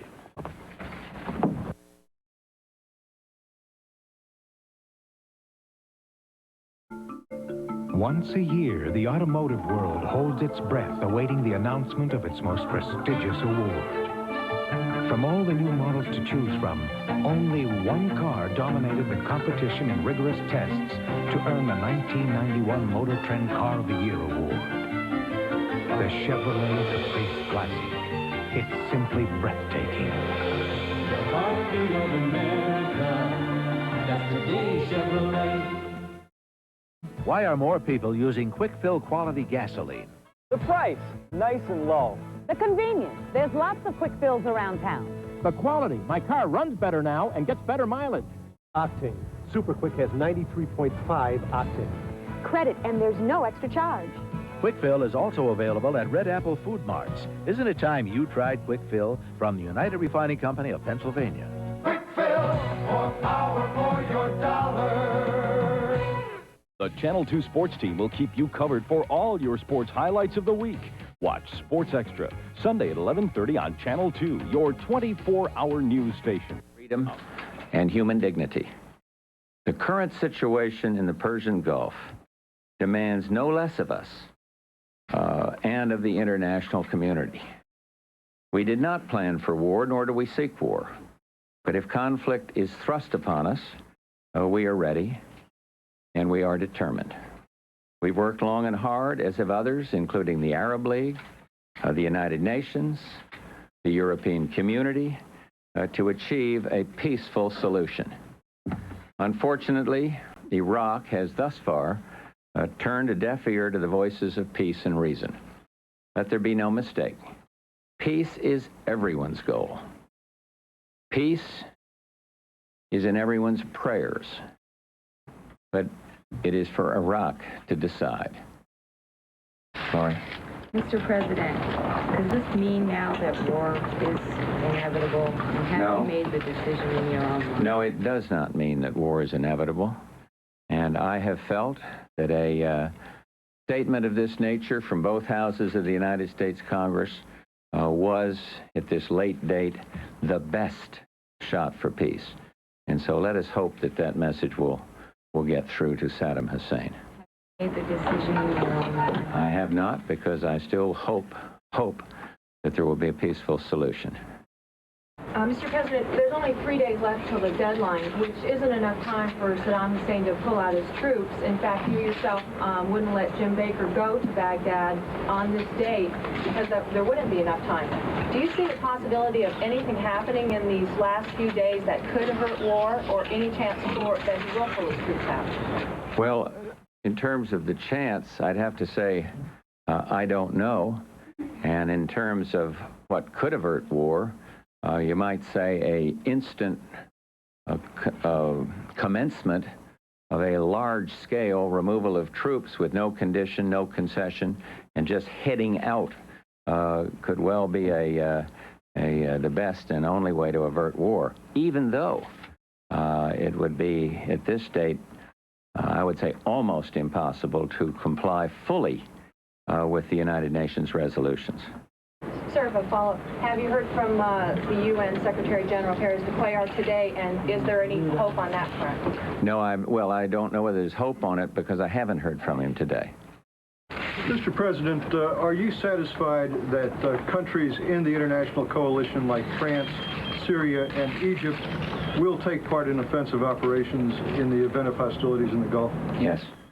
The second part of that question, sir, you've said that if hostilities come, it will not be another Vietnam. What kind of assumptions are you making about the duration of a conflict, and can you assure the American people that hostilities would not expand beyond the current theater of operations? Well, I'm not making any assumptions in terms of numbers of days, but I have said over and over again that the differences between what is happening in the Gulf and what happened in Vietnam are enormous in terms of the coalition aligned against the Iraqis, in terms of the demographics, in terms of the United Nations action, and I am convinced in terms of the force that is arrayed against Iraq. So I just don't think there is a parallel. But I would like to say that I have gone over all of this with our Secretary of Defense and with the Chairman of the Joint Chiefs, and all three of us and everybody else involved in this are determined to keep casualties to an absolute minimum. And that's one of the reasons that I authorized Secretary Cheney to move the additional force several weeks ago. What about the fire breaks that keep the war